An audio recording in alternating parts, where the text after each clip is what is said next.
Thank you. My name is Son-yeol. I teach at Yonsei University.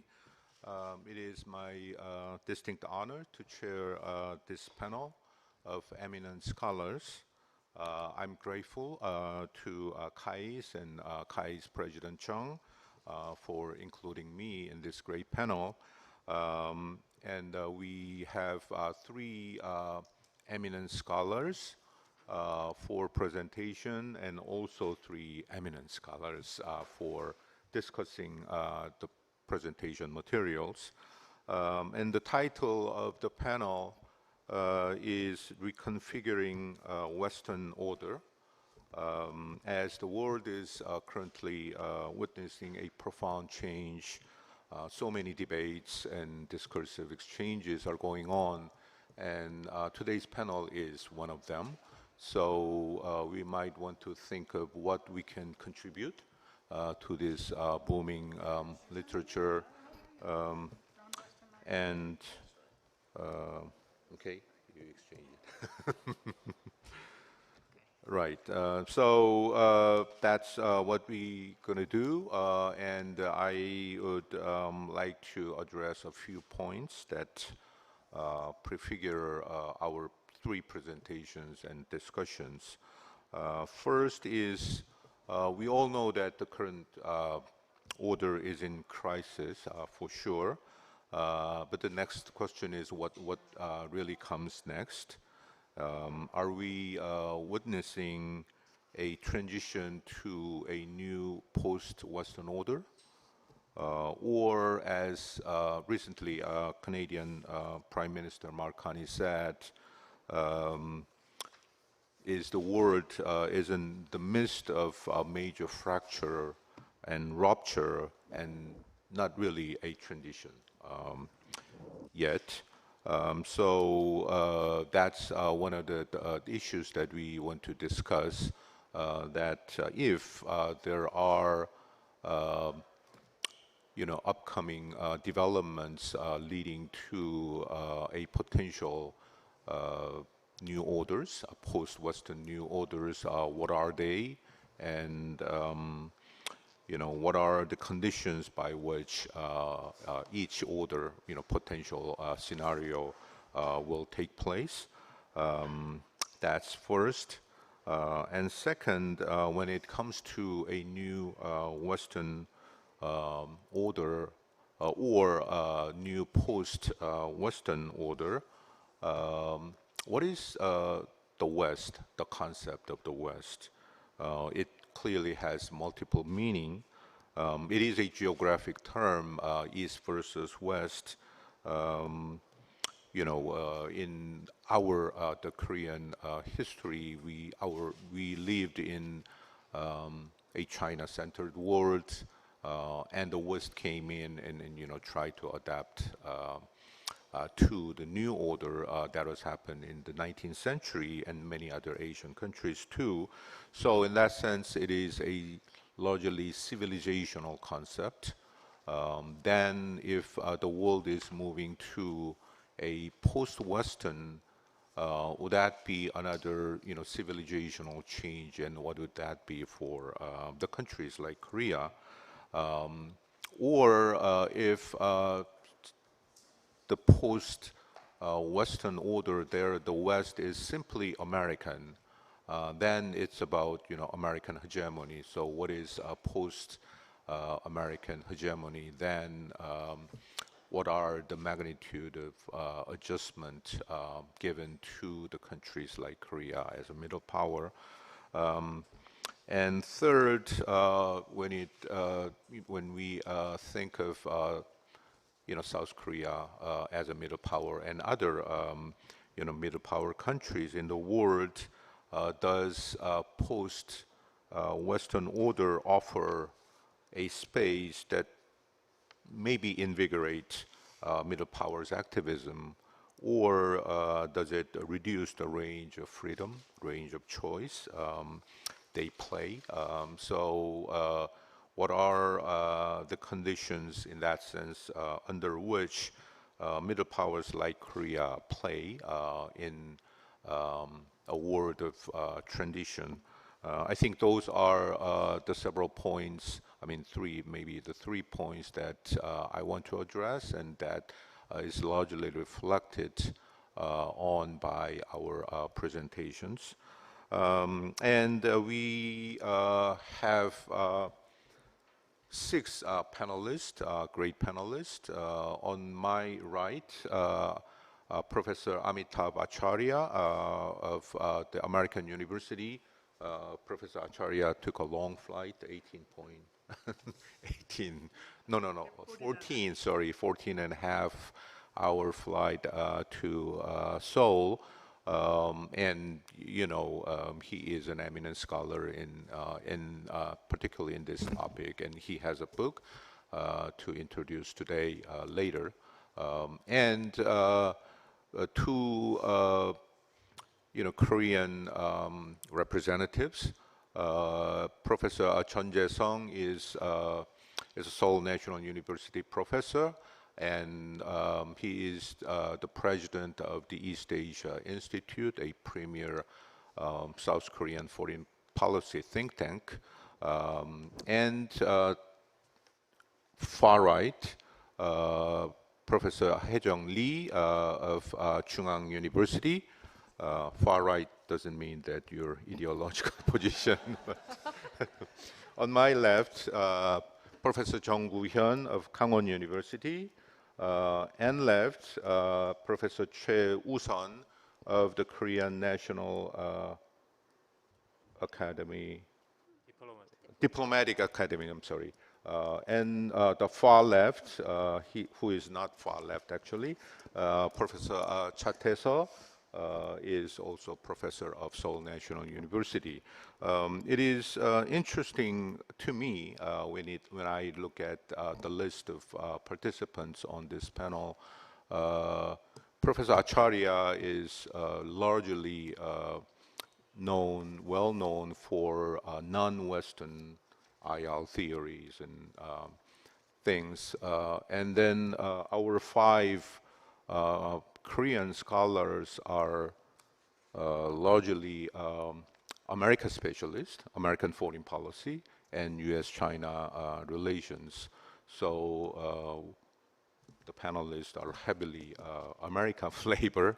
Doesn't mean that they are pro, things, but it would be a very interesting combination for today's discussion. Let's do it this way.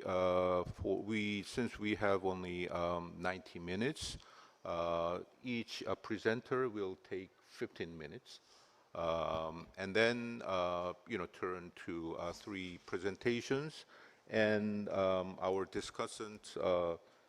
You might want to spend about 8 minutes, and then your discussions also include some questions. So back to the presenters with 4 or 5 minutes to conclude. So with that said, why don't we start with Professor Acharya?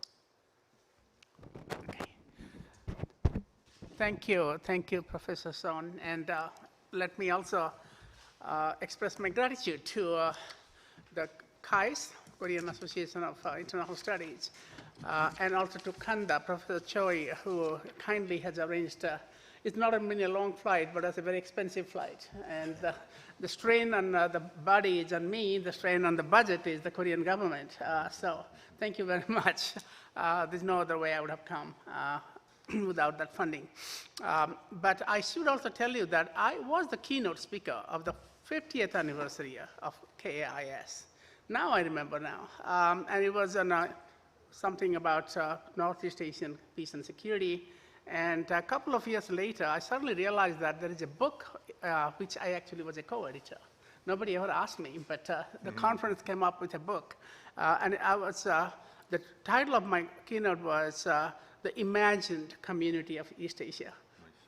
You can find that in the your journal, and the book.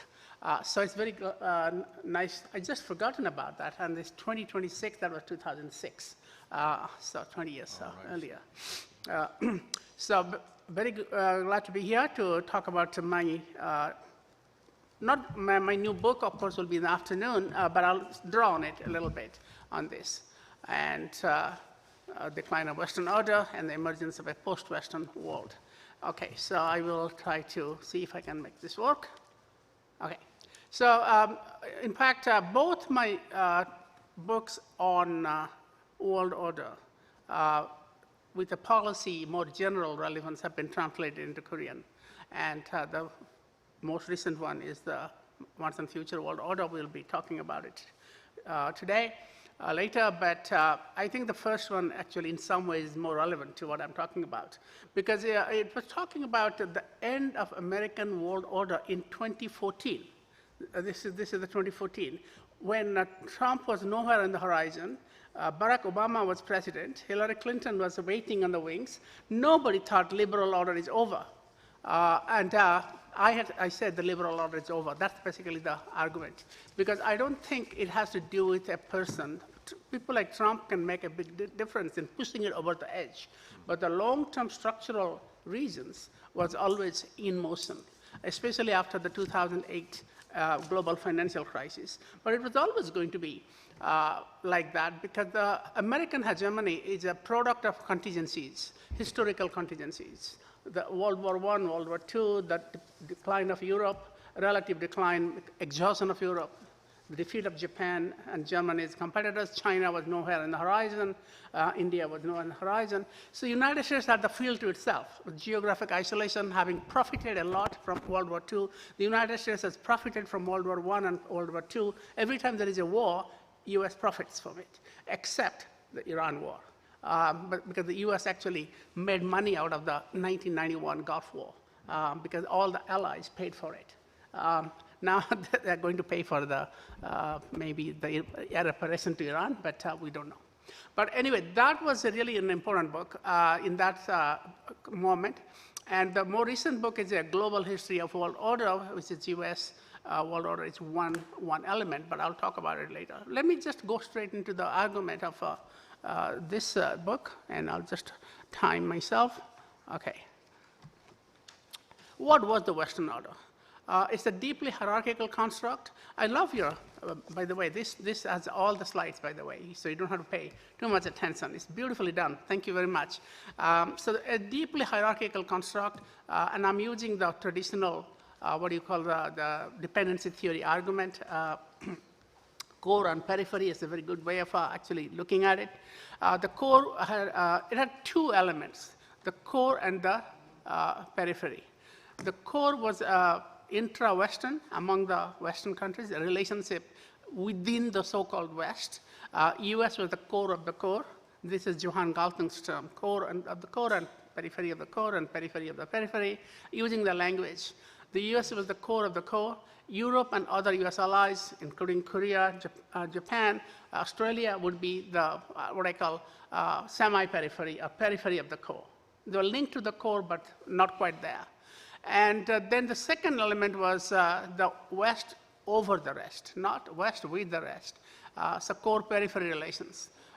So it's created by Western dominance over all others, and you can call it semi-periphery or periphery. In the core, that's what we call the liberal international order. In my argument in the 2014 book was the liberal international order, despite all the claims, was not a truly inclusive global order. It was basically a core. It was a club of like-minded nations and their allies. And China was not part of it, India was not part of it. Most of the developing world was non-aligned, not part of it. So despite them make the claim that it's global inclusive, it was never like that. So NATO was one key element. And there was shared participation in global institutions and multilateralism. There's no question about it, because simple reason is that they helped to create it. The United States and the Western nations dominated the creation of many of these institutions, including the UN system and the IMF, World Bank, and others. And to some extent, that remains, to some extent, eroded. And Western values are democracy, human rights, and market economy, and tolerance of diversity, theoretically speaking. All these elements are now in crisis, and that was the main argument of that book. Now we have from euphoria to nostalgia. In the 1990s, post-Cold War, dynamism, optimism rather, you all know about it, End of History by Fukuyama, Obama, Clinton, liberal internationalism. Clinton here is Hillary Clinton, and Secretary of State. US-led liberal international order will not only endure but co-opt. This is John Eichenberg's argument in 2011 book, A Liberal Leviathan. Not only the liberal order will survive, but it will co-opt China, India, the challenges, because they have benefited so much. And my book was a frontal rejection of that. Just because they have benefited, they're not going to be co-opted, because the interests and values are completely different. And while history will tell us who was right, and I think we know a part of the answer now. And now, from that euphoria, we have kind of nostalgia. So the Canadian Prime Minister, Mark Carney, said, we knew the story of the international rules-based order.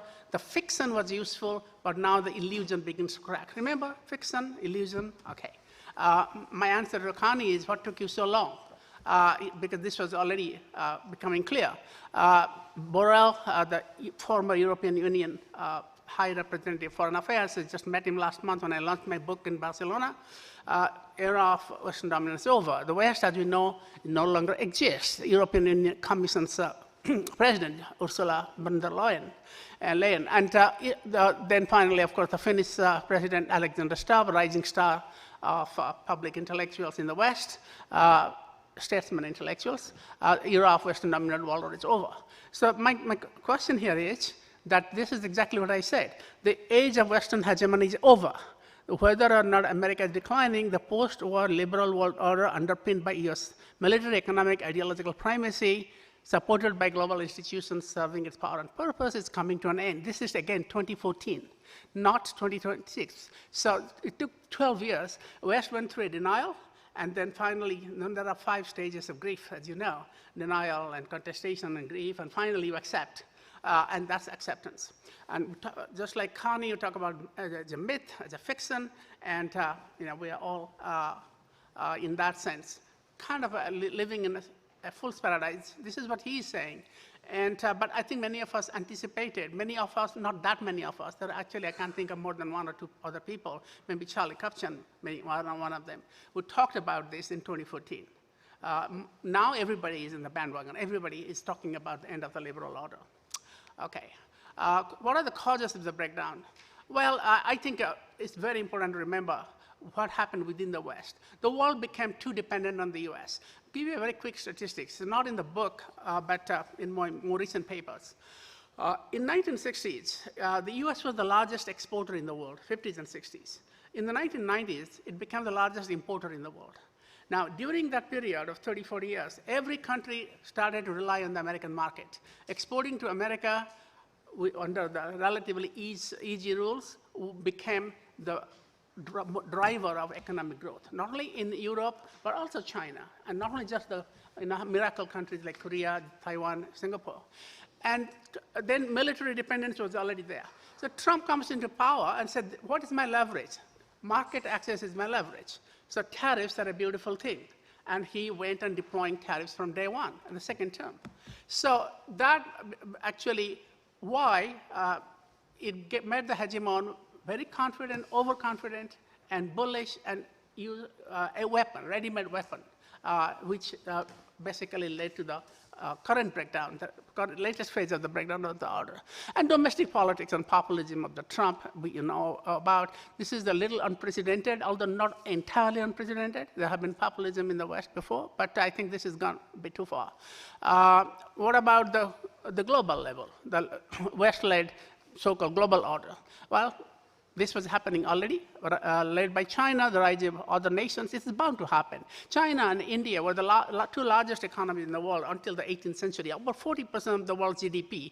Can't keep them down all the time. The logic of history is Western dominance, and this is basically one of the messages of this book. It's only a blip in the long span of history. If you look at history for 5,000 years, the idea of the West not only didn't exist, but Europe and the nations that constitute the West now, they're not really very prominent for more 500, less than 500 of the 5,000 years. So structurally, this was bound to happen. Regions are having more autonomy, European Union, Southeast Asia, Africa. They may not have a lot of resources in other regions, but they certainly have political and diplomatic clout. And of course, Global South is asserting itself in a way that we hadn't seen for a long time. Now, of course, Global South is backed by China. So before they had a lot of voice, but no power or resources. Now they have resources and voice. And this is the way I look at it. I don't buy the idea of multipolarity. Sorry, this got compressed a bit. I don't buy hegemony. Hegemony is not only over, it's never been good for the world. In 5,000 years of history I've looked at, hegemony has always been bad. Post-hegemonic or non-hegemonic systems actually have been good, and I can talk about it this afternoon. Multipolarity is about distribution of power. Talk about South Korea as a middle power. Where is South Korea in a multipolar world? If you know, where is Australia in a multipolar world? Multipolarity is a club of great powers. And you will have what I call the Poland syndrome. The great powers do what they like, and the weak suffer what they must, like what happened in the concert of Europe. The great powers make the decision. So to conceptualize world order as multipolarity is actually not good for other countries, but it's also wrong factually, because a lot of things in the world order are actually not driven by great powers or the material power, which is, multipolarity is about material power mostly, distribution of material, economic and military power. But what about ideas? What about interactions? I mean, it's the middle power, regional powers do drive a lot of interactions and a lot of also ideas in the world. So if you took a more comprehensive view of world order, multipolarity, relations among great powers is one element. I'm not saying it's irrelevant, but to say that it is that world order is just too inadequate. It's an outdated 19th century way of describing 21st century geopolitics. So I use the term multiplex, where you have, it's complex, as you can see, that it's a bit messy, but great and existing powers do play a role, but middle powers, regional powers also have a role. Global South and transatlantic actors also have a role. It's messy, but life is messy. You don't have to always go for a neat diagram to actually explain what's happening, but that's not the way the world works. Okay, finally, what are the consequences? Well, there could be several scenarios. A world of chaos, a lot of people think the order is breaking out, the world is on fire. I don't buy that, because the world was always on fire when it came to the Global South countries. Only for the West, it was actually stable. 97% of the conflicts in the world happened in the Global South, including here, Vietnam, Africa. So stability for who? A multipolar, multi-order world with spheres of influence, that can happen, but again, I think the multipolarity and multi-order concepts, they don't really look at interactions and look at ideas, look out actors other than great powers. I think to some extent true, but it's not really the complete picture. Bipolar world, well, we can talk about it. I don't think G2 is going to happen because not only differences in perspective, ideology between the US and China, but also China simply doesn't have the power projection capability that the Soviet Union used to have. Economically, yes, but not in the strategic and military sense. And a multiplex world is, I think, a little bit of subsuming this other constructs, but a world of multiple consequential actors, great, middle, regional powers, transnational, non-state actors, open regionalism, and have varied ideologies and new forms of interconnectedness. So this is basically what the book talks about also a little bit, and prospects for US. I'm supposed to talk about this. I don't know anything about it, so maybe I'll leave it to you. Yep. But I think time is up. Yeah, so. Time is up. So America alone is happening. Europe, semi-peripheral is happening. Russia with the Eurasian identity, BRICS alignment is happening. So these are my three sort of sound bites for the three countries. Thank you very much. Yes, Professor Acharya, nicely, construct the first, the Western order. What was the Western order? It's a hierarchy of the order consists of the core West, and semi-periphery of the West that includes, lots of, middle powers and the rest. And the construction is based on values and interest, and values and interests are not, they are different. And largely he just mentioned that non-West or middle powers are co-opted rather than and not fully embedded in the value system of the West. And then he turned to the breakdown of that system, and then he presented four maybe options or scenarios, and he argues that a multi-flex world will be most likely and coming for as a post-Western world. So we will discuss a lot about the multi-flex orders later. So let's turn to Professor Chun Jae-sung. You only have 15 minutes. Thank you very much. My topic is a little bit narrower than Professor Acharya's very insightful and comprehensive view about the decline of the West. He said that the decline of the West will happen whether or not America will decline. That point is the focus of my presentation. I narrowly focuses on whether American hegemony is declining, and can we have some theoretical foundations to argue for or against that thesis. So there has been a lot of debate about American declinism, maybe 4 or 5 times in the history. There were rebuttals against that, and that rebuttals proved correct so far. The fact that we didn't falsify the American declinism, do not guarantee the future ones. However, there is a serious debate whether American hegemony is really decline, or can we have an order, international order, without an hegemon? That's another important question. Can we have different type of order if we don't have hegemon in the future? Can we have liberal order without a hegemon? So there are so many questions that we can raise at this juncture of the crisis of international order. My basic argument is that there are different ways to evaluate whether or not America is decline.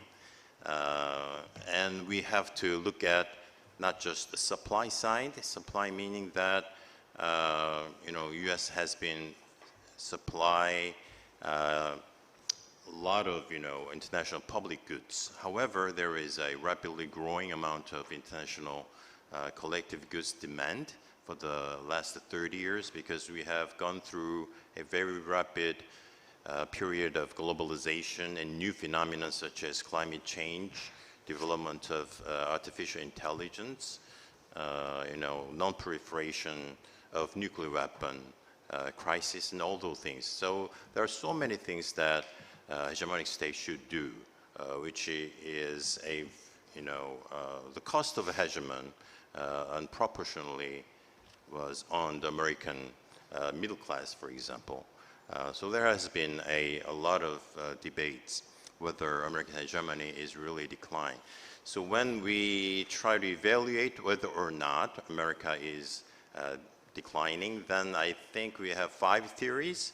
One is absolute decline of American hegemony, which is empirically easy to reject because if we compare the American power in 1990, for example, at the outset of the post-Cold War with the current period, the GDP of America has quadrupled, for example. So absolutely, in the absolute sense, America has grown very fast in military and economic terms.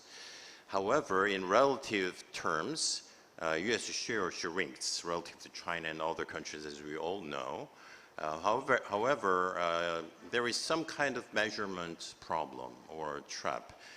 In nominal terms, for example, China is 65% of US GDP, for example, but in PPP, China surpassed the US already in 2014.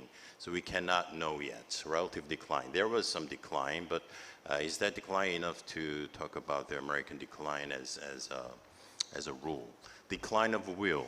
We know that the American people's will to support the foreign policy for American hegemony is declining because there are so many arguments against hegemony costs. So it's structural.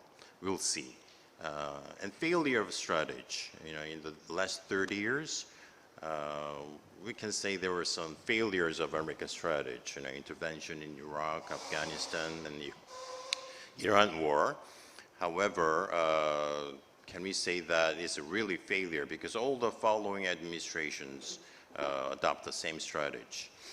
And the fifth is the most important thing. So there has been some problems with the supply side. However, in the demand side, meaning that some denominator part was the problem. We have gone through exceptionally new period for the last 30 years. We didn't have any climate change, AI things, public health problems, globalizations in the history. So this is the first time.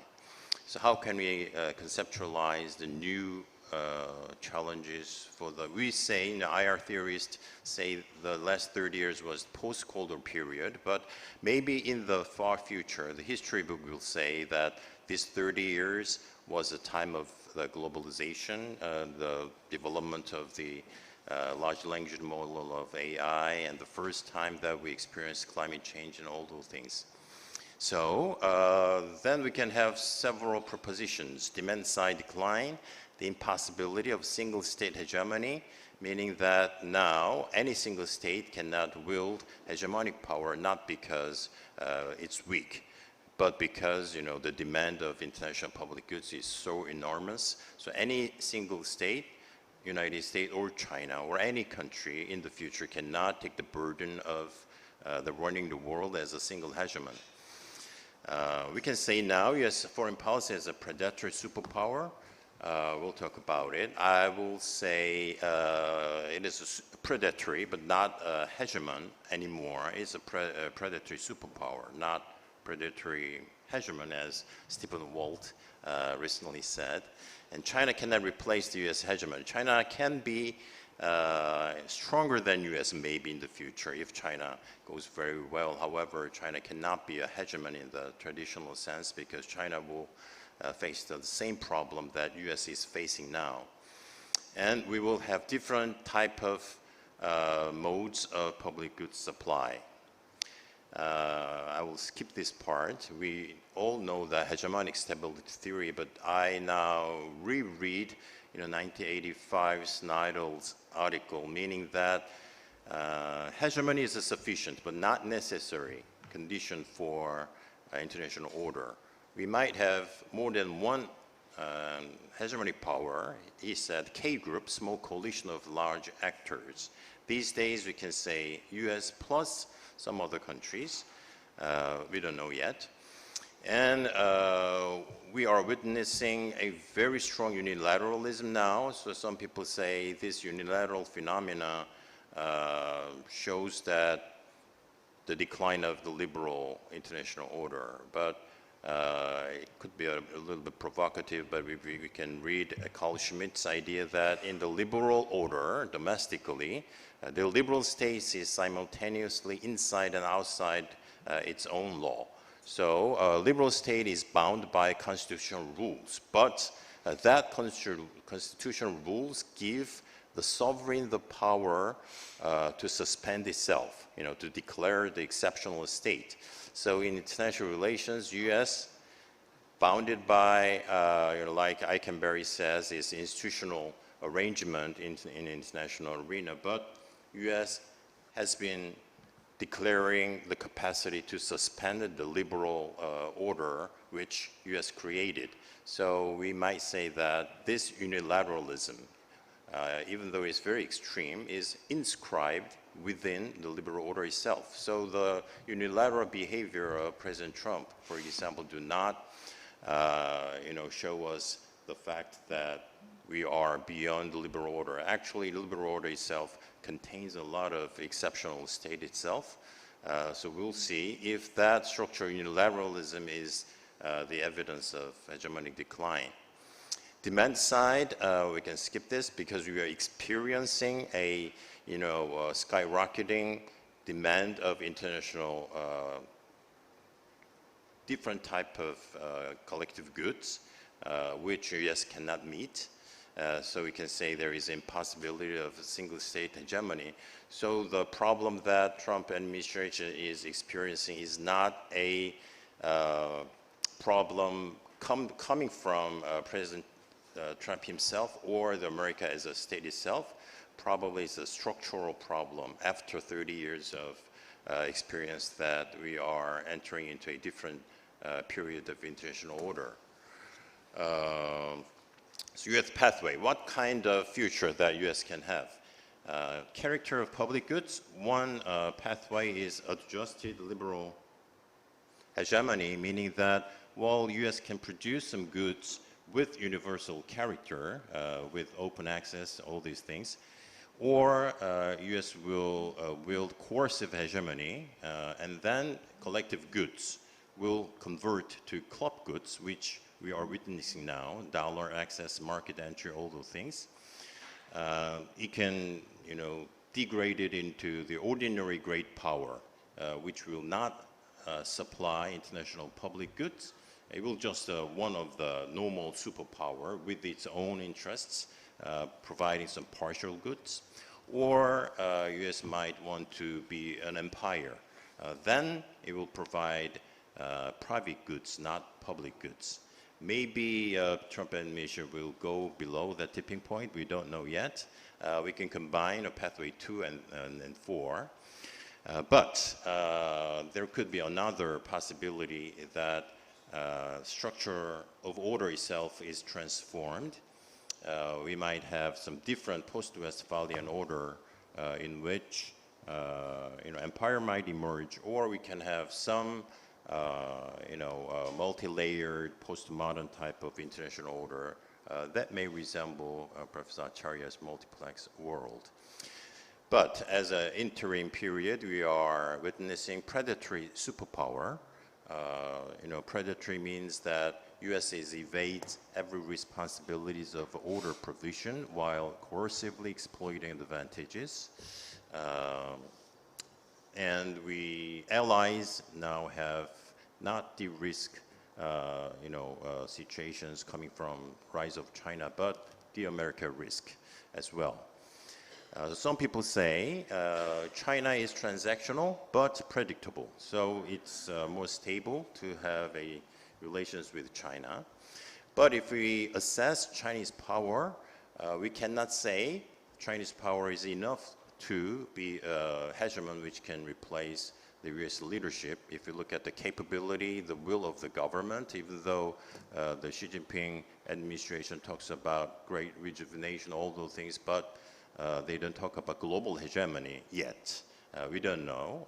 There might be some ambitions inside the elites that China should be a global hegemon, but not yet. Popular will, we don't know. There are so many criticisms inside China against its own government, on the issues of unemployment, real estate crisis, all those things. So at some point, it's hard to predict that Chinese people will consent to the idea that China should be a global hegemon with all those costs of hegemonic leadership. And legitimacy in the global south supports China in many areas. However, there are problems of human rights, all those things. So we cannot say yet. So now we have some kind of dual hegemony in different areas. In market provision, U.S. retreating into protectionism, international lending, U.S. and China, they are making similar efforts. International security, U.S. is still superior. It will continue for the time being. However, at the same point, there is simultaneous process of U.S.-China strategic competition. So it's multi-layered competition. We don't know yet because there are so many areas in which there will be different and new competition, like in flashpoints in East Asia, AI, Global South, all those things. So what will be the future in terms of global, right, public goods supply? 8, you can see that. But the ideal, for the time being, modes of public goods supply is number 4 plus number 8. You know, U.S. can lead still because U.S. is superior in many areas with the consent from the middle power. Then we plan to have different type of, you know, international order in the future. However, there is a sovereignty trap. The last part is South Korea's strategic position. So we should be very cautious. We cannot, in terms of policy recommendation, we just cannot say that U.S. is declining, but is there any possibility that U.S. can take its role, partly as a leader, but as an ally, South Korea can find its place to form a collective hegemonic leadership in the future. Okay, thank you. You skipped too much. That's okay. It's just 50 minutes. Sorry. Well, thank you very much. It's a really interesting presentation. Professor Chun, looks at the demand side rather than the existing literature, focusing on the supply side of hegemonic decline in terms of distribution of capabilities. He emphasize that the demand of public goods rapidly, vastly increases, and in that sense, it is impossible for any single hegemonic power to provide all those public goods. So in that sense, China is not an alternative. Then you can think of dual hegemony, but it also has lots of weaknesses here and there. And to me, it's a very interesting, intriguing part in his discussion of South Korea's foreign policy, but he skipped it, unfortunately. So we may come back with discussion of that. So then let's turn to Professor Lee Hae-jung. Thank you, Chair. I'm Hae-jung Lee from Chungang University. I teach basically American foreign policy along with the international relations. I'm very honored to participate in this panel. I have a chance to present my idea along with the internationally renowned scholars. Okay. The panel's theme is Reconfiguring the Western Order, subtitle Structural Change in the U.S.-Europe-Russia relations. And because I'm basically a student of American foreign policy, what I was trying to do is going beyond Trump and understanding current transatlantic frictions and contextualize the trilateral, tripartite relationship among U.S., Europe, and Russia in a larger historical global structural perspective. So the second part is how, this is from American or U.S. foreign policy perspective, how U.S. relations with Europe and Russia has been evolving ever since the inception of founding of the United States. I divide, my periodization is basically 3, but anyway, then I'm going to a little bit deal with the current transatlantic conflicts. Then briefly mention some implementations as a way of conclusion. Okay, there is no question of denying that Trump 2.0 is causing a lot of problems, and all the gamut, the issues basically from Ukraine, Russia-Ukraine war, Greenland, NATO, economic tariffs, and economic coercion, extortion, and even including what is the West. It is sort of a universal, cosmopolitan, postmodern project, or what is the basic nature of West as invoked by U.S. Vice President Vance. It is ethnocentric, religious concept of the West, basically the West of racial, white race or white supremacy. And more recently, U.S. and Israel war over on Iran. But yes, Trump 2.0 is a problem, but I think we need to go beyond Trump in order to understand sort of structural causes of current transatlantic relations. There are a couple of reasons. Number one, I'm quite skeptical, even if Biden or Harris had won the last U.S. presidential election, then their initial position that we are going to support for as long as it takes the kind of unconditional support for Ukraine could have been kept intact. Probably not, because of a lot of reasons for that.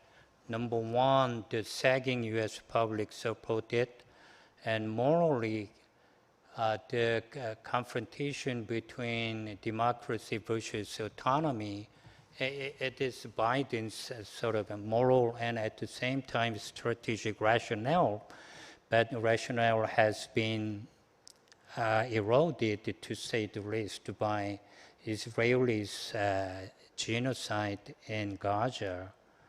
And the basic material incapacity of the United States to sustain or confront multiple fronts, Ukraine war, Middle East, Iran war, and Taiwan Strait.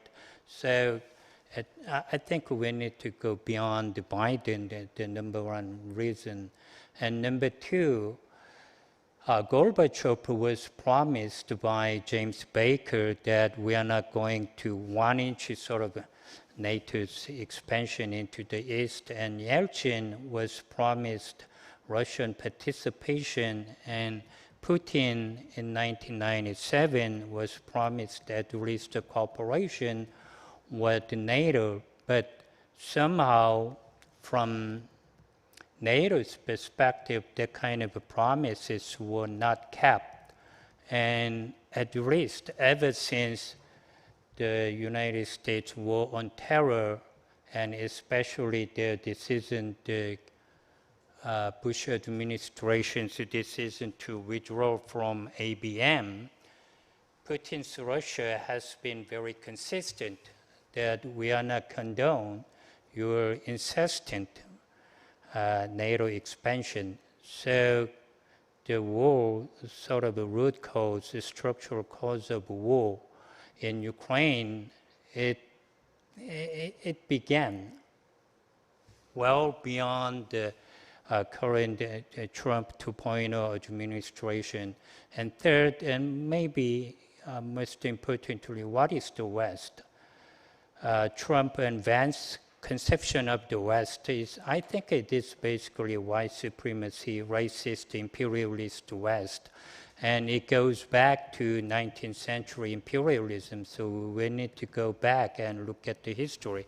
That's my basic idea. And okay, so I already explained my purpose. Of course, a couple of caveats. It all depends on what is the West.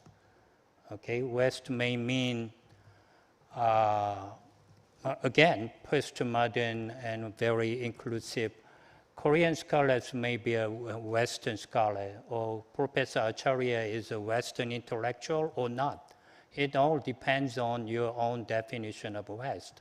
The concept of West is controversial, elastic, and always contested, and I admit it. And with that kind of caveat, then how to look at contextualize, I think these three are my basic sort of intellectual guideline. Number one, A.J. Hopkins' American Empire. The virtue of that book and Hopkins' perspective, it gives a sort of a vantage point to contextualize the West in a larger global perspective. So 3 stages of globalization: proto-modern, post-colonial globalization. And second, he provides a very controversial argument that there is nothing particular about American empire. It is a carbon copy of the British Empire. So it gives basic idea about the relationship between West, Europe, and the United States. And second, this is my favorite argument, James Kerr's American Grand Strategy. This one I take as a vantage point looking at what is United States at all, okay? And it goes against American exceptionalism as well. And James Kerr's basic argument is United States is a mixed bag. And he goes from the sort of grand historical narrative. The United States continued the expansion, number one, white settler territorial expansion, then imperial expansion and hegemonic expansion. And the intriguing or interesting thing from James Kerr's argument is these 3 successive modes of expansion contradict with each other, okay? So in a sense, the very success of American grand strategy depends on how to combine these 3 things.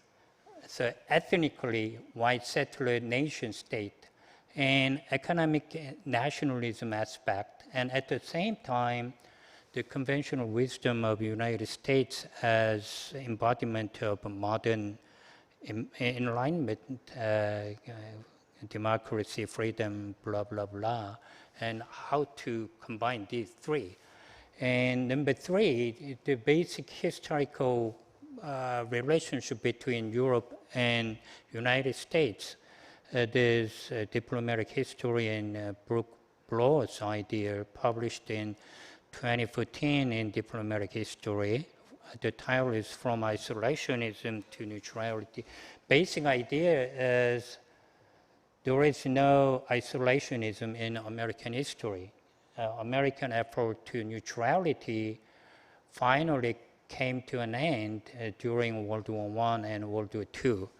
Okay, but basic upon these 3 sort of theoretical building blocks, the first period is America as a carbon copy of Europe. And Russia and United States relationship was very cordial. Just one example. During the American Civil War, Russian Empire was an enthusiastic supporter of the North. Okay, and I'm going to skip all this history. Okay, and second part is basically Europe caught in between US, Russia, what I would like to call a long Cold War. United States never had reconciled with ideologically with communist Russia. And this is the so-called West versus the East and Russia outside of the West world.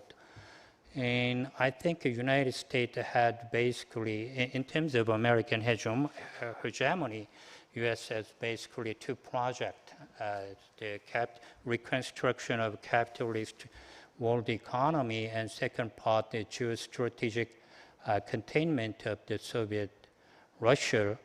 And I think the cohesion of US and Europe, of course in this case Western Europe, was had been premised upon Russia as the ultimate outside of the West and very good, useful adversary in three aspects, and not just in terms of a security threat, but in terms of ideology.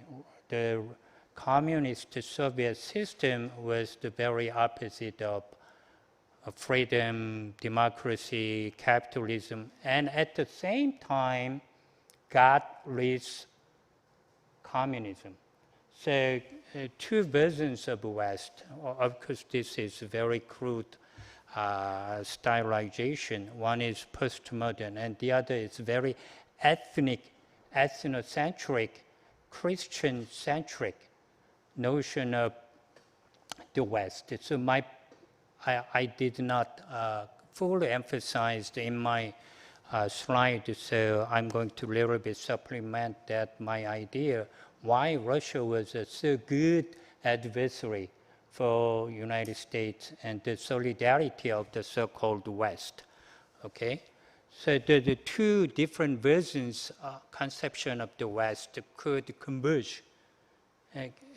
The communist Soviet Union was villain, not just in terms of they denied capitalism, but they didn't believe in the God, okay?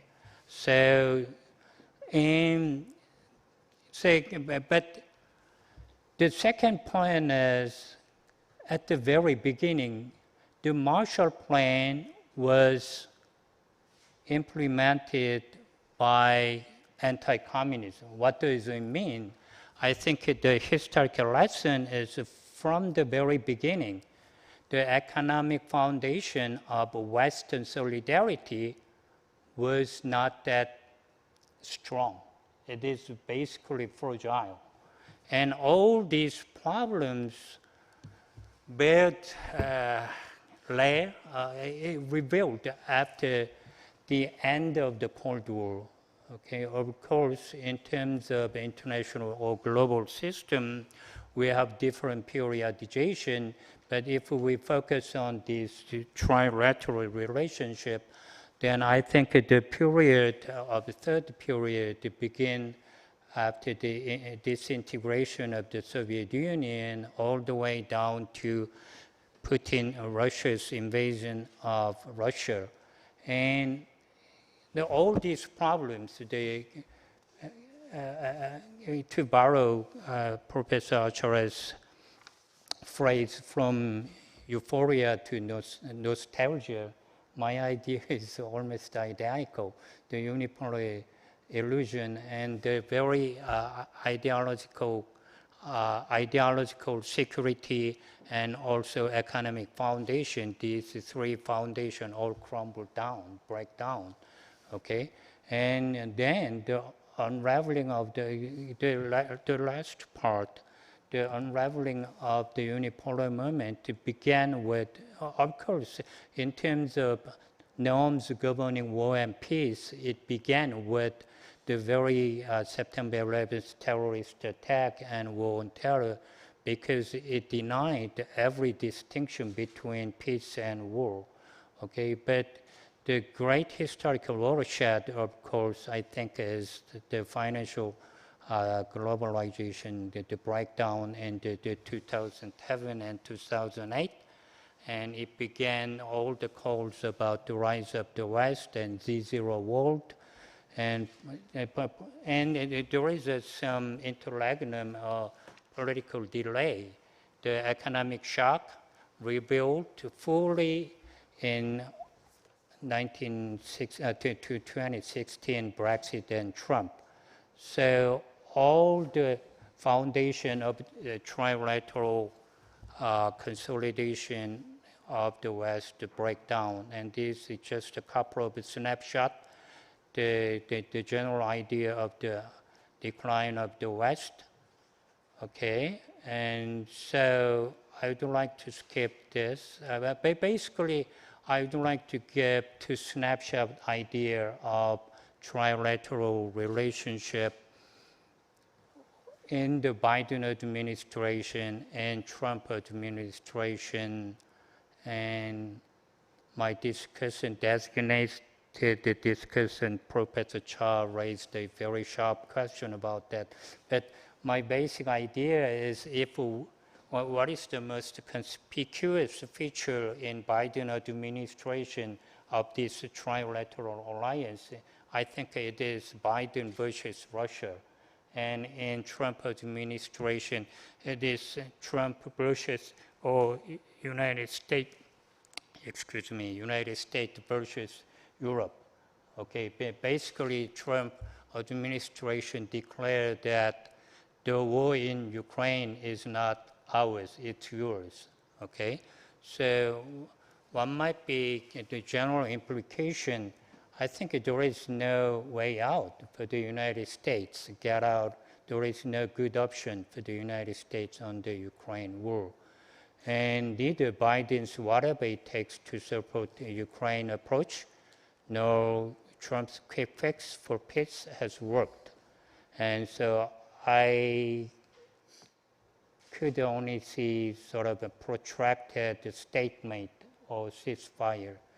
And what are the implications of this sort of a stalemate and the trilateral relationship to the new Western order or the global order? Does it matter? Does G7 still matter? Because Russia is not a global power. It is strong enough to cause some problems in European theater, but I don't think Russia has a global superpower. So all the friction or confrontation between Europe and United States over how to deal with Russia has very limited global ramification. That is my number one argument. And so this is still, I think, a post-Western world order already dawned. And so we have to sort of careful about its limitation. And there are much more room for South Korea and all the rest of the world to build a new world order. That might be a little bit optimistic note. I will stop here. Thank you very much. Thank you very much, Professor Lee. You nicely delineated evolution of U.S., Europe, Russia relations, and also, yes, and yours. Oh, you don't need. And also, you mentioned James Kurth, America's Grand Strategy, which is very, very interesting. It's really nice to hear the racial and also religious elements of American grand strategy and hegemony. And he wrapped up with U.S., Russia, Europe, trilateral, and the current, the war in Ukraine. With three presentations done, and now let's turn to discussion of this presentation. We are pressed, in terms of time management. Anyway, so I'll give you 8 minutes sharp, and please go on this way, Professor Chung. Thank you very much. Thank you for having me for this prestigious panels, and thank you, Professor Acharya, for your great presentations. As one of the people who still has nostalgia for liberal international order, it's pretty refreshing to hear your presentation. So given the time compression, I have just 4 comments and questions. First one is about Professor Acharya's contribution to the IR kind of discussions. In my opinion, Professor Acharya's most important contribution is to challenge the assumptions that liberal international order was universal and neutral. As he mentions, this order was organized around the hierarchy, contrary to our conventional belief, led by United States and European allies and also East Asian allies, which actually occupy the privileged position in that hierarchy. And on the other hand, Global South and the previous Soviet bloc, China, and many post-colonial states were never fully incorporated into the system, or sometimes they reject to be incorporated. So before we discussing the decline of the Western orders, my first question is this: how global was this liberal international order in the first place? And the related question is that if the liberal international order was never truly universal or neutral, then what is the difference between the future, a multiplex order you mentioned later in the presentations, and whether it is just a simple redistribution of hierarchy, or we are expecting somewhat different, substantially different orders. Professor John actually mentions several pathways to different international order in the future, but I want to hear your candid opinion about it. And related to the question is this: is American decline is the same as the Western decline? You mentioned about the Western decline, as we discussed, is the end of this liberal international orders, but I think it is necessary to distinguish the differences. Of course, U.S. has been the center pillar of the Western orders, but the entire West should not be treated as a single actor with identical interest. As you can see from current status in the Ukraine war or Middle Eastern wars, Western countries do not have single opinion about how the international order should progress. So is the differences make a kind of changes in your prediction about multiplex orders, and does it still relevance? My second question and comment is about the difference between liberal value and liberal practice. In your presentation, you mentioned about Western orders. Of course, it generates important benefit, including economic growth, democracy, and human rights, a different kind of value that we cherish, and of course, secure cooperation among countries. But your question was that liberal value has been often applied selectively. And many countries remain, that's why, skeptical about the rule-based orders or liberal international orders, because they're unevenly enforced practices. So that goes to my second questions. Was the liberal international order primarily a universal moral project, or is it a strategic project of reinforced Western dominance? If it is, then does it still have relevance in the multiplex orders you have mentioned? Because as you mentioned earlier, these liberal international orders already have important benefit to the rest of the world, but still, because of their selective practice, do we have to forego the importance practice of in the past? So that's my second question. And third question is about multiplex orders. I think that's kind of main argument of your entire book. And Professor Acharya's concept of multiplex orders captures a very good point, a growing diversity of actors, not just country, but agency in international orders. Great power, of course, remain important, but middle powers, regional powers, international organizations, and other non-state actors also shape the outcome of international relations. That is a very important point, and it is capturing the actual international orders. But what's the kind of nature of the multiplexity? I think you kind of remain unresolved about these conclusions. Do you think that multiplex orders will include greater inclusion of entire countries or greater fragmentation? Because can multiplex orders remain stable without the dominant providers of security, which is related to Professor John's kind of presentation? Or does multiplexity risk producing greater fragmentations?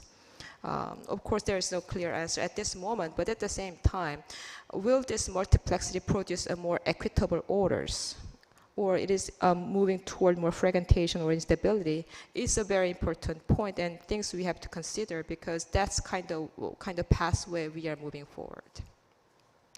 The last point is about South Korea. So given that all the discussions about liberal international orders and multiplex orders, and what does it mean for South Korea? As you mentioned in your presentations that South Korea remained very deeply embedded in the US security orders. And of course, at this moment, we are very deeply embedded in the United States economic order as well. Supply chain, trade, even technological cooperations, we are still very deeply embedded in the US-led security orders. And in that case, a US-led international order as well. But South Korea's challenge is not simply choosing between US and China at this moment. We are hedging away from US-China competition, but at the same time, we are hedging away from the United States at the same time, given that United States hegemonic practice is moving forward from more beneficiary to a more like a predatory practice. So if that's the challenges, then how the South Koreans navigate this situation, given that we are expecting multiplex orders? That's my last question. So thank you very much. Thank you. Thank you very much. With 3 questions. And Professor Che. Thank you. I would like to make my comments on the presentation of Professor Chun. I think he presented interesting arguments on the changing nature of American leadership and the future of international order. And about the reality we are seeing now, I agree the American power has declined over time and has limitations in providing public goods for managing international economic order and new international challenges. And I agree with many observations that Professor Chun made. Nonetheless, I have some different ideas, and I'll focus my comments on that. First, I'd like to start my comments with a fundamental question. The hegemonic stability framework, which I think is underlying Professor Chun's analysis, can be misleading. I think the United States has been the unipolar power since 1991. That doesn't necessarily mean that it has been a hegemon in international system. And we need to distinguish US position in international economic system and international political system analytically.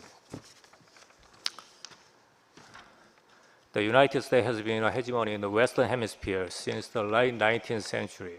But it has at no time been a global hegemony in international political system. And my second comment is about the causes of decline of American power and shortage in the provision of public goods. I think that the nationalist policies of Trump administrations have aggravated the problem. The Trump administration has adopted nationalist policies in the areas of international economy and international challenges.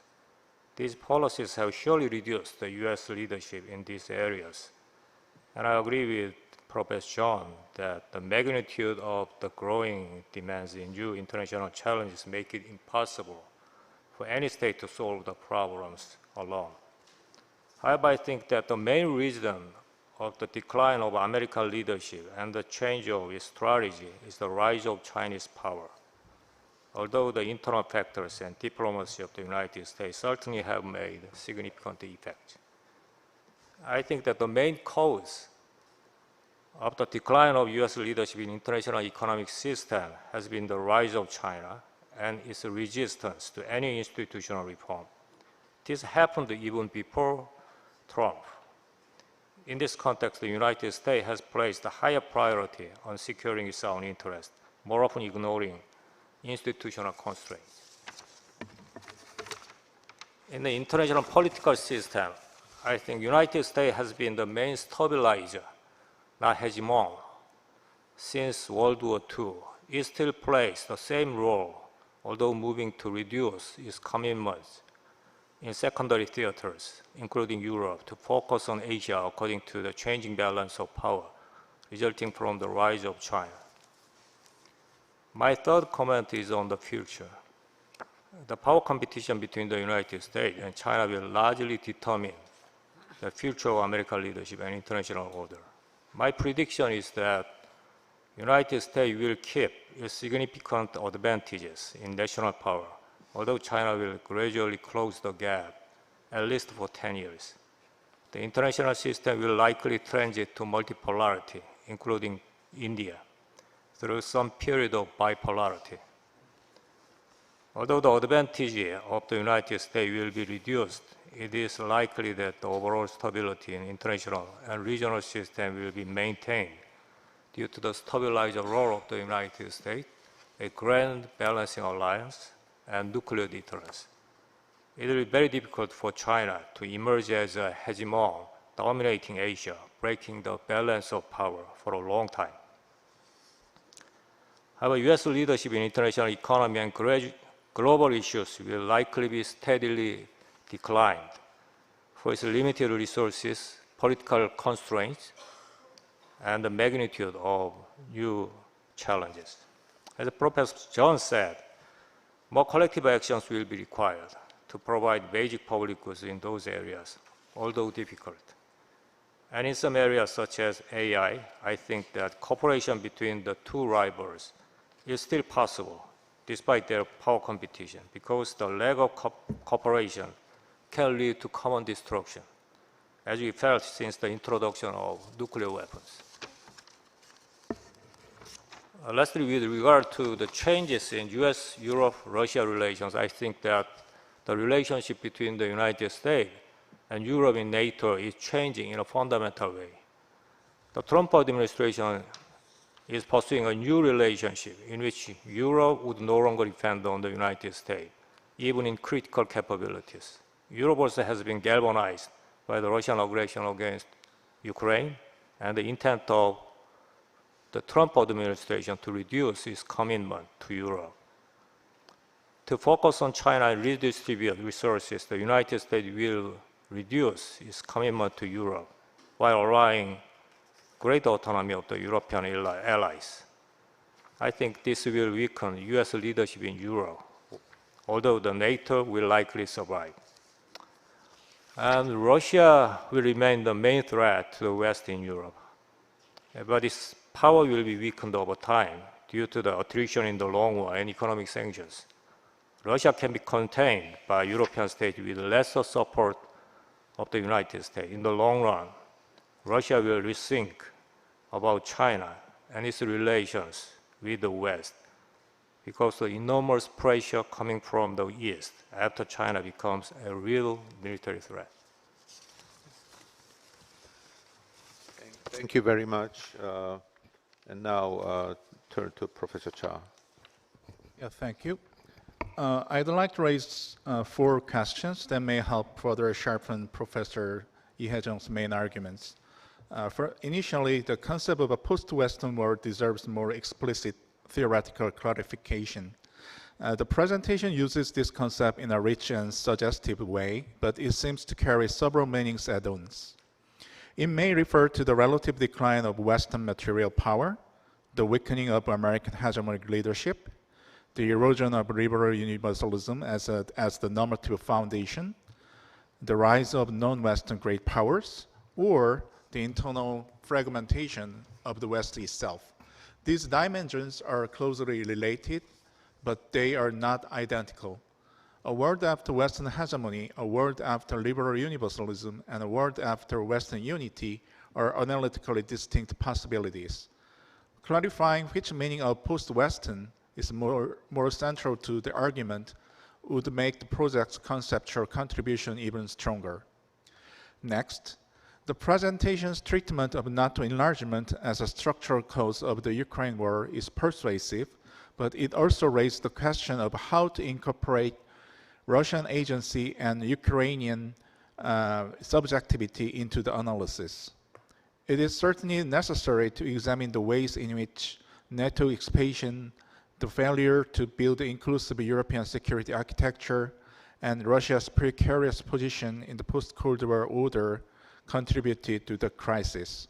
However, one must also account for the imperial imagination of the Putin regime, Russia's own political choices, and Ukraine's autonomous pursuit of security and national self-determination.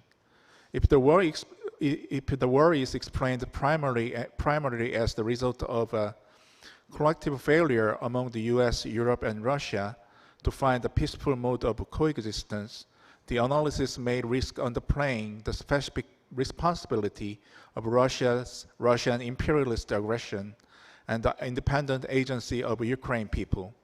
The challenge, therefore, is to combine a structural critique of the post-Cold War settlement with a clear account of political responsibility and local agency.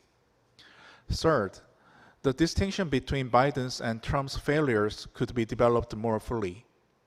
I wonder whether the differentiation between Biden and Trump should be given greater analytical weight than Professor Lee Hae-jung seems to allow. I fully agree with the presentation's broader point that Biden and Trump must be understood within the structural crisis of American hegemony. Yet, I am less certain that their differences should be bracketed too quickly. Biden's approach remained largely within the orthodox framework of liberal internationalism. The war in Ukraine was framed as a struggle between democracy and autocracy, and US leadership was justified in terms of defining the liberal world order. Trump, by contrast, seems to depart from this exceptionalist identity and to open up the possibility of more realist great power bargaining. The Trump-Putin summit in Alaska, for example, may be read as an attempt, however problematic and uncertain, to seek a geopolitical compromise over Ukraine rather than to approach the bilateral relations solely through the lens of ideological regime conflict. This differs from the conventional liberal view that tends to reduce US-Russia and US-China relations to systemic confrontation between democracy and authoritarianism, thereby narrowing the space for modus vivendi. In this regard, could we explore the possibility that Trump's transactional diplomacy, despite all its defects and dangers, might also reflect a new American search for a decent peace among the great powers? Could such a soul search, under the condition of multipolarity, eventually contribute to something like a global concert of powers, rather than simply the demolition of the liberal international order? Finally, Professor Lee Hae-jung's conclusion regarding a disunited West opens an important avenue for further inquiry. That is, I'd like to hear more about the broader projection of the future world order. The conclusion persuasively suggests that Western influence is likely to decline and that the West itself will become increasingly divided. I find this argument convincing. However, it remains unclear what kind of order, if any, will replace Western primacy. Do you envision the post-Western world order around, say, 2050 as a relatively stable new paradigm, or rather a prolonged period of global interregnum? I'm skeptical that non-Western powers, including China, will be able to provide a coherent alternative to the Western order in the form of Pax Sinica. China may possess enormous material capabilities, but it is not yet obvious that it can offer a broadly legitimate standard of civilization capable of replacing the West. This question becomes even more pressing in light of new civilizational challenges such as climate change, artificial intelligence, and other planetary risks. Do you see any meaningful signs that non-Western powers are articulating new normative and institutional visions adequate to these challenges? Usually these future-oriented Anthropocene discourses are still produced and circulated by the Western intellectuals. Okay, that's it. Thank you. Thank you very much. Thank you very much. We have done presentations and discussions, and we have 7 minutes left, and there are number of questions posed, but it's impossible for us to exhaustively respond to all those things. So I would give you 3 minutes or 4 minutes. It's not fair to take some questions and also concluding remarks. So you don't, given the time limit, you don't have to answer one by one. So yeah, that order, the same order, Acharya. Yeah. Okay, so Professor Chung, thank you very much for your comments. I really appreciate them. Very thoughtful and quite detailed. So starting with your first comment, the Western order should not be described only negatively. My point is that it hasn't been described negatively enough. I think we have a long way to go. I mean, most of what the literature we are using are including by Professor Chung, for example, but the same Western writers, slight criticism here and there, but it's kind of couched in a very academic jargon and doesn't really talk about the negativity of this. I mean, starting with imperialism. I'm not a post-colonial scholar, by the way. I'm pretty much in the constructivist global IR tradition. But looking at this literature, so much has been written outside the West about the Western order. None of them get reflected in the literature.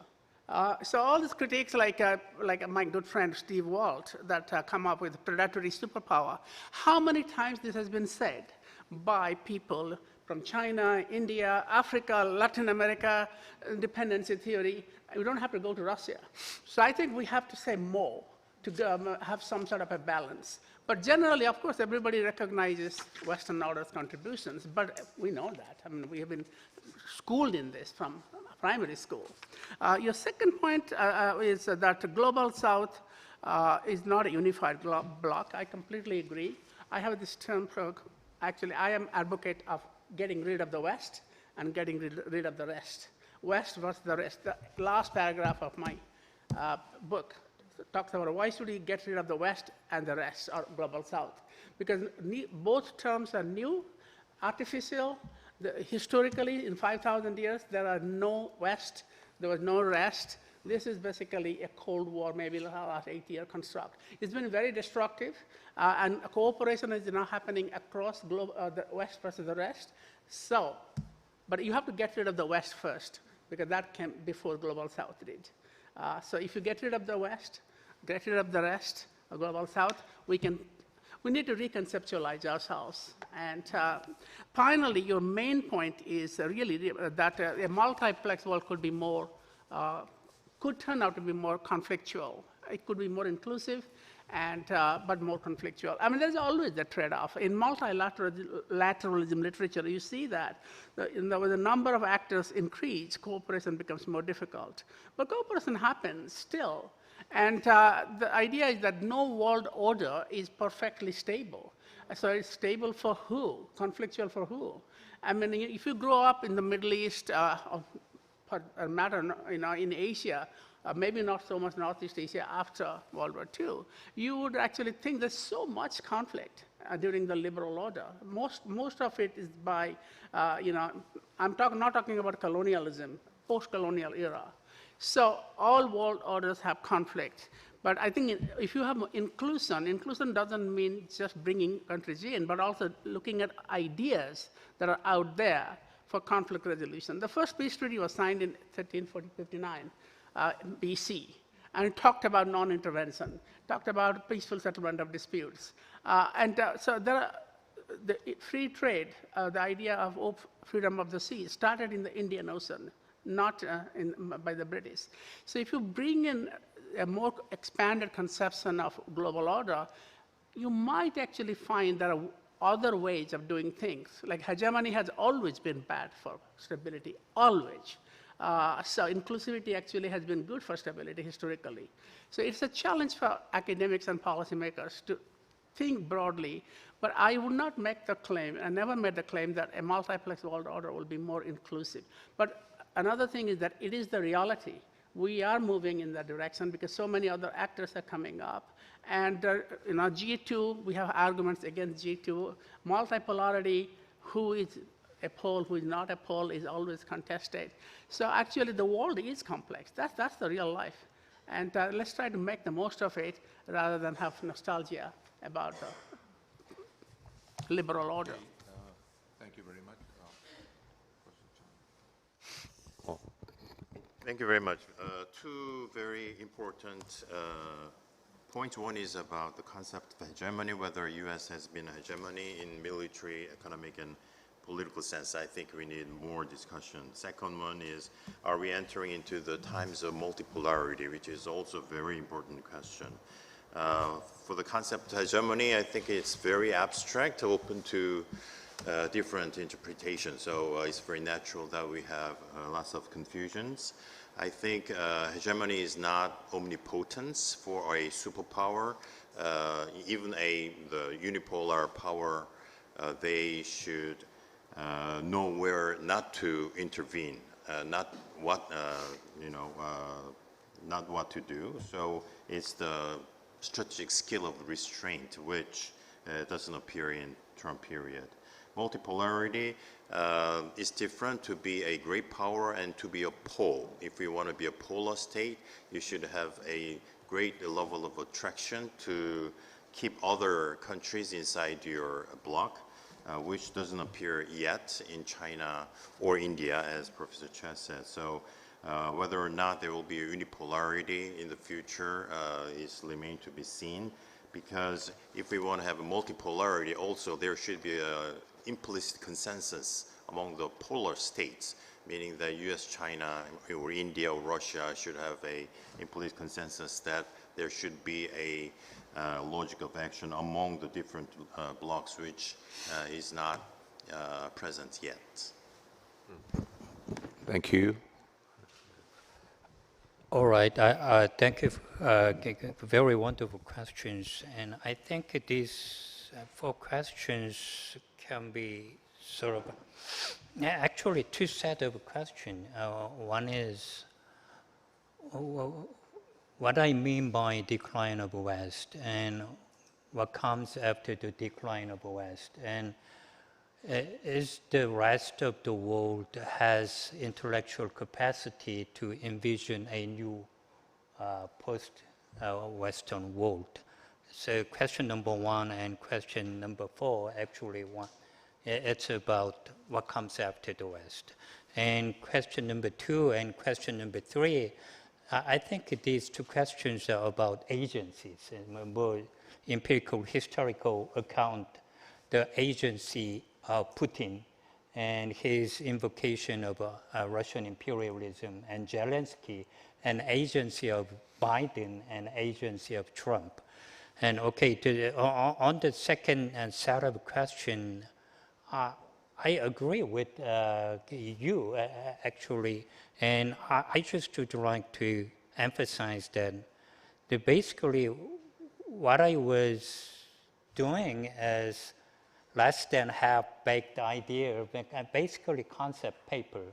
Okay, so they provide a very big macro historical picture, so it doesn't have room for that kind of a specific historical analytical account. But I'd like to say that we need sort of middle-level political economy perspective. On the one hand, there's very big, titanic, seismic the evolution of global transformation, and on the other hand, very specific agency, Trump's, Biden, and Zelensky, Putin, especially in the year of 1921-22, when Putin mobilized all these, and especially when Zelensky tried to get Biden's idea of democracy versus autocracy. We need to focus on that. But in the middle,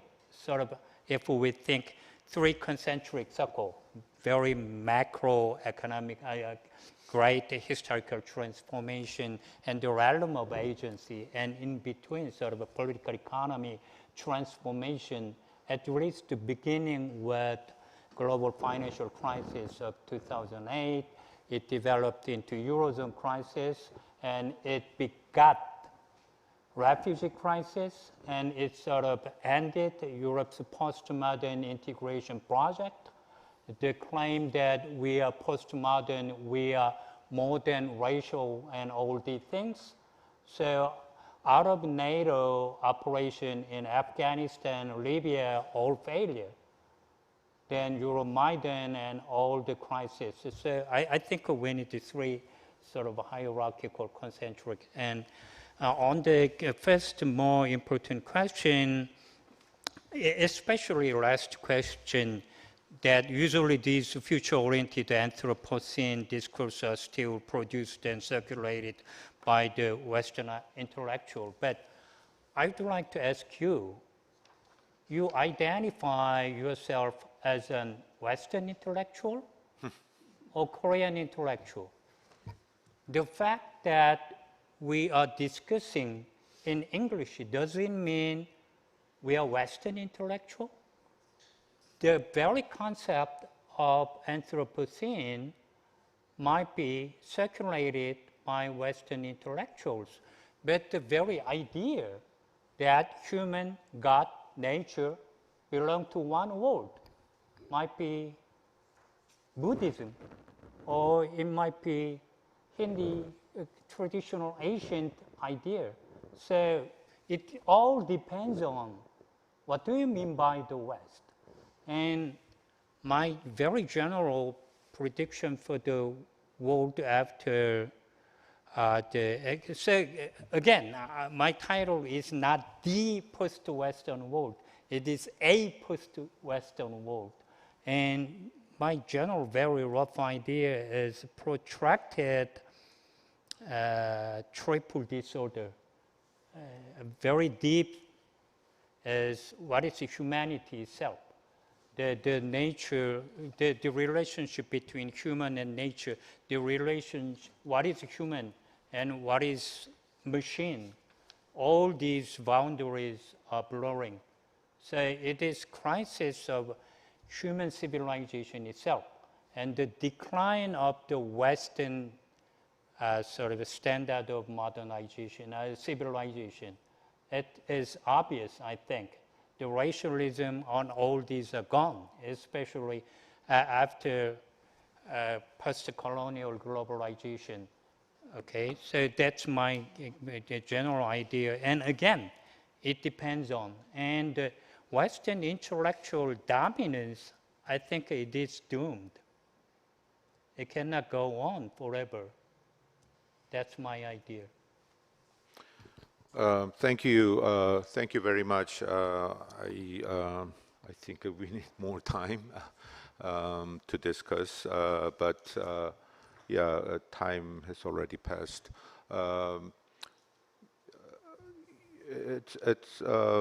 We don't need to conclude this panel. So we just kick off with this great session, and we just touched upon the thing. The point, like, are we a Western scholar or non-Western scholar? Are we talking about Western IR or non-Western IR? It's a very difficult question, but at least we can think of the way we as Korean scholar reconfigure the Western order and a post-Western order that I guess Professor Acharya, you go back home and with an impression of there maybe a way of configuring Western or post-Western order with Korean characteristics. I don't know, but I mean that's something that we need to develop, from now on with the two-day session. So let us stop here, stop here, and please give a big applause to our panelists, and the session is closed. Thank you very much.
Okay, good afternoon.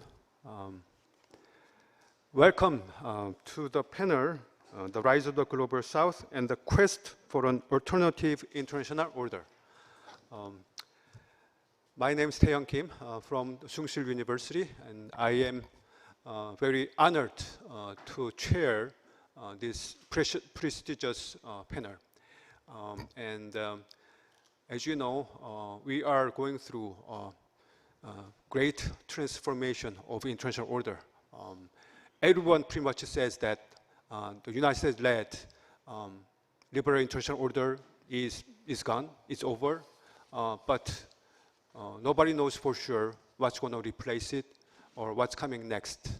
So one of the possibilities is newly emerging orders, like the emergence of the Global South. Actually, the Global South has been there for a long time, but the true significance of the Global South is coming again.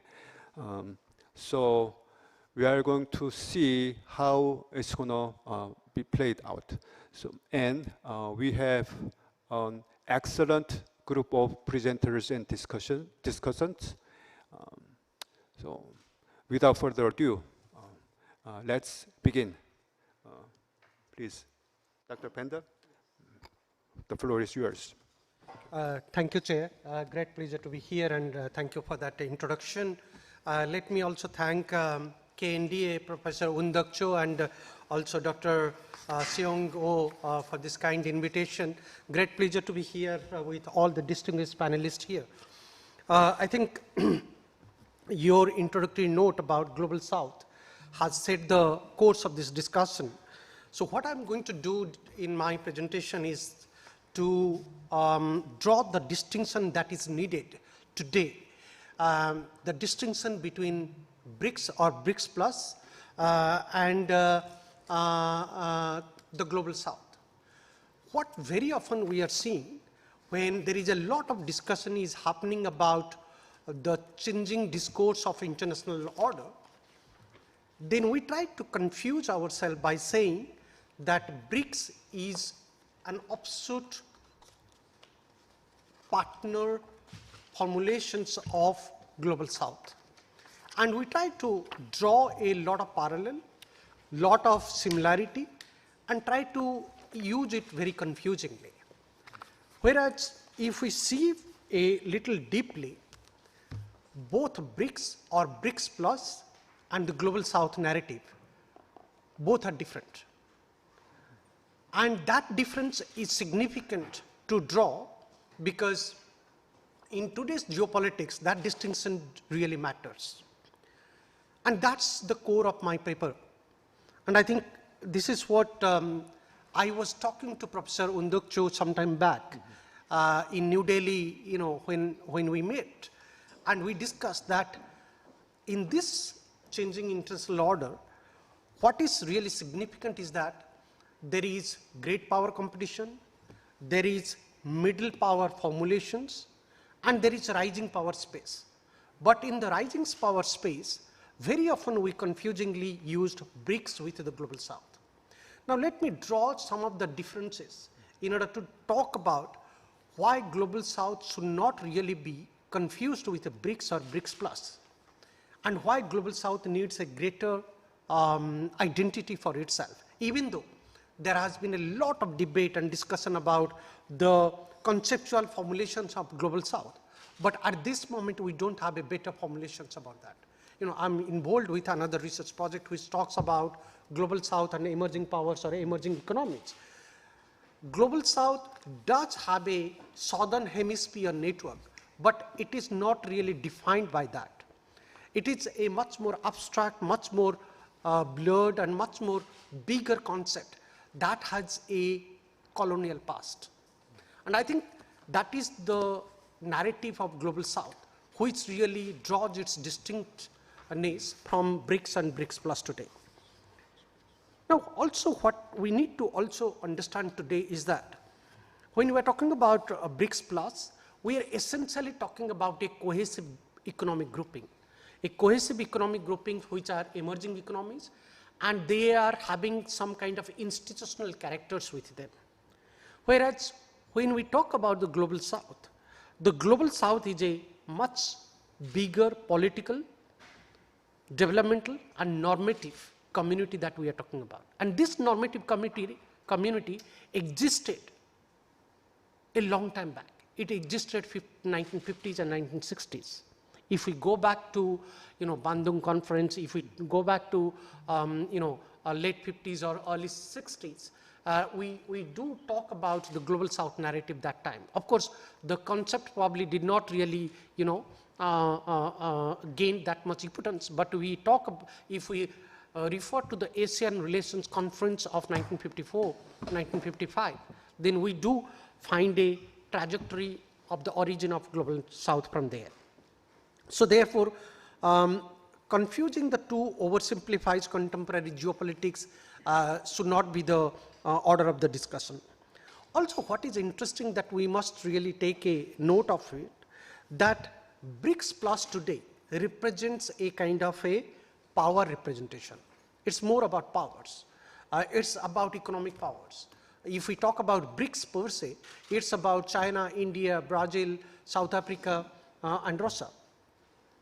And today when we are talking about plus countries, and these plus countries, not necessarily each one of them are rising economies or emerging economies, but they are a part of the BRICS plus mechanisms because of the power configuration that is emerging in global financial architecture. But what about Global South? Global South is a permanent architecture which has not really fully developed, but it still existed 7 to 8 years back, 7 to 8 decades back. And that architecture actually talked about aspirations. It talked about promise. It talked about a future promise. And that's the distinction we need to talk about, because Global South, long before BRICS and BRICS Plus, talked about equity, representation, and developmental justice. And I think, therefore, we need to really capitalize a lot on Global South. And I think when we're talking about Global South, I think the bigger economies are much more focused on tying up with the Global South. I've been doing a couple of other projects. If we talk about South Korea and Japan in particular, both these economies are really focusing a lot on Global South at this moment, rather than on the BRICS power. BRICS is just a mechanism. And given the kind of closer proximity China and Russia has, not many middle-ranked economies or middle powers are really focusing on BRICS. They are rather focusing on the Global South formulations. Because Global South offers an aspiration, it talks about equity, and if we talk about in the context of Japan in particular, Japan talks about Global South in a much more methodological sense. In fact, if we go back to the Japanese foreign policy, they have been focusing with Africa in the TICAD conference for a long time. And this TICAD conference is really talking for a long time about Global South formulations, why middle powers and the rising economies really need to connect well with the Global South, because the Global South are the future of this international order. Now, the other distinction that we need to really talk about, and that is really necessary, is that Global South is much larger than BRICS Plus. BRICS Plus has got a defined, much more narrow-centric agenda, whereas Global South has got a much more global voice, having an impact with the current and future architecture. And therefore, when we are talking about Global South, it actually legitimizes many things in the global politics today. If we are talking about poverty eradication, if we are talking about global governance, if we are talking about representation of the lesser heard voices, the Global South can actually offer that. BRICS is echoing some of the issues that Global South is really talking about. But then BRICS are also talking about its own specific interest, because BRICS and BRICS Plus fight is with the West, with the United States of America, with the dominance of US, with the dominance of European Union. But Global South fight is not necessarily with the West per se. Global South fight is more about its own representation in a future world order. And I think this fight is going on for 6 to 7 decades. And therefore, this is necessary to draw that attention. The other distinction that needs to be really made, and probably we need to really talk about, that when today we are talking about BRICS and BRICS Plus is talking about accelerating multipolarity. Because BRICS Plus is a platform where the powers are distributed. As we heard in the first session, we often try to confuse ourselves by saying multipolarity is the same like multipolar world. Both are different. Multipolar is a accumulation of powers, where multipolarity is the platform where the power is distributed. So there is a distinction. So BRICS Plus is all about multipolarity. That might really represent a kind of facet of multipolar world structure, but it doesn't really represent the entire multipolar architecture or the global south. So BRICS Plus is much more narrower in sense. My last 2 points are that if we talk about the global south is actually today defining the legitimacy of the new order, and we should not really overlook. It's not really the BRICS Plus countries or the BRICS countries like China, India, Russia, South Africa, and Brazil they are defining. There are many other countries, African countries, many Latin American countries. They're actually representing, and also some of the countries from ASEAN region. They formulate and they are an essential and a core ingredients of the global south notion. The other aspect, I think that is a critical to my distinction here, that the emerging order is neither fully bipolar nor fully multipolar. And therefore, the distinction and a clarity of thoughts about global south and BRICS Plus is necessary, because BRICS Plus actually talks about the blurred areas between a bipolar world and a multipolar area. For example, countries like China, we saw what happened during President Trump and President Xi Jinping. They talked almost about like a bipolar shared centric world order. Even though China is a part of the BRICS or BRICS Plus, they are really trying to become ambitious and talk to the Americans that China should have a special table along with the US. And I think therefore some of the BRICS countries, they try to, if we talk about Russia talks about a China plus Russia architecture. If we talk about India, India has its own ambition. India talked about Indo-Pacific with the United States and with the Quad powers for a long time to improve its balance of power.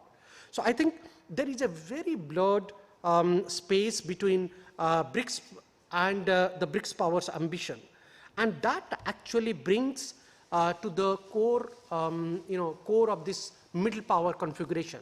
Middle powers could also become an essential component of the global south formulation. They may not really be identical to the global south countries, but they could be the real partner or the developmental partners for the global south countries to shape the narrative of the future order. And who are these middle powers we are really talking about? And I think if we talk about the middle powers, particularly 3 countries, South Korea, Japan, and Australia. These are the 3 countries who could have a much more serious collaboration with the global south countries, including India. And I think that is necessary for the future of the world order. And I would conclude by saying that what we are seeing a much more long-drawn, silent revolution taking place. Of course, this revolution is not necessarily going to, throw the weight of the Western order. The Western order influence will still be there, because all of these global south countries are still being very dependent on IMF, World Bank, WTO, and many other financial institutions. But look at the United States of America under Trump 2.0. They have withdrawn almost from 30, 40 plus international institutions. And that itself creates a vacuum in an international order that global south countries needs to really stay united, collaborate with the middle powers, particularly with South Korea, Japan, and Australia much more seriously, so that we could actually save the future of the international order in times to come.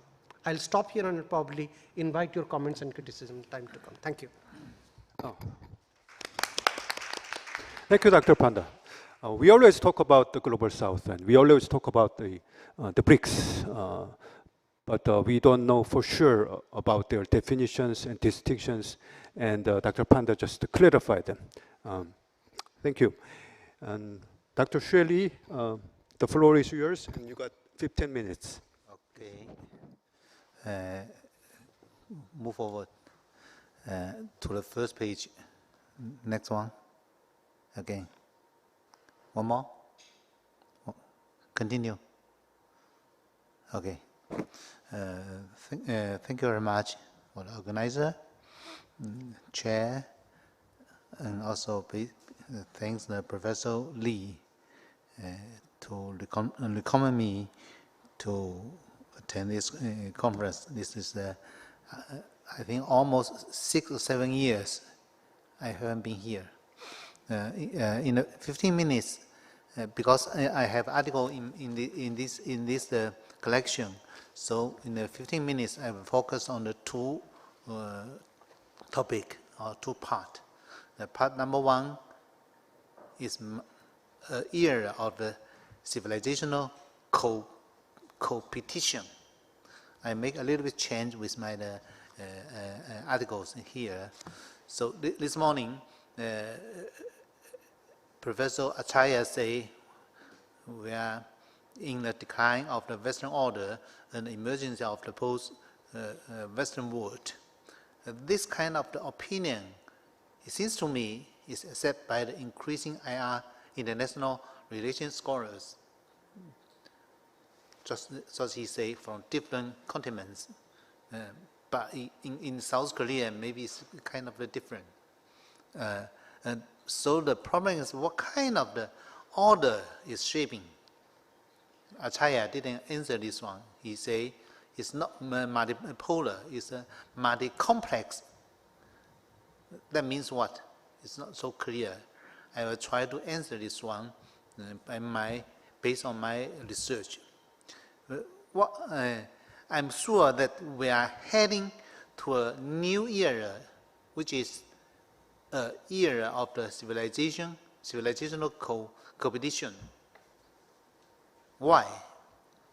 Based on the following arguments. It totally is 4 or 5. The number one, of course, is because of the U.S. After the Second World War, American is a leader of the world, which organized the post-World War II international organization through cooperate with European, Soviet Union, and other countries. That's the basic fact. But the problem is, since the 9/11 and then come to the 2008 international financial crisis, and then there is a big debate in the United States between the two parties until to the 2015. I think they will reach a consensus among the elites of the United States. They need to make a change. It should not be the old role that they played for more than half centuries. It seems to me, since 2015, United States is turning to a new isolationism. What does it mean, the new isolationism? We always know that the isolationism, there's a long period in the United States. It can be start from the George Washington, the farewell speech, until the Second World War. After the First World War, United States tries to break through the isolationism but the president, the then president, Wilson failed. Just until the Second World War, United States no longer stick to the isolationism and become the global power. But now, I would say, United States try to turn into a new isolationism. 3 points for that. It no longer has a will, mainly it's a political will, to lead the world. For many reasons, all of you will understand the meaning. It also has no enough capability to lead the world from the owning or unique superpower to one of the main powers. And its identity also make a change from a hegemon to a Western country and attach importance to the Western hemisphere again. We are no longer global countries. We need to pay much more attention to the Western hemisphere. That's our sphere, influence sphere, right? So, before the Second World War, European is the center of the world. After the Second World War, United States is the center of the world. But now, United States say, I don't want to be the leader. I don't have enough capability to be the world leader. So the problem is, if another civilization has a capability as well as the will to lead the world, my argument is all of them are regional civilizations. It's hard for them to become a recognized global leader because of the context of the times. Move forward.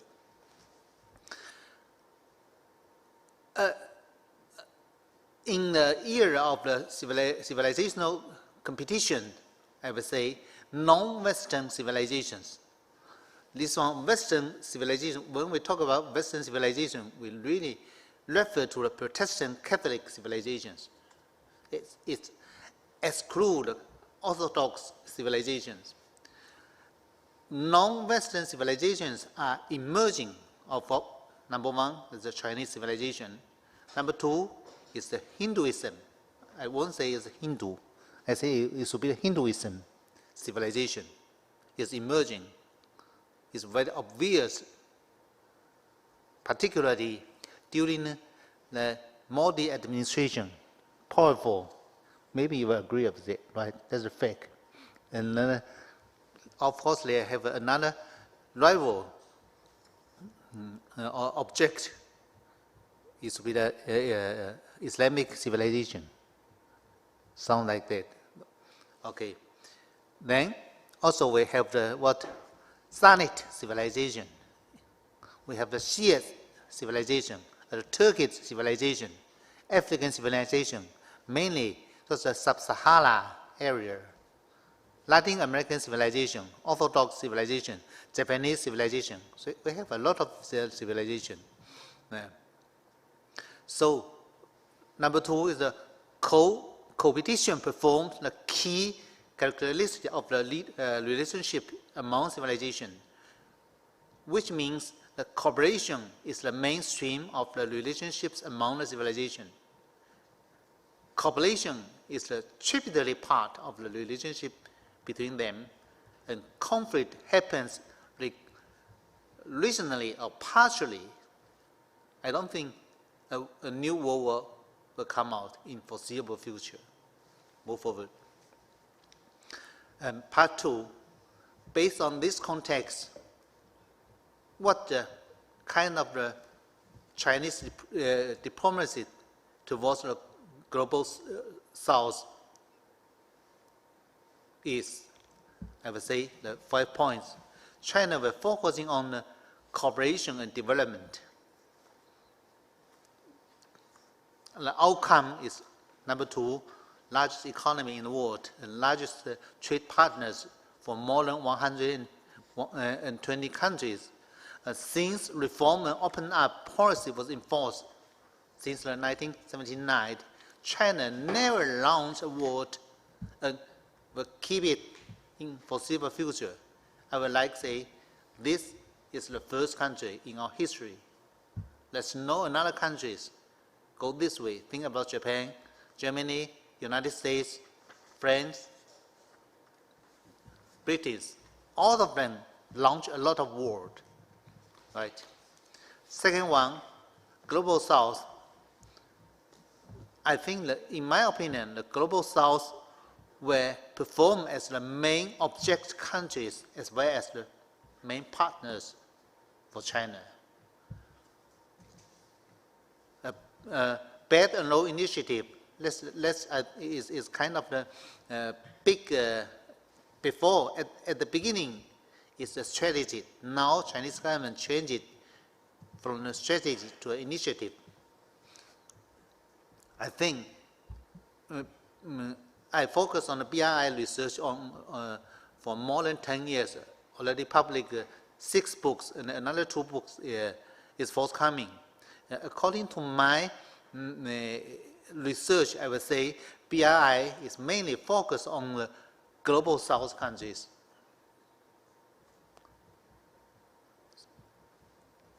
China has signed BRI agreements with 153 countries, which take the 80% of the UN members. And priority orders in China's diplomacy towards the Global South. Here I say about a priority order. Number 1 is the neighboring countries. Be careful. Here, just refer to the non-developed countries, which means countries like Japan and South Korea is not the main partnership for China's BRI. I have a strong argument for this. And then come to the African continent.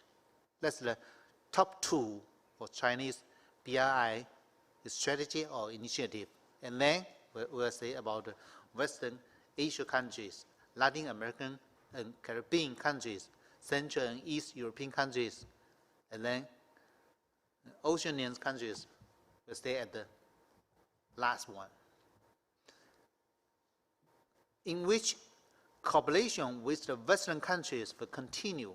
However, the room is smaller than that between China and the Global South. That's the basic fact. I have no need to explain anymore. Last point. How about the diplomacy towards the US? A lot of say China is a G2 or whatever. I would say very hard. Basically because China is different from the Protestant and Catholic civilization. It almost it close to be a universal civilization.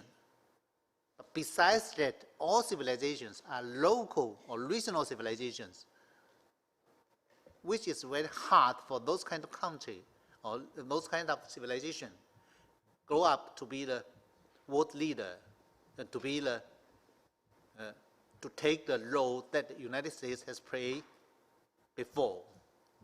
The influence after even China become a very great power. GDP is as large as the United States, even larger than the United States. China still a regional power with global influence only. So during this one, I would say Chinese diplomacy towards the United States. My argument is the 缠斗. I don't know how to translate it, this one in English. It roughly, I can say, is the Chinese still like to cooperate with the United States. Meanwhile, there is a lot of the competition with the United States. Sometimes have some struggling for a core interest like Taiwan issue. I will stop here. Thank you. Thank you. Thanks, Dr. Xue Li. Dr. Xue Li explains the current international order based on different civilizations rather than material power. And based on the civilization perspective, he explains China's diplomacy toward the global south. Very interesting. Thank you. And Professor Dong-Seok Kim, the floor is yours. You got 10 minutes. Yeah.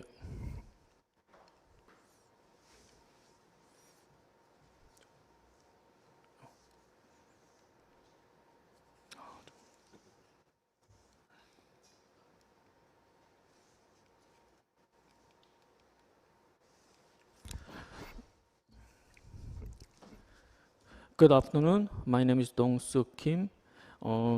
Today, I will make a presentation on the rise of Africa and its implications for Korean diplomacy. So since the 2000s, Africa has been emerging as a blue ocean. People around the world start to abandon negative images attached to Africa and reassess Africa's values and potentials. Africa possesses great economic potential. The economies of countries such as Ivory Coast, Ethiopia, Kenya, Morocco, and Rwanda have been growing rapidly. Abundant resources such as cobalt, nickel, gold, diamond, among others, and huge fertile land, and large youth population, and expanding commercial markets comprise Africa's economic potential.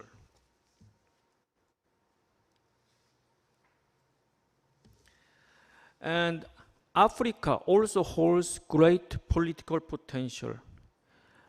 Africa is part of the global south. African countries account for about 35 to 40% of the global south countries. Africa is striving to raise voices, collective voices, on political and economic issues within the global south, within the UN, and within other international organizations. So Africa has expanded influence on international institutions such as UN and G20. Some chiefs of international institutions hail from Africa. Also, Africa provides a model for conflict resolution, reconciliation, and peaceful coexistence, illustrated by the Truth and Reconciliation Commission in South Africa.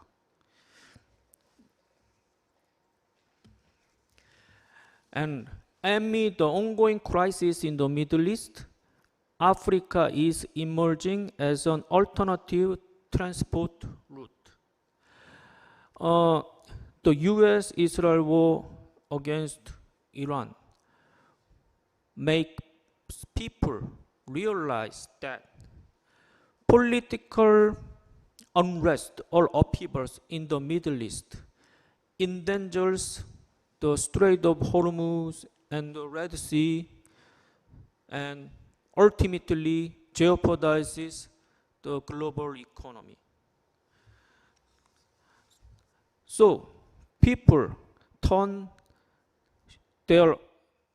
pay more attention to Africa as an alternative transport route.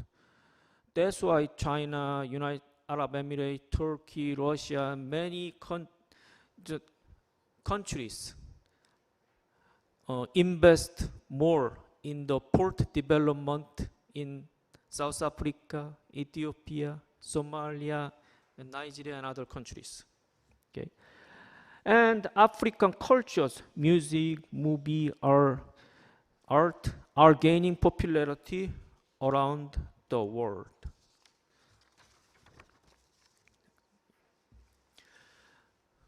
So as Africa has been emerging as a blue ocean, China, United States, European countries, Russia, Turkey, Brazil, UAE, Saudi Arabia, etc., recognize the importance of Africa and are advancing towards Africa. Yeah. China's Africa is an, as you say, important partner of BRI. China's BRI, and that's an example. So concerns, but this advancement, new advancement, raise concerns about another scramble for Africa. And people, some experts, criticize, these countries' new interest in Africa for the reincarceration of colonialism.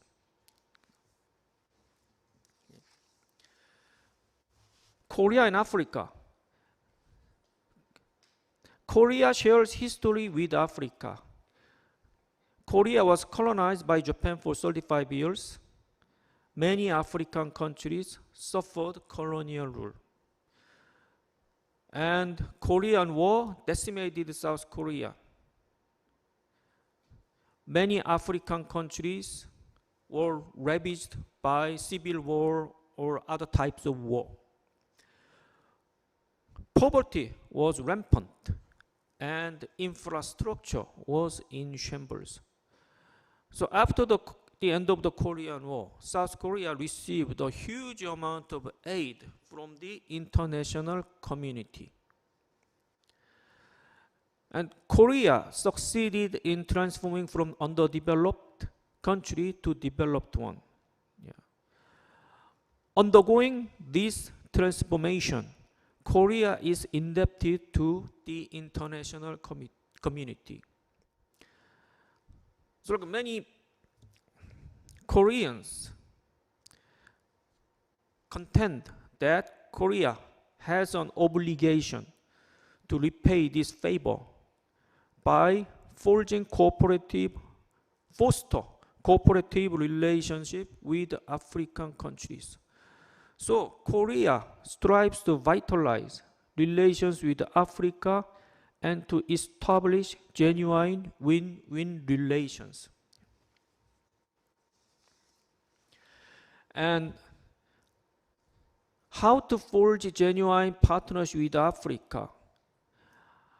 I want to emphasize people-centered approach. Korea cherishes or emphasizes human resources. Since the 1960s, medical doctors, agricultural engineers, taekwondo instructors have settled and worked in various African countries. They are acting as like a diplomat at that time. And young volunteers are dispatched to African countries, interacting with people and working hard to improve the lives of Africans. And the number of Koreans traveling to Africa is rising. And vice versa, more and more Africans study or work in Korea. And K-culture is gaining popularity in Africa. I lived in South Africa for 2 months and I visited like 14 or 15 African countries. Those people in those countries are very familiar with K-culture. And K-culture's popularity is rising, I found. Mutual human exchange helped to enhance Korea's understanding of Africa and Africa's understanding of Korea, which lays the foundation for Korea's genuine partnership with Africa. The number of high-ranking officials visit has increased. So Korean president visited African countries in 1982, 2006, 2011, 2016, and last year. Yeah. And 2 years ago, Korea-Africa Summit was held. All 48 invited countries sent delegation, 25 head of states attended the summit. At the summit, the Korean government proclaimed to galvanize cooperation in a wide range of areas, including development, resources, peace, climate change, and agriculture. The summit generates an opportunity to upgrade Korea-Africa relations. Next. And this year, I think exactly like 3 weeks ago, 2026 Korea-Africa Foreign Ministers Summit took place. As a Foreign Ministers meeting took place as the summit follow-up event. Representatives from 50 countries and four regional bodies congregated in Korea and discussed various issues relevant to Korea and Africa. So the Korean government reaffirmed commitments made by the 2024 summit, and one of the notable things is that the Korea proposed the Korea-Africa summit in 2029. So, which means that Korea shows its intention to routinize the Korea-Africa summit. And private-to-private exchanges need to be encouraged. So like sports, music, movie, and other cultural activities are great tools to fostering genuine understanding. Now, shifting gears to development cooperation, the amount of ODA to Africa has increased gradually. ODA to Africa comprises like about 25% of the entire Korea ODA. The Korean government endeavors to forge cooperation in the areas of IT, education, agriculture, healthcare, etc. And sharpening the understanding of Africa is essential to boosting development cooperation. So development cooperation lays the foundation for private investment that African countries want. More and more African leaders emphasize not only aid, but also investment. So African leaders want to translate aid into development, like investment. So Korean companies can invest in manufacturing, electricity, education, and agriculture, which contributes to improving people's lives. So Korea needs to focus on zero in on basic essential things that Africa needs the most. That's one is food, water, electricity, infrastructure, and internet. And also transferring technology to locals is key to achieving economic growth. And Korea boosts its contribution to resolving conflict, installing peace, and accomplishing political stability in Africa. The Korean government provides financial resources to AU Peace Fund and contribute to UN peacekeeping forces currently deployed in South Sudan and to multinational forces combating the Somali piracy.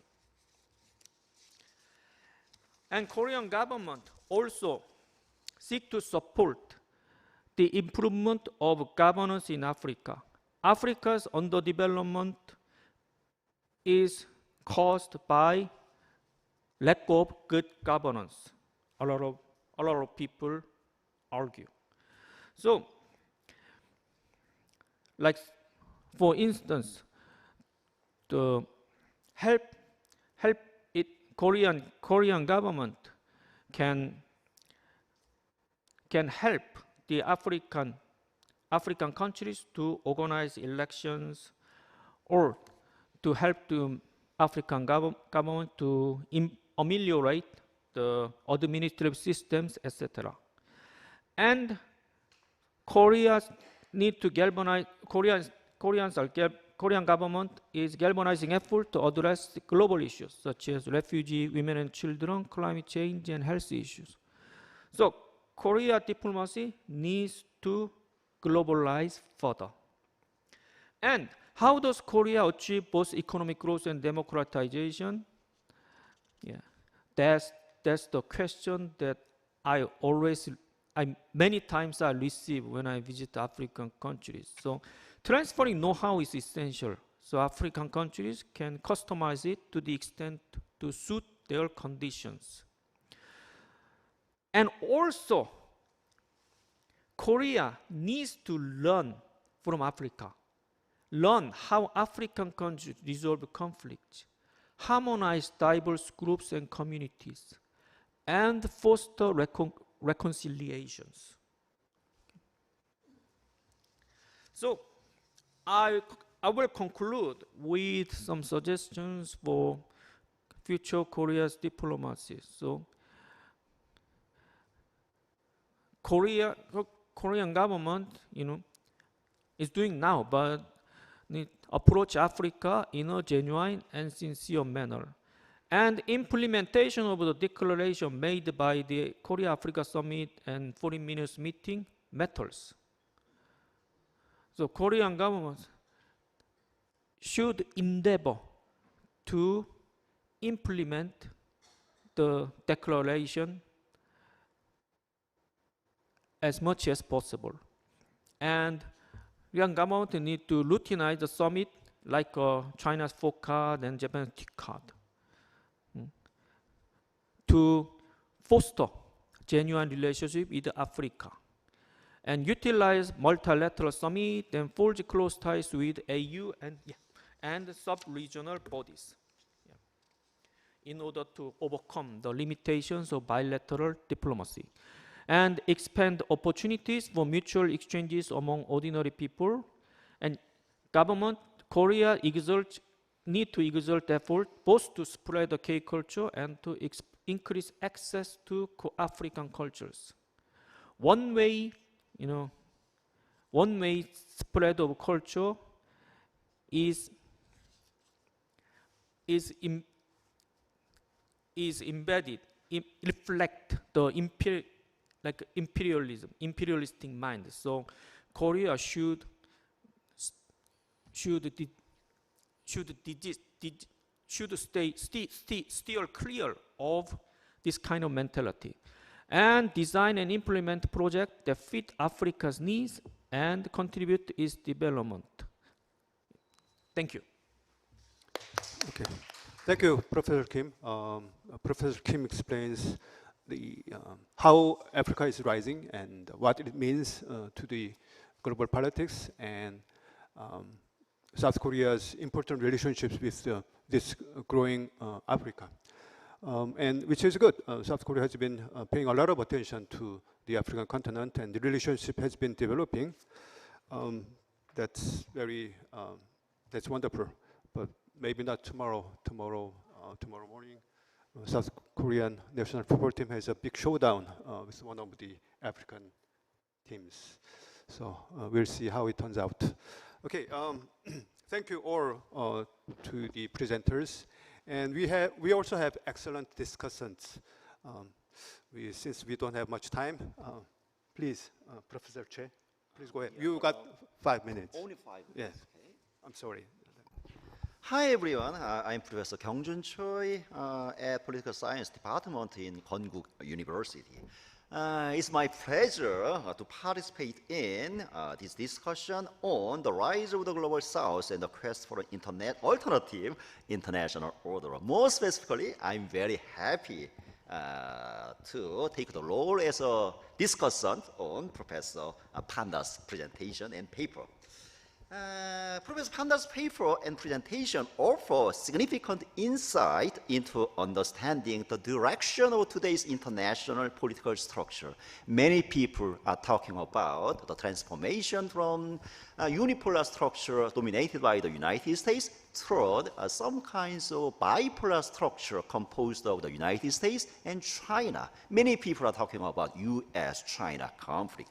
However, the rising importance of the global South and the role and functions of the BRICS highlight some kinds of the possibility of transformation into not into a bipolar structure, but some kinds of multipolar structure. So these kinds of discussion on the role of the global South and function of the BRICS and some kinds of distinction and similarity between BRICS and the global South would provide significant implication for our deeper understanding about some kinds of great transformation of international structure or international system.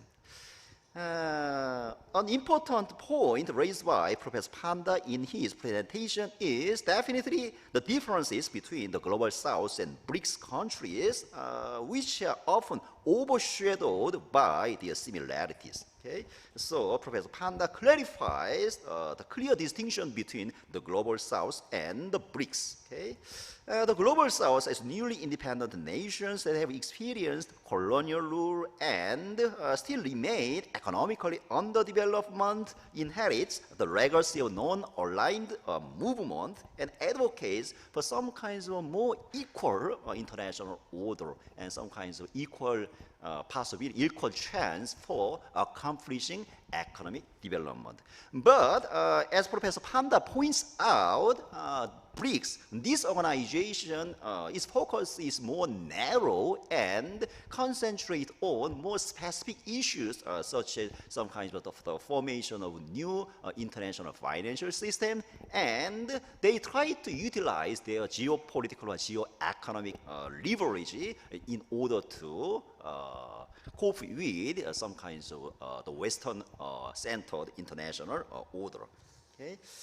Professor Panda's arguments, as I already mentioned, offers significant insight for properly recognizing the similarity and differences between these two political international entities. But I want to raise several points of discussion in order to more develop for our understanding about the characteristics and role of BRICS and the global South. First, although BRICS cannot be said, as Professor Panda pointed out, it cannot be said to solely represent the global South.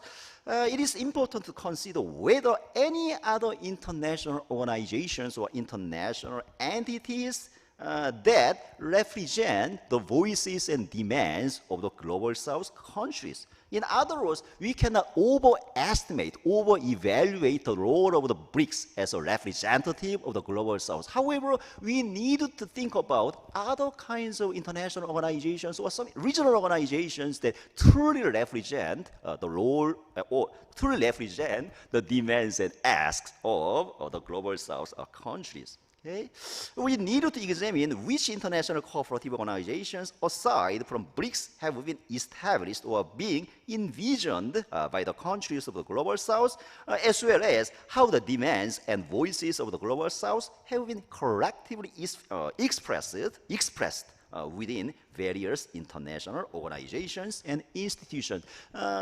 This is very important because many scholars or people are very critical of regarding the role of the global South. In other words, the global South countries actually have cooperated with Western countries in order to accomplish their economic development. Okay? So we do not have to over-evaluate the BRICS, but we need to think about how the global South countries have played some kinds of important role in international politics as some kinds of collective entity or some kinds of the organization or entity that have some kind of internal cohesion and internal cooperation. The second point is about the role of China and Russia in the world of Global South. Considering the overlaps and distinction between the Global South and the BRICS, the question arises as to whether these two countries, China and Russia, can be included in the Global South. In other words, the BRICS, this organization contains China and Russia as important members. However, there are many debates about whether China and Russia, these two countries, can be included in the Global South. Actually, the inclusion or exclusion of these two countries in the Global South world contains some kinds of strategic interaction between China, Russia, and the United States. In other words, the United States has argued that China is not a member of the Global South. In other words, strategically, the United States does not want China would be some kinds of the leading country of the Global South. The United States want distinction between China on the one hand and remaining Global South countries on the other hand. On the other hand, China actually, as Professor Lee already explained in his discussion and paper, China has argued some kinds of collaboration or some kind of shared identity with the Global South countries. China want to be a member, not only one member, but some kinds of leader, a leader in the Global South, and one extend its influence over the Global South. We also need to address Russia's position toward the Global South. So important thing is that whether China and Russia, whether these two countries have clearly clarified their identity and role in various international organizations, not only in BRICS, but also many kinds of international organizations such as the United Nations or other regional and multilateral organizations in terms of their identity and role or principles related with the Global South. Okay, this is my major points regarding Professor Panda's presentation. Again, I was very happy because this presentation addresses very important issue in international politics, especially in terms of the rise of the Global South and the role of BRICS. Thank you. Thank you, Professor Choi. And Professor Hyung-Chun Kim, the floor is yours. Thank you, Professor Shelley. So I very much enjoyed your papers because your paper is timely, very important, and thought-provoking papers. So particularly because it brings the concept of the civilization back to the study of the geopolitics and offer an interesting perspective on China's engagement with the Global South. So actually, I'm very sympathetic to one of the implications of your papers. So it seems possible that the diplomacy grounded in the civilization identity may place the greater emphasis on harmony rather than hierarchies, even when it's used as an instrument of the state powers. So in this sense, the possibility that the Chinese civilizational discourse offer an alternative vision of the international order deserve the serious consideration. So my first comment concerns the concept of the civilization itself. Throughout your papers, civilization appears at different times as a historical tradition, political identities, and diplomatic discourse.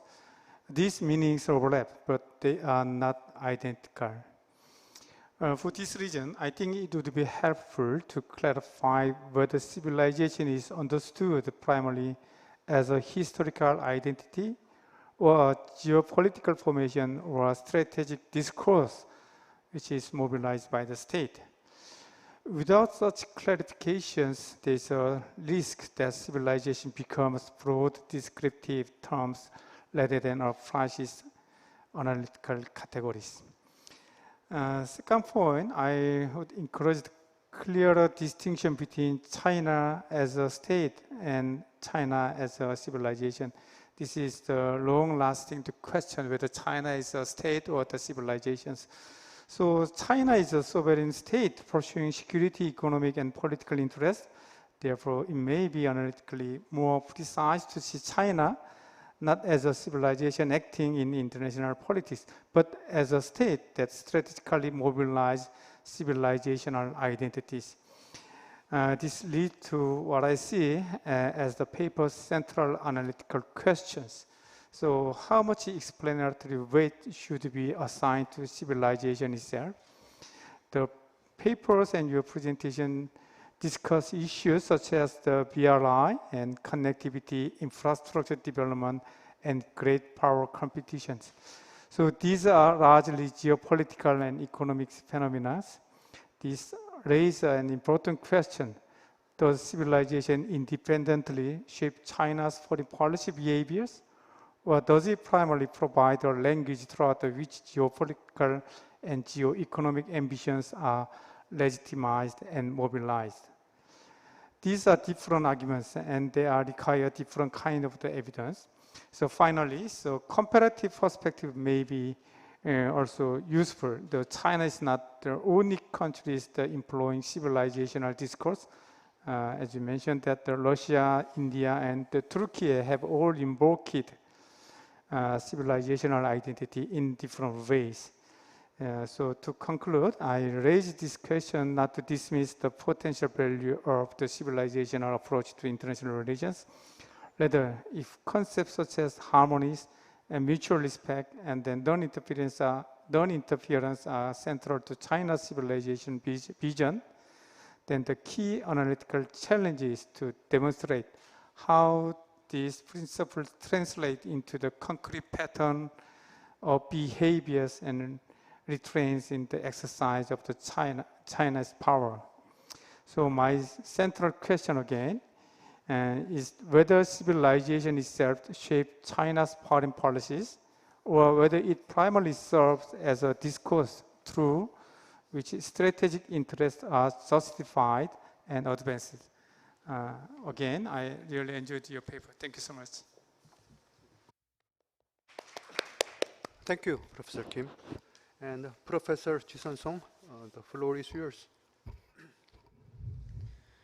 Thank you, Professor Kim, for a very comprehensive and insightful presentation into the rise of Africa amid the international order, as well as Korea and Africa's partnership. It was a very comprehensive overview. I felt like reading a textbook. So I just had a couple, so I would like to provide my 2 cents as well as questions to Professor Kim's presentation. I do agree that the presentation highlighted in detail the value of Africa in the present and future across multiple dimensions, from social, economic, political to diplomatic. As mentioned in the presentation, Africa is playing a significant role and displaying a great potential in shaping international order by expanding its influence. And I think it's also worth noting that Africa is taking the initiative in solving its own problems. Most notable examples would be the Africa CDC, as well as the Africa Continental FTA, and most recently, talks of setting up regional funds to self-fund regional development and to resolve regional development challenges. So in a way, instead of relying on external assistance, which has been proved to be less stable than expected, especially with the change in developed countries' foreign aid strategy, Africa is committed to solving its own problems with its own hand. And in addition, Africa is trying to have a better control over its resources while diversifying its partnership as a way to shift from a reactive recipient to a proactive global stakeholder. And I think this is evident from the recent global health MOUs with the US government, where countries in Africa are putting their national interest at the very forefront. And third, Africa is collectively pushing for global governance reform to better represent its continent, most notably in the UN Security Council. Yet challenges remain, and this is where I would like to ask the presenter for his opinion on the following questions. First is, how much of the collective action among African countries do you think is actually possible? In the presentation, you talked about Africa more as a group, but as you would well know, there are gaps in representation, there are gaps in financial, natural, human resources, development stage, peace and security among different African countries. And representation at multilateral platform is somewhat limited to South Africa, such as at G20 and BRICS. So how much of a barrier will this be in bringing the continent together? Is there actually a common agenda that can bring all African countries together? And I do think in the course of discussing this, numbers should matter, as we have 54 countries in Africa, whereas there are 11 ASEAN members. Perhaps differences between the potential and the actual capacity that Africa holds as a continent should be made. Second is, what consensus or collective action building mechanisms does Africa have at the moment? For instance, at the African Union, what comparative advantages and limitations does such mechanism have when compared to other regional platforms such as ASEAN, where things are made based on consensus? Have there been any African Union's agenda that's been well implemented based on collective support from the continent?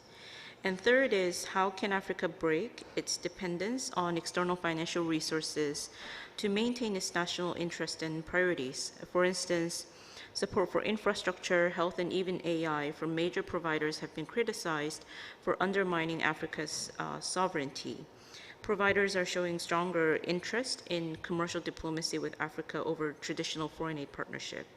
So unless Africa is able to mobilize significant domestic resources whose potential may be limited to selective countries in the short run, the so-and-so vicious cycle of dependency may prolong. In terms of the Korea-African relations for the future, I do also agree that the presentation described in detail the history as well as the progress made.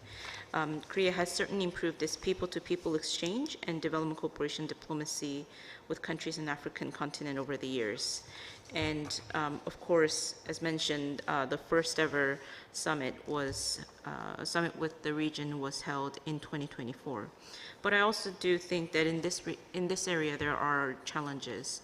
First is the scale and scope of Korea's engagement with Africa. This is the case for both public and private sector. Compared to Korea's engagement in Asia, that in Africa does fall short in diplomatic, social, economic, and development cooperation. As there are more countries in Africa, bilateral relations also tend to be quite limited. Economic-wise, including trade and investment, there is less interest from the Korean private sector, with limited number and type of private companies venturing into the African market. ODA is also facing tough times, while 20% or 25% has been mentioned. As long as the total budget doesn't increase, the actual amount to the region will certainly decrease. Second is lack of priority. There is great development need in Africa for sure, and at the same time, Korea needs to provide its support more strategically. In this sense, Korea will need to further sophisticate and prioritize its partner countries and sectors, and having a clear agenda in the region can also help the region better understand Korea's agenda. Third is the need to upgrade, Korea's need to upgrade its engagement with Africa to a much more strategic level amid the changing international order. Africa will certainly continue to expand its influence in global governance and in global agenda. That is, African countries will strive to act as a primary agenda setters in multilateral platforms, in particular by shaping the Global South priorities in partnerships with other countries of the Global South.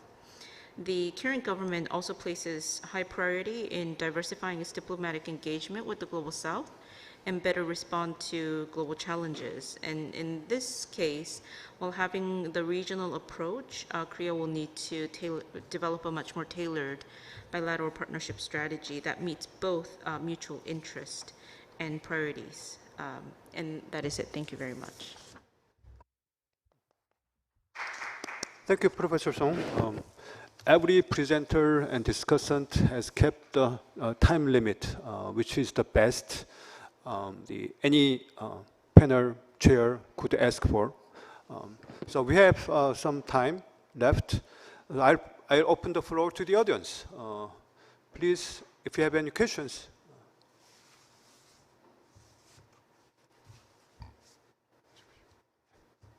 Yeah, please.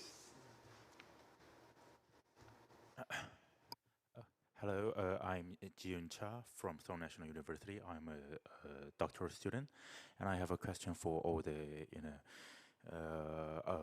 Mr. Xue Li and Dr. Panda.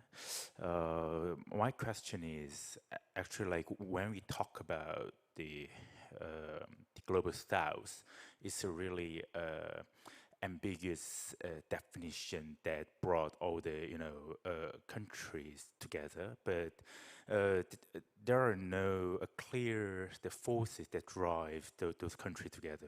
Like when we talk about those EU, we say like in the past there was Soviet Unions, or like they have the shared goal, but like when we talk about the global south, I don't see any kind of like the shared like maybe memories or like a forces that drive those countries together. The global south is a quite large group of countries, and but at the same time, it is quite curious for me that how those countries are standing on the same side when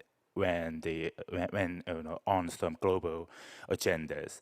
And so my question is that what drives the global south countries to act as they are a group on the global agenda for three of the presenters. Thank you. Any other questions from the audience?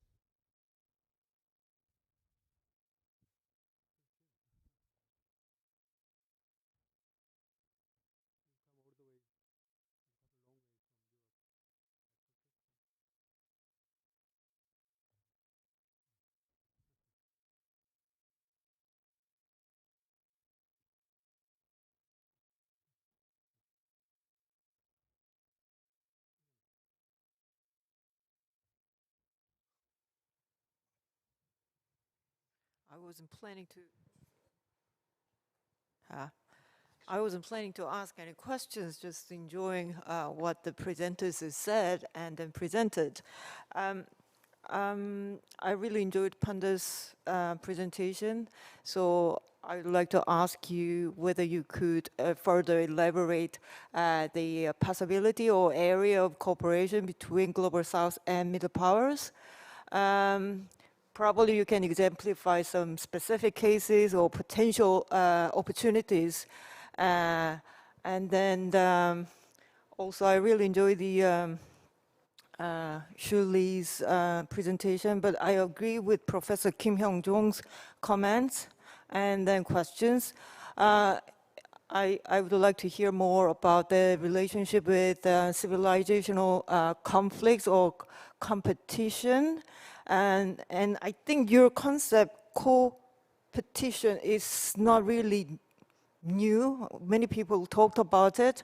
So it would be great if you could further elaborate what kind of, how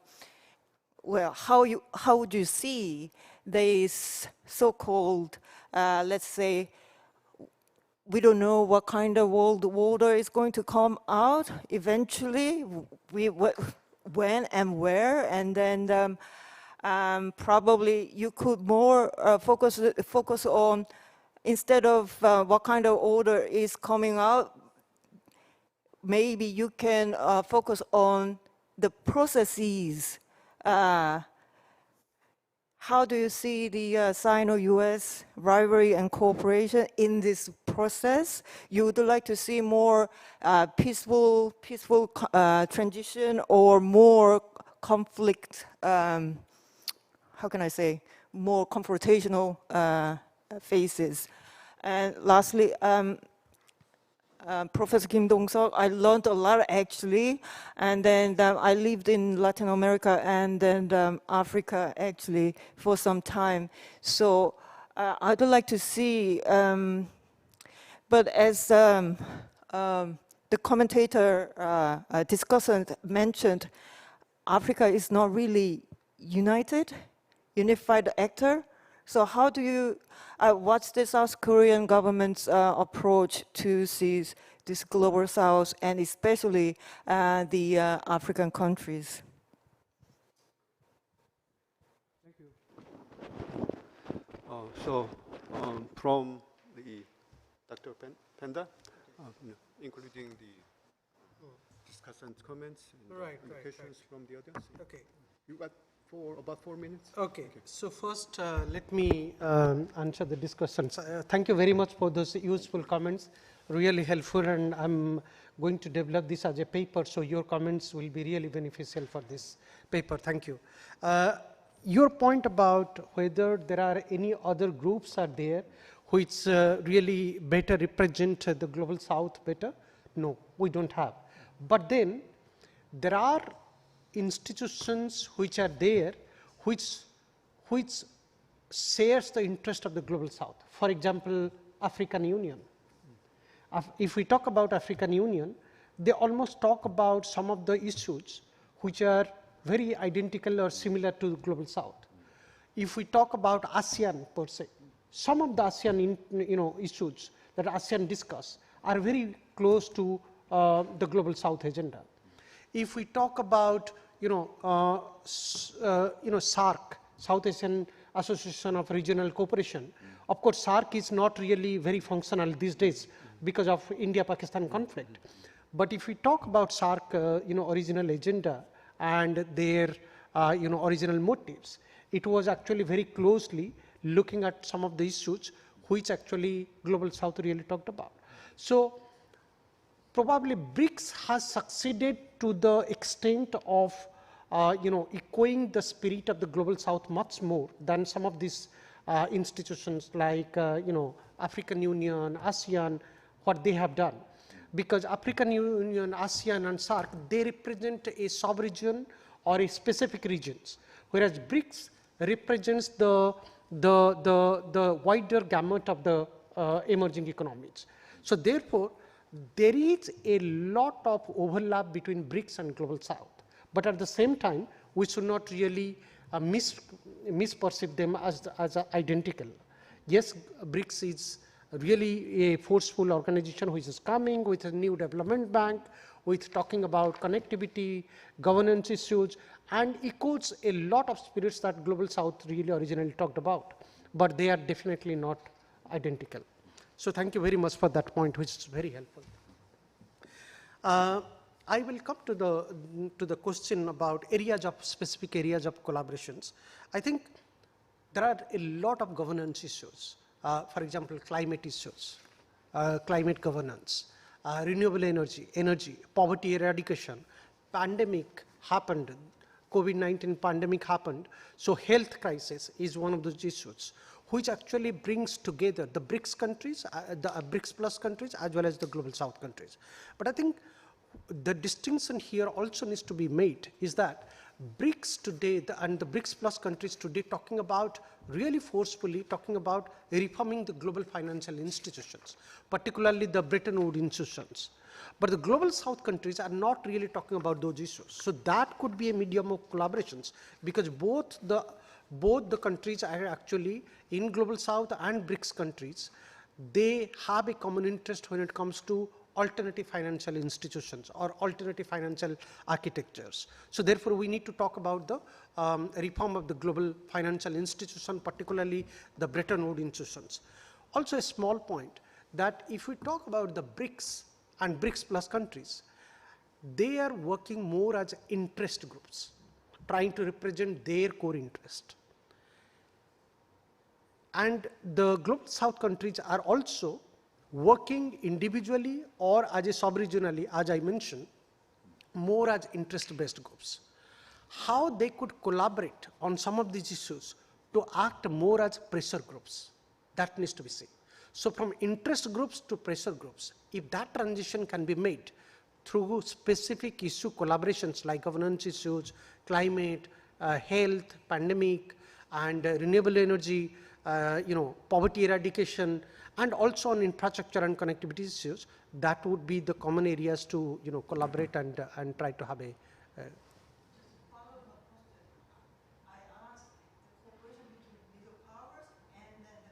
Oh, okay. Okay.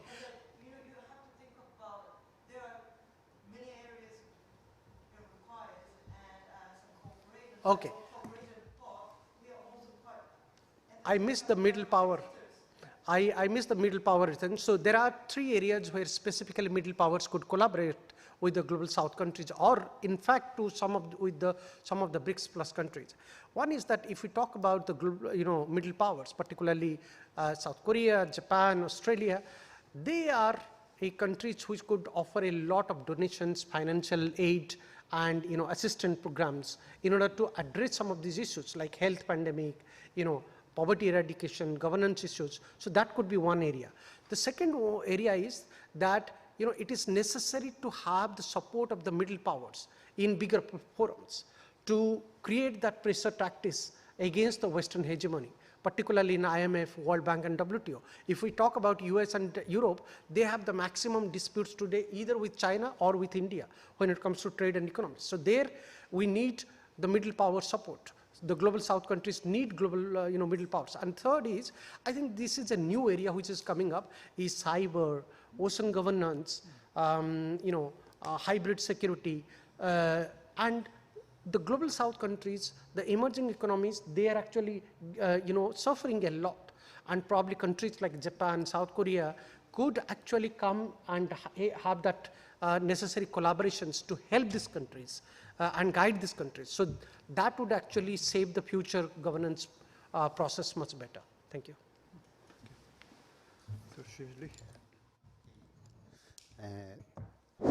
Thank you. I think it's some questions for me, 1, 2, 3. First of all, I would like thank the Professor King for your care for reading this one. I traveling a lot in the world. I think I already visited 50 countries in the world, in the United States or Canada or European. Only in Korea, the discussions write down stuff here. That means it really impressed me a lot. I think that's very good. Thank you very much for you spend a lot of time to writing this. Okay, and second one, I would say my paper is not an empirical research. It's just like a piece, a think piece from a paper for the China News, which is weekly. So in my academic paper, I will try to answer question from you. You question, you raise a lot of the challenges, and also occasionally some misunderstanding. Okay, just like you say, I just use the civilization as the important political languages or rhetoric. In my opinion, it's not that. Okay, so my argument is geopolitics or geoeconomics is only 2 perspectives for us to view the world. That's not enough, because we are not God. We are the ordinary people. We cannot, like a God, view the things completely, systemically, very deep. We just view the things from a different perspective. So I will try to find a new lens to view the world. I think in that sense, civilizations matters. So I go to the Samuel Huntington. But main difference between me and Samuel Huntington is that Huntington said the crest of the civilization is the key characteristic among the civilizations. I would totally disagree with this one. Why Huntington make this kind of the judgment? Partially just because of he lived in the context of the monotheism civilization. And go beyond this kind of the context, go to India, go to China, and go to the Africa, people will dislike this kind of thing. Only right along confrontation-based perspective, that's different. And my argument is that according to the Samuel Huntington, the crest between the four lines of the civilization is the main part of the relationship among civilization. I will argue that the cooperation between the civilizations will serve as the main part. Later, I will give a case, some example. So that's why I use this one. And also, what's the, how to, you said the competition is not a new word, it's a old word. I agree with that. My point is that the competition is a combination of the cooperation and competition. But you can see that which kind is the main part. For my argument, that's the cooperation is the main part, and competition is the secondary part. Okay, for instance, relationship between China and the U.S. Someone said nowadays the relationship or nature of the relationship between in China and U.S. totally changed from the cooperation, mainly cooperation, shift to the competition or conflict, serve as the main part. I would disagree with that. I would say that relationship between United States and China is complicated. It depends on the different subject or different topic. For some topic, they are partners, like trade, people-to-people relationship, students exchange, they are still partners. But when it comes to the advanced technology, ID technology, they are competitors. Come to the issue like the South China Sea, like the Taiwan issue, they will serve as the potential enemy. It's different, complicated, right? Before the war come out, like the Taiwan issue, the relationship between China and the United States, they are still the partner. There are a lot of the cooperation, trade part, right? Still largest, number one trade part. United States is the largest trade part for China. Also, most of the Chinese students like to go to the United States rather than other countries. You cannot still think that the Soviet Union will happen this kind of phenomenon. Okay. When you talk about the new order, what kind of a new order? United States don't want to be the leader. I will say we don't have the new order yet. The new order is in making. What we can say is we are in the era of the civilization competition. In the future, because the cooperation after some decades, maybe we'll see a new world order, right? Okay, and then the question for the student from the National Seoul University. What's the dynamic for the Global South serve as the agent to cooperate with countries, maybe some from North, from South? I think first is the emotion or sense. We are belonging to the developing country. We have the sense for the similar countries. Number two is the reason, want to get the benefit. When the Global South strengthen relationship with the Global South, like China, India, they also make a deep cooperation with the Global North. They want to get benefit from both sides. That's quite reasonable choice, right? And also, I will say that the one thing is, because China is developed very quickly, some countries like to learn some experience from China, which means United States or European countries is not the one model for them to achieve modernization. China offer alternative case, let's say, like Vietnam, that's the socialist country, you call it, right? Also Ethiopia, Rwanda, many countries just want to learn something from China, right? Also, The last one, just now you talk about the middle power. In my opinion, the middle power, there is no definition for the middle power. From Japan until the Australia, until the Singapore, Israel, they are all middle power. It includes two parts, developed country and developing countries.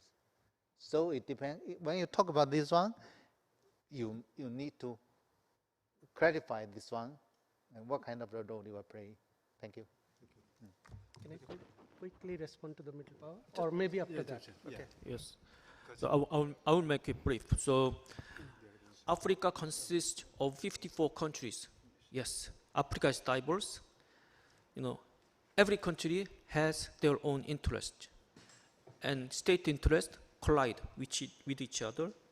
And inflation countries such as Nigeria, South Africa, Ethiopia spearhead efforts to address political and economic issues relevant to African countries. But I'd like to stress that African countries are trying to promote unity through institutions such as AU and other ECOWAS and other sub-regional organizations. So the mechanisms, like decision-making or conflict resolution mechanisms of these institutions are very inclusive.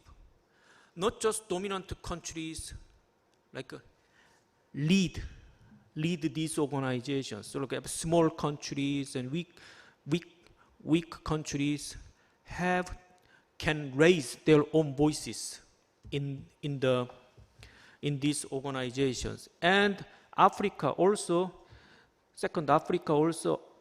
leaders also assert sovereignty over like mineral resources and or like economic and political issues. Try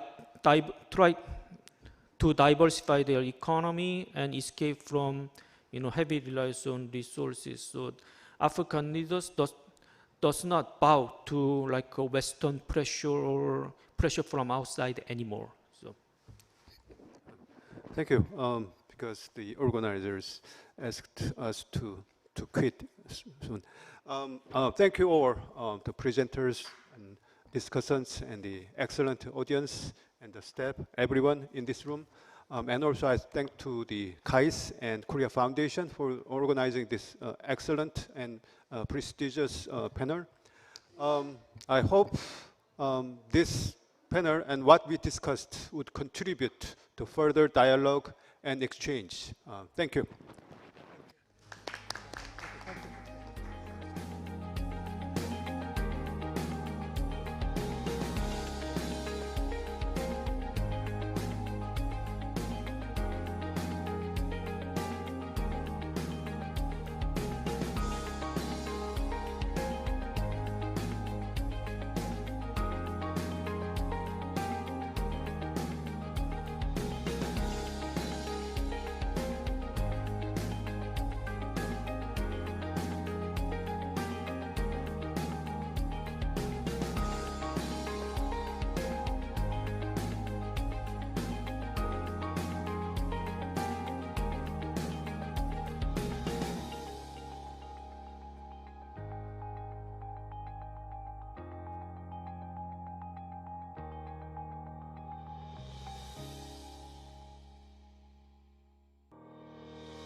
한국국제정치학회 하계학술대회를 시작하도록 하겠습니다. 개회식을 시작하도록 하겠습니다.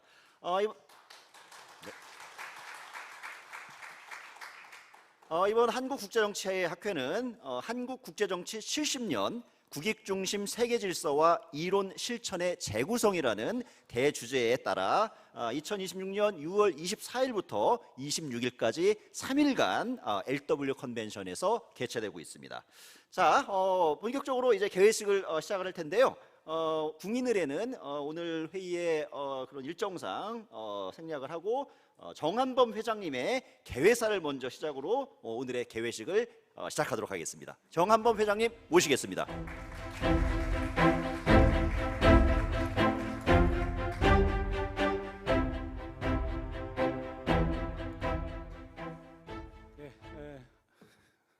안녕하십니까. 올해가 저도 의도하지 않았는데 학회 70주년이다 보니까 제가 70대 회장이 되었습니다. 작년에 이제 그 취임할 때도 그런 말씀을 드렸었던 것 같은데 70년의 무게를 어떻게 감당할 것인가에 대한 고민을 좀 하고 있고요.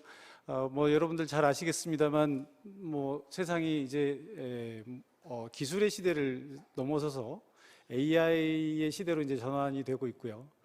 우리 학문도 AI의 영향을 받아서 많은 도전들을 받고 있습니다. 여러분들 아마 다 공히 느끼시는 거겠지만 학교에서 학생들이 내는 페이퍼도 이제 믿을 수가 없는 이게 사람이 쓴 건지 AI가 쓴 건지를 먼저 판별해야 되는 이런 어려움 속에서 우리가 살고 있는데 사실 앞으로의 시대가 AI 중심으로 가다 보니까 점점 더 뭐 과학기술 쪽에는 지원이 많아지고 더 중요성이 강조되고 있는데 그러면서 인문사회 쪽에 중요성이 이제 점점 간과되고 있는 것이 아닌가 하는 그런 우려들을 많이 하고 계신 것 같습니다. 이건 저만의 생각이 아니고 우리 공이 다 하고 있는 생각인 것 같은데 뭐 AI 시대로의 대전환을 국가적인 그 대사로 또 이제 생각을 하고 있고 이건 세계적인 흐름이다 보니까 인문사회계의 목소리가 잘 전달이 되지 않고 있는 그런 어려움이 있는 것 같습니다. 그래서 최근에 이제 인문사회의 그 어려움을 어떻게 전달할 것인가 많이 고민을 하고 있고요. 그래서 여러분들과 같이 계속해서 노력하는 것밖에는 별 방법이 없지 않을까 이렇게 생각을 하고 제가 농담으로 그런 얘기를 합니다. 앞으로는 정당이 AI 중심당 그러니까 로봇 중심당과 인간 중심당으로 재편되지 않을까 이런 얘기를 하는데 앞으로 AI가 더 강화되고 발전하면 할수록 또 인간의 필요성, 인간의 인문사회의 필요성이 더 강조되지 않을까 이런 생각을 하면서요. 저희도 이 국제정치학, 이 안보, 외교 안보의 중요성이 간과되지 않도록 최대한 노력을 하겠다라는 말씀 드리고요. 이번 하계대회는 사실 이제 여러 가지 고민을 좀 했었습니다. 지방으로 갈까 뭐 이런 생각을 했었는데 마침 이제 지방선거가 6월에 있어서 그 이후에 이 시기쯤에 지방으로 가는 것이 여러 가지로 좀 어려울 것 같다는 판단이 들어서 그냥 여기 이 전국에서 모이기 쉬운 서울역 근처로 이제 장소를 잡았고요. 상황을 봐서 추계나 동계를 지방에서 좀 개최할까 이런 생각을 하고 있습니다. 이제 한 가지 아쉬운 점은 사실 오늘 정부에서 여러 내빈들이 오실 계획이었었는데 뭐 이제 같은 업계라 좀 그렇긴 하지만 제주 포럼이 갑자기 날짜를 바꿔버렸어요. 그래가지고 원래 우리랑 이렇게 날짜가 겹치지 않도록 돼 있었는데 뭐 본인들의 사정 때문에 날짜를 바꿔가지고 지금 그쪽으로 좀 전국 관계자들이 다 이렇게 가시게 됐고 그런 와중에도 우리 송기도 KF 이사장님께서는 역시 우리 회원이시라 여기가 더 중요하다. 그래서 이쪽으로 와주셨습니다. 감사한 말씀 드리고요. 김민석 총리께서 원래는 여기 이제 와서 직접 축사를 해주시려고 했는데 마침 또 중국 외교 일정이 생기셨습니다. 그래가지고 아마 이 동영상 축사를 보내주신 것 같은데 뭐 자리에는 안 계시지만 김민석 총리께도 감사의 말씀드립니다. 오늘 저 개회식 이어서 여러 가지 이제 고민을 했습니다. 플래너리 세션을 어떤 걸 할까 하다가 올해는 아무래도 이 국제정치학회 70주년이고 하니까 우리의 얘기를 좀 해봤으면 좋겠다라는 고민을 했고요. 그래서 우리 마상윤 전 회장님께서 사회를 보시고 우리 또 우리 고문님 중에 전임 회장님 중에서 거의 지금 이제 최원로 중에 한 분이신 김달중 전 회장님께서 또 직접 토론도 참여해 주시고 하시면서 우리 국제정치학 또 국제정치학의 역사에 대해서 한번 얘기를 해보는 그런 시간을 가질까 하고요. 이 흐름을 이어서 연말에는 이와 관련된 저술이나 또 더 심도 있는 세미나까지 한번 기획해 보겠다는 말씀 드리고 저는 이것으로 개회사를 가름하도록 하겠습니다. 예, 감사합니다. 네, 정한범 한국국제정치학회 회장님의 개회사 말씀 들었고요. 이번 2026년 하계학술대회는 한국국제정치학회가 주최를 하고 코리아 파운데이션, 한국국제교류재단 그리고 통일연구원이 공동 주최를 하며 외교부와 통일부의 후원으로 진행되고 있는 회의입니다. 자, 다음으로는 공동 주최하고 있는 코리아 파운데이션 한국국제교류재단 이사장이신 송기도 이사장님의 환영사 말씀 듣도록 하겠습니다.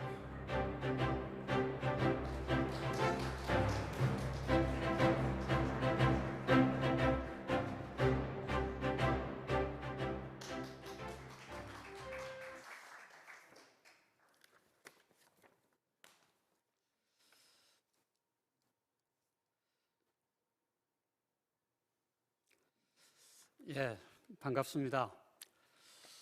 이 정한범 한국국제정치학회 회장님, 이 자리에 참석해 주신 국내외 동료 학자 여러분 만나 뵙게 되어서 대단히 반갑습니다. 먼저 학회 창립 70주년을 축하합니다. 저는 1987년 스페인에서 유학을 마치고 한국에 귀국해서 그러니까 48년 전이죠. 한국국제정치학회에 종신회원으로 그때 가입을 했습니다. 그때 아마 일반 회원들이 연회비가 5만 원 정도였던 걸로 기억을 하는데 그때 50만 원 내라고 그래서 굉장히 그때 고민을 많이 하다가 그때 그래도 이게 내가 죽을 때까지는 이 학회는 내가 빠질 수가 없는 데구나. 그래서 한국정치학회하고 국제정치학회 그다음에 한국 라틴 아메리카 학회, 제 전공이 중남미 전공입니다. 그래서 세 군데는 종신회원으로 가입을 했던 기억이 있습니다. 그리고 또 국제정치학회 부회장으로 활동을 했던 적도 있습니다. 하여튼 다시 한번 70주년 축하드리고요. 한국국제정치학회 창립 70주년 기념 하계학술대회에 한국국제교류재단이 공동주최로 참여하여 국제정치 각 분야의 저명한 학자 동료 여러분들을 모실 수 있게 되어서 대단히 기쁘게 생각합니다. 오늘날 전 세계는 유례없는 전환기를 겪고 있습니다. 호르무즈 해협을 둘러싼 미국과 이란의 군사적 충돌, 또 전 세계적 유가 폭등, 우크라이나 러시아 전쟁의 장기화, 북중러 밀착과 동북아 지역의 복합적 갈등 지속, 첨단 기술 분야 경쟁과 공급망 문제, 급격한 기후변화 등 우리는 매우 다층적이고 복합적인 국제 정치적 도전에 직면해 있습니다. 일부 강대국, 특히 미국이 다자간 체제에서 탈퇴하고 국제 질서를 훼손하는 이러한 상황에서 규칙 기반 국제 질서를 유지하고 강화하기 위한 중견국 간 협력은 그리고 글로벌 사우스와의 관계 강화는 과거 그 어느 때보다도 중요해지고 있습니다. 이러한 유동적 환경 속에서 국익에 기반한 실용 외교를 통해서 주변국과의 관계를 안정적으로 발전시켜 나가는 한편 아세안, 인도, 중남미 등 글로벌 사우스 국가와의 협력을 다변화하고 호주, 유럽, G7 등 뜻이 맞는 국가들과도 그 연대도 지속 강화해 나아가야 합니다. 특히 오늘날 국제 질서는 강대국에만 의존하기 어려우며 오히려 중견국들이 연대하여 국제 규범을 유지하고 글로벌 공급제 공급을 위해 협력하는 것이 어느 때보다도 중요해졌습니다. 지난 1월 다보스 포럼에서 마크 카니 캐나다 총리가 중견국들이 함께 행동해야 한다 이렇게 주장했습니다. 그리고 우리가 협상 테이블에 앉지 못하면 메뉴에 오를 뿐이다 이렇게 언급했습니다. 그러면서 중견국 연대를 강조했었습니다. 일각에서는 중견국 연대가 환상일 뿐이다 이런 주장을 하기도 합니다. 물론 중견국 연대를 통해서 강대국 중심의 국제 질서를 대체할 수는 없다고 생각합니다. 그러나 다양한 글로벌 이슈에 대한 다자 공조와 연대의 목소리를 통해서 규칙 기반 국제 질서를 유지하고 강화해 나가는 데 기여할 수 있을 것입니다. 이런 의미에서 국제 질서 대전환의 시기에 글로벌 사우스, 동북아, 남북미, 한미일 등 각 지역별 전략적 우선순위를 분석하고 한국과 지역별 협력 방안을 논의하며 나아가 대안적 국제 질서를 모색하고자 하는 오늘 학술회의는 매우 뜻이 있다 이렇게 생각을 합니다. 3일 동안의 회의 동안 국내 전문가 및 동료 학자들께서 현 상황에서 한국에 꼭 필요한 외교 전략이 무엇인지 또 무엇이 돼야 하는지 함께 고민해 주시고 제안해 주시기 바랍니다. 한국국제교류재단 역시 대한민국 대표 공공기관으로서 급변하는 전략 환경에 맞추어서 외교 다변화 및 글로벌 강국 비전을 측면 지원함으로써 실용 외교 구현에 기여하고자 노력하고 있습니다. 외교 다변화를 위한 글로벌 사우스 세상 맞춤형 공공 외교로서 글로벌 사우스 포럼, 중남미 포럼, 이베로 아메리카 사무국 협력 사업, KF 글로벌 이스쿨 중남미 컨소시엄 등을 추진하고 있으며 정상 외교 및 우리 외교 전략을 측면 지원하는 공공 외교로서 벨기에, 인도, 인도네시아, 베트남, 필리핀 등을 대상으로 한국어 교원 양성 거점 대학 선정, 한국학 교수직 설치 및 다양한 인적 교류 사업을 신설 또는 추진하고 있습니다. 또한 국익 중심 실용 외교 구현을 위한 공공외교로서 미국, 일본과는 긴밀한 정상 외교를 뒷받침하기 위한 대화 채널을 운영하고 중국 및 러시아와는 민간 대화 채널을 재개하는 한편 호주, 인도, 아세안 등과도 실질적 협력을 도모하고 연대를 강화하기 위한 대화를 지속해 나가고 있습니다. 우리 코리아 파운데이션이 한국국제정치학회와 공동 주최하는 이번 하계학술회의도 국제사회에서 우리나라의 위상과 신뢰를 높이고 우리 외교정책 실현에 기여하기 위한 노력의 일환이라고 생각합니다. 이번 회의 기간 동안 이루어질 심도 있는 논의의 성과가 우리 외교의 지평을 확대하고 나아가서 국제사회의 평화와 번영에 기여하는 의미 있는 걸음이 될 것이다 이렇게 믿어 의심치 않고 있으며 이러한 걸음이 모여서 분명 더 나은 미래를 만들어 갈 것이라고 생각합니다. 마지막으로 이 자리를 만들기 위해 노력해 주신 정한번 국제정치학회 회장님을 비롯한 한국국제정치학회와 참석해 주신 여러 귀빈 및 동료 학자 여러분께 다시 한번 감사의 말씀을 드리면서 환영의 인사를 대신합니다. 감사합니다.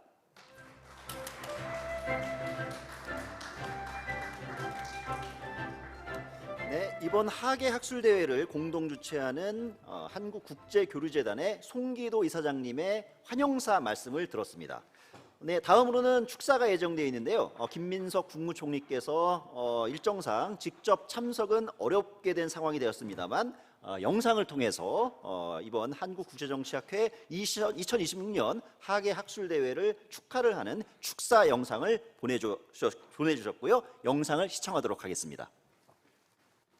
한국국제정치학회 하계학술대회 개최를 축하드립니다. 한국국제정치학회는 창립 이래 70년 동안 국제정세에 대한 깊이 있는 분석과 전망 그리고 정책 제안을 해오셨습니다. 정한범 학회장님 그리고 회원 여러분께 감사의 말씀을 드립니다. 오늘의 주제는 국익 중심 세계 질서와 이론 실천의 재구성입니다. 전 세계의 불확실성이 높아지고 있는 상황에서 학계뿐 아니라 정부에서도 큰 관심을 기울여야 할 주제입니다. 자유주의 국제 질서가 흔들리고 지정학적 갈등이 격화되고 세계 곳곳에서 전쟁과 분쟁이 이어지고 있습니다. 안정적인 글로벌 공급망을 확보하고 AI 반도체 등 미래 핵심 산업을 주도하기 위한 치열한 경쟁도 벌어지고 있습니다. 정부는 지난 1년 동안 불법 비상계엄의 혼란을 극복하고 국제사회의 신뢰를 회복하면서 국익 중심 실용 외교의 기반을 구축하기 위해 달려왔습니다. 이재명 대통령님께서는 그간 50여 개국의 정상과 100여 차례의 정상 외교를 펼쳐오셨습니다. 국민주권정부는 2년 차를 맞아서 국익을 공고히 하고 국제사회의 안정과 공동 번영에도 더 힘쓰겠습니다. 대한민국 외교의 중요한 축인 한미동맹을 시대와 현실에 맞게 발전시키고 한반도 평화 진전을 이뤄가겠습니다. 이재명 대통령께서는 역대 정부 중 취임 후 최단기간 내 한미 정상 상호 방문을 완성하셨습니다. 저도 그 성과를 이어가기 위해서 1월과 3월 두 차례 벤스 부통령과 회담을 가졌습니다. 한미 관계는 더욱 호혜적이고 미래지향적으로 발전할 것입니다. 자주 국방 역량 강화를 위해 국방비 증액과 전시 작전 통제권 전환에 노력하고 각국과의 공급망 협력 강화를 통해 경제 안보 또한 튼튼히 다지겠습니다. 저는 지금 중국 다롄에서 열리는 하계 다보스 포럼에 참석 중입니다. 대한민국의 혁신과 성장의 비전을 소개하고 글로벌 책임 강국으로서의 역할에 대해 각국의 리더들과 논의하고 있습니다. 대한민국은 정치, 경제, 문화 등 각 분야에서 이룬 성취와 축적된 역량을 기반으로 세계의 전환을 선도해야 할 위치에 있습니다. 이를 위해 한국국제정치학회의 역할이 그 어느 때보다 중요합니다. 이번 학술대회를 통해 거대한 전환의 시대를 헤쳐나갈 국가 전략과 정책 대안이 논의되고 학계와 산업계, 정책당국이 함께하는 지식협력 네트워크가 강화되기를 기대합니다. 감사합니다. 네, 김민석 국무총리께서 보내주신 축하 영상을 시청을 했고요. 다음으로 예정되어 있는 것은 70주년 특별 기념 세션이 있습니다만 그에 앞서서 또한 마찬가지로 중요한 절차인 기념 촬영을 하도록 하겠습니다. 안에 계신 여러 스님들께서는 앞으로 나와주셔서 기념 촬영을 해주시기를 바라겠고요. 기념 촬영 마치는 대로 70주년 특별 기념 세션 한국국제정치학 과거, 현재 그리고 미래라는 주제로 마상윤 카톨릭대 회장님, 전재성 회장님, 이혜정 교수님, 손대원 교수님 그리고 발제 맡아주시고요. 그다음에 토론으로는 김달중 교수님, 김태형 회장님께서 교수님께서 토론자로 참석하는 특별 세션을 기념 촬영 이후에 진행하도록 하겠습니다. 감사합니다.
마이크가 되는 건가요?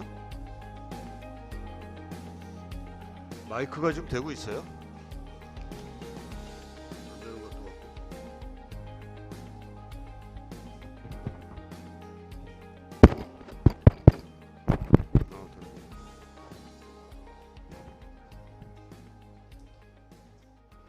네, 여러분 안녕하십니까? 70주년 학회 창립 70주년 기념 특별 세션을 개최하도록 하겠습니다. 세션의 타이틀은 한국국제정치학 과거, 현재, 미래 이렇게 되겠습니다. 저는 가톨릭대학의 마상현 교수고요. 재작년에 그 학회 회장을 역임한 바 있습니다. 오늘 이번 세션은 세 분의 발표자를 모셨고요. 또 이어서 토론자로 또 두 분을 모셨습니다. 근데 보시면 알시겠지만은 우리가 일반적으로 이렇게 하는 그런 패널하고는 좀 많이 성격이 좀 다릅니다. 우선은 우리 지금 토론을 맡아주시기로 한 김달중 선생님은 잘 아시지만 한국 국제정치학계의 원로 선생님이시고요. 뭐 우리 학회 회장도 역임을 하셨고 세계정치학회 회장도 역임하신 그런 원로 선생님이고, 그래서 세 분의 발표에 대한 토론도 있겠지만 우리 70년의 역사를 좀 회고하시는 뭐 그런 성격의 말씀을 해주실 걸로 기대를 합니다. 전재성 선생님은 국제정치학회 회장도 이미 역임을 하셨고요. 우리 한국 국제정치학 이론의 연구 70년을 한번 그 리뷰하고 앞으로의 과제가 무엇인가를 말씀을 해 주실 예정이고요. 그 다음에 이혜정 교수님께서는 우리나라에서의 그 미국 연구에 대한 그 리뷰를 아마 해주실 겁니다. 그래서 미국적 사회과학의 미국 연구 이렇게 이제 제목을 붙여주셨고요. 이어서 아마 이 패널에서는 가장 주니어 스칼라가 될 텐데요. 손대권 서강대학교 국제대학 교수께서 우리 학회지 국제정치 논총에 나타난 그 한국국제정치학의 궤적을 여러 가지 그 방법으로 한번 살펴주시는 그런 의미 있는 발표를 해주실 예정입니다. 먼저 발표자 선생님들께는 한 15분 가량의 시간을 드리겠습니다. 조금 시간을 좀 맞춰서 해주시면 고맙겠습니다. 왜냐하면은 우리가 지금 앞에 개회식 있는 관계로 조금 시간을 써서요. 뭐 10분에서 15분 정도 해주시면은 충분히 될 것 같습니다. 네, 그럼 먼저 전재성 교수님께 발표를 청해 듣도록 하겠습니다. 네, 감사합니다. 올해가 국제정치학회 창립 70주년이어서요. 그에 대한 여러 가지 회고와 향후 전망 말씀을 나누는 자리를 마련해 주신 것 같습니다. 제가 본 부분은 이제 국제정치학 이론을 지난 70년 저희 학회가 어떻게 해왔는지 하는 부분하고 지금 우리 학계가 당면하고 있는 이론 관련 과제랄까요? 또 우리에게 주어진 기회 이런 거를 좀 리뷰하는 형태로 했는데 아마 여기 세 선생님이 다 자료를 만드셨는데 저희 공유는 지금 안 되어 있는 것 같습니다. 그래서 이제 논총이 63년에 1집이 나와서 2026년에 66집이 나올 때까지 논총의 여러 궤적들을 좀 살펴봤는데요. 통계도 좀 있고 하는 관련 내용을 아주 간단하게 말씀드리도록 하겠습니다. 지금 이제 국제정치 이론을 국제정치학의 입장에서 볼 때 어떤 문제 제기를 할 수 있을지 하는 말씀을 앞에 좀 드리려고 하는데요. 2026년 현재의 국제정치 현실을 보는데 과연 국제정치학이 전 세계를 막론하고 또는 한국의 국제정치학이 과연 얼마나 정확하게 얼마나 많은 부분을 보고 있는지에 대한 반성을 해야 될 때인 것 같습니다. 지금 이란 전쟁을 비롯해서 아까 회장님도 말씀하신 것처럼 인공지능과 같은 새로운 엄청나게 중요한 기술 변수에 이르기까지 과연 우리 국제정치학이 지금의 국제정치를 다루는 분과 학문으로서 충분히 준비가 되어 있는지 하는 반성을 많이 하게 되는데요. 특히 국제정치 이론이 뭐 다 이론 강의를 하시겠습니다만 대부분 다 20세기 중반부터 만들어지기 시작했고 또는 그 이전부터 만들어진 이론으로 50년이나 100년 후의 현실을 설명하고 있는데 과연 그 이론들이 적절한 이론인지 한국을 비롯해서 세계의 국제정치 이론가들이 현실을 따라잡는 데 충분한 현실 감각과 이론적 노력을 해왔는지를 반성하게 된다. 만약에 부족하다면 이제 왜 부족했고 그것을 어떻게 극복을 해나가야 될지에 대해서 치열한 고민을 하지 않으면 앞으로 국제정치학이 국제정치를 설명하는데 다른 분과보다 훨씬 더 뒤질 수도 있겠다 그런 생각을 하게 됩니다. 그리고 이제 국제정치 이론의 여러 층위들 주로 사회과학의 여러 이론들이 다 이론을 발전시키는데 그 개념이나 가설이 제일 마지막에 수입되는 분야가 보통은 국제정치학이기 때문에 국제정치학이 사회과학 이론 전체와 어떤 관계를 가져왔는지 하는 것도 중요한 문제의식인 것 같고요.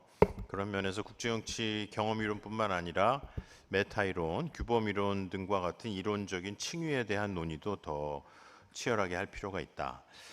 그 다음에 이제 방법론에 관한 부분인데요. 이론의 여러 가설들을 다양한 자료에 근거한 방법 또는 방법론을 가지고 우리가 논증을 하는데 아마 다 느끼시겠지만 실증주의적인 방법론과 그거보다는 조금 더 전통적인 역사적 방법론이나 해석적인 방법과의 사이좋은 공존 또는 보완관계를 충분히 우리 학계가 소화하고 있는지 아니면 그런 방법론에 대한 총체적인 리뷰 없이 아마도 이제 박사과정서부터 시작된 여러 각자가 쓰는 방법을 따라서 그 방법에 따른 연구주제 선정 그리고 학문적인 경향을 이어나가는 것은 아닌지 하는 것에 대한 논의들도 어느 정도 있는 것 같습니다.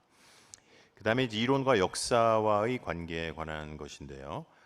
과연 우리의 국제정치학이 한국의 국제정치와 유관한 역사를 얼마나 충분히 연구하고 있는지 이건 뭐 학자에 따라서 관점이 다르겠습니다만 역사사회학적인 방법을 통해서 특히 한국의 관계 있는 한국과 동아시아의 역사를 우리의 국제정치학이 얼마나 충분히 소화하고 있는지 하는 부분도 있고요.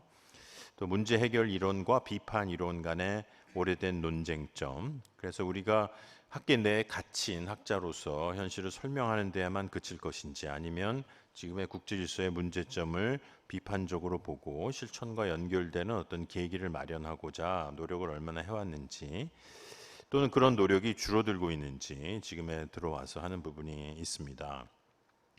마지막 가장 중요한 이제 부분은 한국의 국제정치인데요. 보편 이론과 특수 이론의 관계. 국제정치라는 장은 크게 보면은 이제 200개 나라 하나의 대상인 것 같아도 사실은 지리적이거나 또는 뭐 권역적으로 우리가 다루는 국제정치 실서는 분절화되어 있는 부분이 있는데 영미 중심의 주류 국제정치학 이론을 흡수해서 소화하는 데에 아무래도 많은 시간을 쏟아왔던 것이 한국 국제정치학의 한 흐름이라고 볼 수 있을 것 같습니다.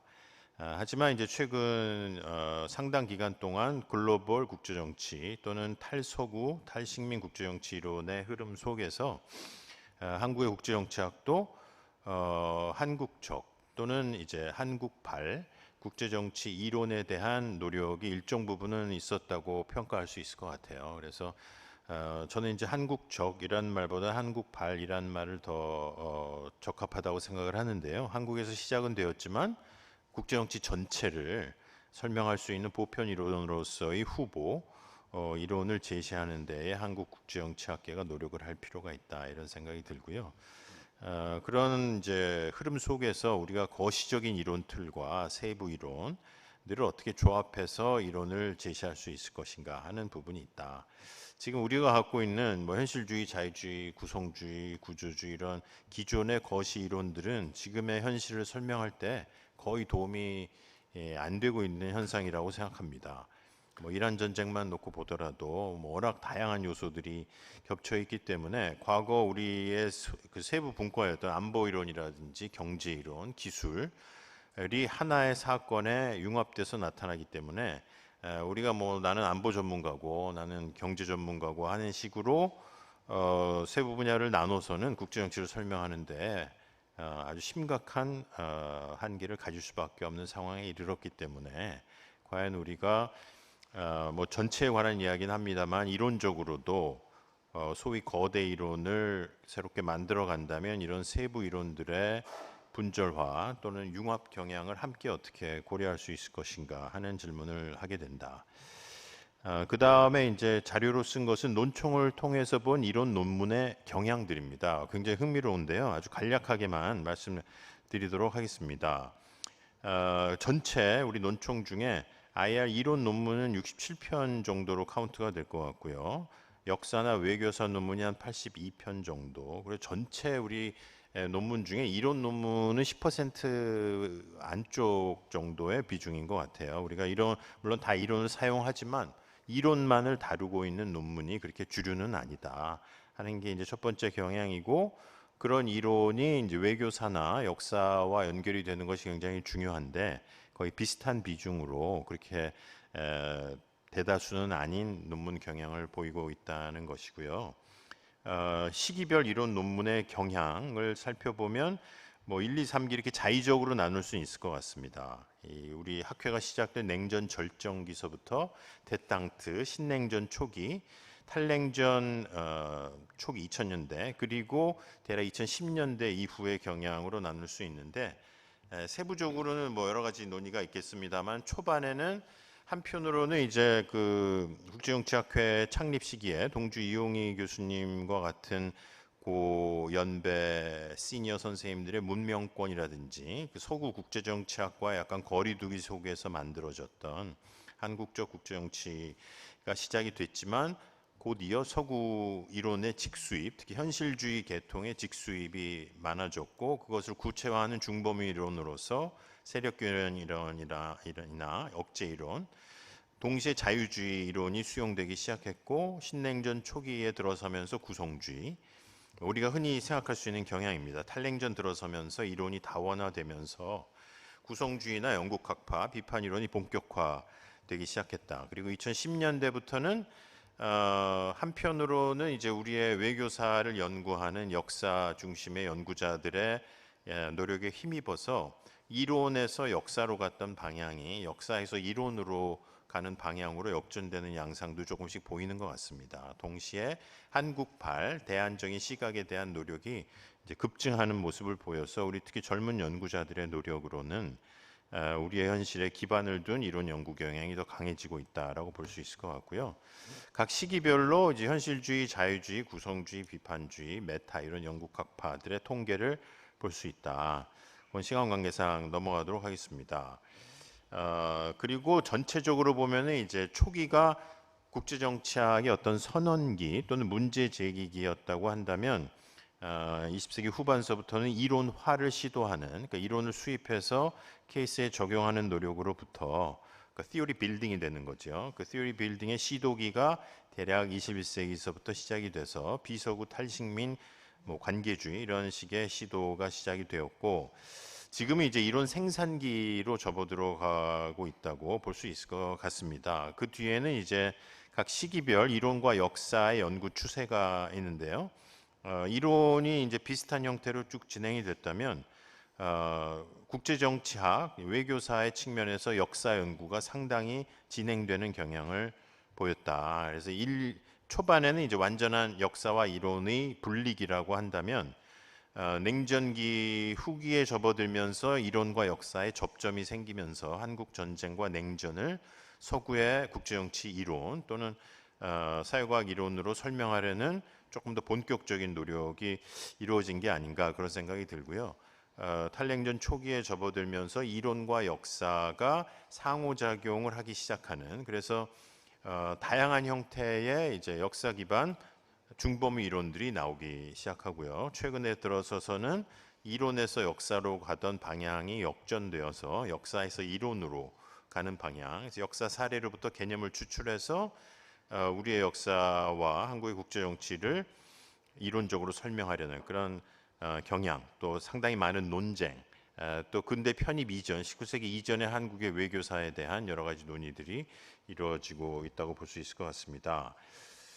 한 3, 4분 정도만 더 하도록 하겠습니다. 그래서 지금 이제 관심이 있었던 것은 지금의 국제 질서와 앞으로 다가올 미래의 국제 질서를 우리가 어떻게 연구하고 있는지 하는 게 좀 궁금한데요. 그것을 이론적으로 연구하는 시각들을 보면은 미국의 패권론, 패권 쇠퇴 관련 논의들, 미중 경쟁, 복합 질서, 신흥 안보, 또 한국발 대안 등에 대한 논의들이 부분적으로는 이루어지고 있는데 편수를 보면은 뭐 그렇게 많지는 않습니다. 그래서 예를 들어 우크라이나 이후 61집에서 66집에는 대략 20여 편 정도의 논문이 미래 국제 정치의 질서를 다루는 논문으로 되어 있습니다. 따라서 앞으로는 좀 더 많은 미래 지향적인 논의가 필요한데 그러기 위해서 우리가 갖고 있는 문제점들, 앞으로 나아가야 될 방향들만 간단히 말씀드리고 마치도록 하겠습니다. 첫 번째는 이제 이론 수입을 하는 경향이 아무래도 영속적으로 재생산되는 경향이 있다. 특히 이제 뭐 저도 그렇습니다만 미국 박사학위 이후 귀국, 미론 이론의 재적용의 순환이 지속되는 흐름이 있는데 꼭 나쁘다는 것은 물론 아니고요. 그런 수입 재생산 속에서 이제 독자적인 이론 생산의 어려움 또는 그 필요성에 대한 문제점이 좀 있었고 이론 논문의 양적인 정체 이런 논문 쓰는 것 자체가 좀 어려운 부분이 있잖아요. 그 엠피리칼한 걸 쓰는 것보다. 근데 거시 이론의 빈곤, 보통 중범위 이론이나 이제 세부 이론을 적용하는 것이 훨씬 더 수월하기 때문에 한국발 거대 이론을 시도하는 경향이 상대적으로 아주 희소했다라고 볼 수 있을 것 같고요. 그 다음에 이제 탈냉전기 이후 뭐 탈탈냉전이라고도 할 수 있겠습니다만은 이 시기에 이론이 거의 공백 상태에 있다. AI라든지 복합전쟁, 기술 경쟁, 뭐 우리 김상배 교수님 계시고 윤도혁 교수님도 계십니다만은 AI 관련된 새로운 시대에 대한 강론을 좀 넘어선 국제정치 이론의 포괄적인 발전이 필요한 시기로 접어들고 있는데 아직은 좀 시기적으로도 그렇고요. 좀 더 많은 과제가 있다고 볼 수 있을 것 같고 분절된 이론의 계보, 그러니까 각각 이제 나는 뭐 이쪽 계열의 이론가다라고 또는 그쪽 이론의 경험적 연구를 한다고 선언하는 것은 부족하고 이런 이론들을 어떻게 연결할 것인가 하는 부분. 그다음에 이제 뭐 영어 출판 압박의 역설 같은 부분도 좀 있는 것 같고요. 그래서 그러다 보니까 영미 패러다임을 효율화하는데 조금 더 힘을 쏟게 되는 어려움. 그다음에 이제 정책 편향성 그리고 우리의 현실과 관련된 문제는 이론화하기보다는 뭐 북핵이나 동맹과 같이 정책적인 대안을 내는데 조금 더 치우치는 경향이 있다. 그런 면에서 앞으로의 핵심 과제라고 한다면 첫 번째는 이론 심화 연구를 좀 제도화할 필요가 있다. 예를 들어서 이론 특집호를 하거나 순수 이론에 대한 연구비를 좀 더 강화한다거나 그다음에 서구 이론을 창조적으로 변용할 수 있는 그런 동아시아 사례의 논증이라든지 수정안을 제안하는 좀 조직적인 노력을 학회가 더 할 수 있을 것 같고요. 한국발 거시 이론의 공동 개발 이게 굉장히 어렵기 때문에 뭐 최근의 경향을 반영하는 그런 거시론 공동 작업을 독려할 수 있는 연구 체계가 만들어지면 좋겠다는 것이고요. 탈탈냉전기 이론 선도를 할 수 있는 접점 아까 말씀드린 바와 같고 비서구 IR 네트워크가 이미 특히 유럽을 중심으로 글로벌 IR들이 굉장히 많이 나오고 있잖아요. 우리도 부분적으로 참여하는 교수님들이 여기 안 오셨습니다만은 한양대 은영수 교수님 같은 경우에 아주 열심히 참가하고 계신데 글로벌 IR 또는 오전에 이제 아차리에 교수도 있었는데 비서구 IR을 하는 국가들과 한국 사이에도 일종의 단절이 있을 수 있다. 그 나라들은 한국을 서구로 일종의 그 어너러리 웨스트 같은 경우죠. 그렇기 때문에 우리가 글로벌 IR에서 차지하는 위치 설정도 상당히 시급한 경향이 있다는 겁니다. 그런 면에서 이제 서구 이론들이 상당 부분 자기 설명력을 상실하는 부분이 있고 새로운 이제 디지털 혁명과 같은 변수들, 한국의 국제적인 위상의 상승, 또 이미 그동안 우리가 갖춰온 이론의 여러 자원들이 많이 쌓여져 있기 때문에 일종의 임계점을 넘어설 수 있다는 생각이 듭니다. 그런 면에서 기성세대 70년간 해오신 이론적 자원을 계승하되 다음 세대 우리 학자들이 좀 더 좋은 논문을 쓰도록 뭐 박사 지도에서도 어느 서구 이론을 적용할지 보통 저도 많이 추천을 하는데 그치는데 우리의 어떤 문제를 풀 것인지에 대한 좀 더 절박한 문제로부터 이론 연구도 시작할 필요가 있다라는 뭐 아주 단편적인 소견으로 말씀을 드리도록 하겠습니다. 감사합니다. 예, 감사합니다. 굉장히 포괄적인 특히 이제 국제 정치학 이론 연구와 관련된 포괄적인 얘기를 해주셨습니다. 저희가 학회 제가 재작년에 회의를 주관하면서 국내 정치와 국제 정치의 연계를 좀 자주 좀 더 우리가 자세히 들여다봐야 될 필요가 있지 않겠냐 하는 그런 문제 제기를 하면서 학회를 한번 조직했던 적이 있는데요. 다음에 발표를 해주실 이혜정 교수님께서는 우리나라의 미국 연구가 미국의 안과 밖의 변화를 어떻게 바라보고 있는지에 대한 좀 비판적인 얘기를 아마 해주시지 않을까 기대가 됩니다. 이혜정 교수님 부탁드리겠습니다. 예, 방금 소개받은 중앙대 이혜정입니다. 저는 일단 뭐 변명 아닌 변명부터 드려야 될 것 같습니다. 학회에 뭐 회장을 한 것도 아니고 학회 활동을 열심히 한 것도 아니고 국제정치 논총에 논문을 많이 실은 것도 아니고 어떻게 보면 학회의 완전한 아웃사이더인데요. 다 회장님 책임입니다. 회장님하고 그냥 트럼프의 미국을 한국이 정말 알고 있느냐, 트럼프의 미국을 제대로 연구할 수 있는 이론적인 자원을 우리나라가 갖고 있는 거냐, 이런 말씀 그냥 이것과 상관없이 개인적으로 다른 모임에서, 그것도 학회 모임이었던 것 같은데 그냥 개인적인 소회를 말씀드렸는데 그 얘기를 하라고 그래가지고 일단은 굉장히 개인적이고 단편적인 소회를 말씀드린다는 변명부터 시작하겠습니다. 그리고 저는 기본적으로 미국 외교 중심으로 국제 정치를 연구하고 있고요. 뭐 아주 운 좋게 SSCI 영어 논문을 안 쓰고 이제 정년이 딱 2년 남았습니다. 예, 그리고 지금 학계에서 활발히 활동하시는 SSCI 영어 논문을 어떻게 해서든지 써야지만 승진을 하실 수 있는 분들 앞에서 제가 이런 얘기를 할 수 있는가 굉장히 송구스럽습니다. 예, 그리고 국제정치 논총에도 뭐 딱 2편인가 썼는데 한 편은 오자마자 처음에 신고하는 의미에서 그때는 제대로 심사를 받은 거고 다른 건 청탁을 받아서 쓴 거라 뭐 그 다음에 떨어진 적도 없습니다. 뭐 쓰려고 노력도 안 했고 그래서 제가 굉장히 아웃사이더 입장에서 그냥 말씀을 드립니다. 그런데 이제 대전제는 어쨌든 학문의 궁극적인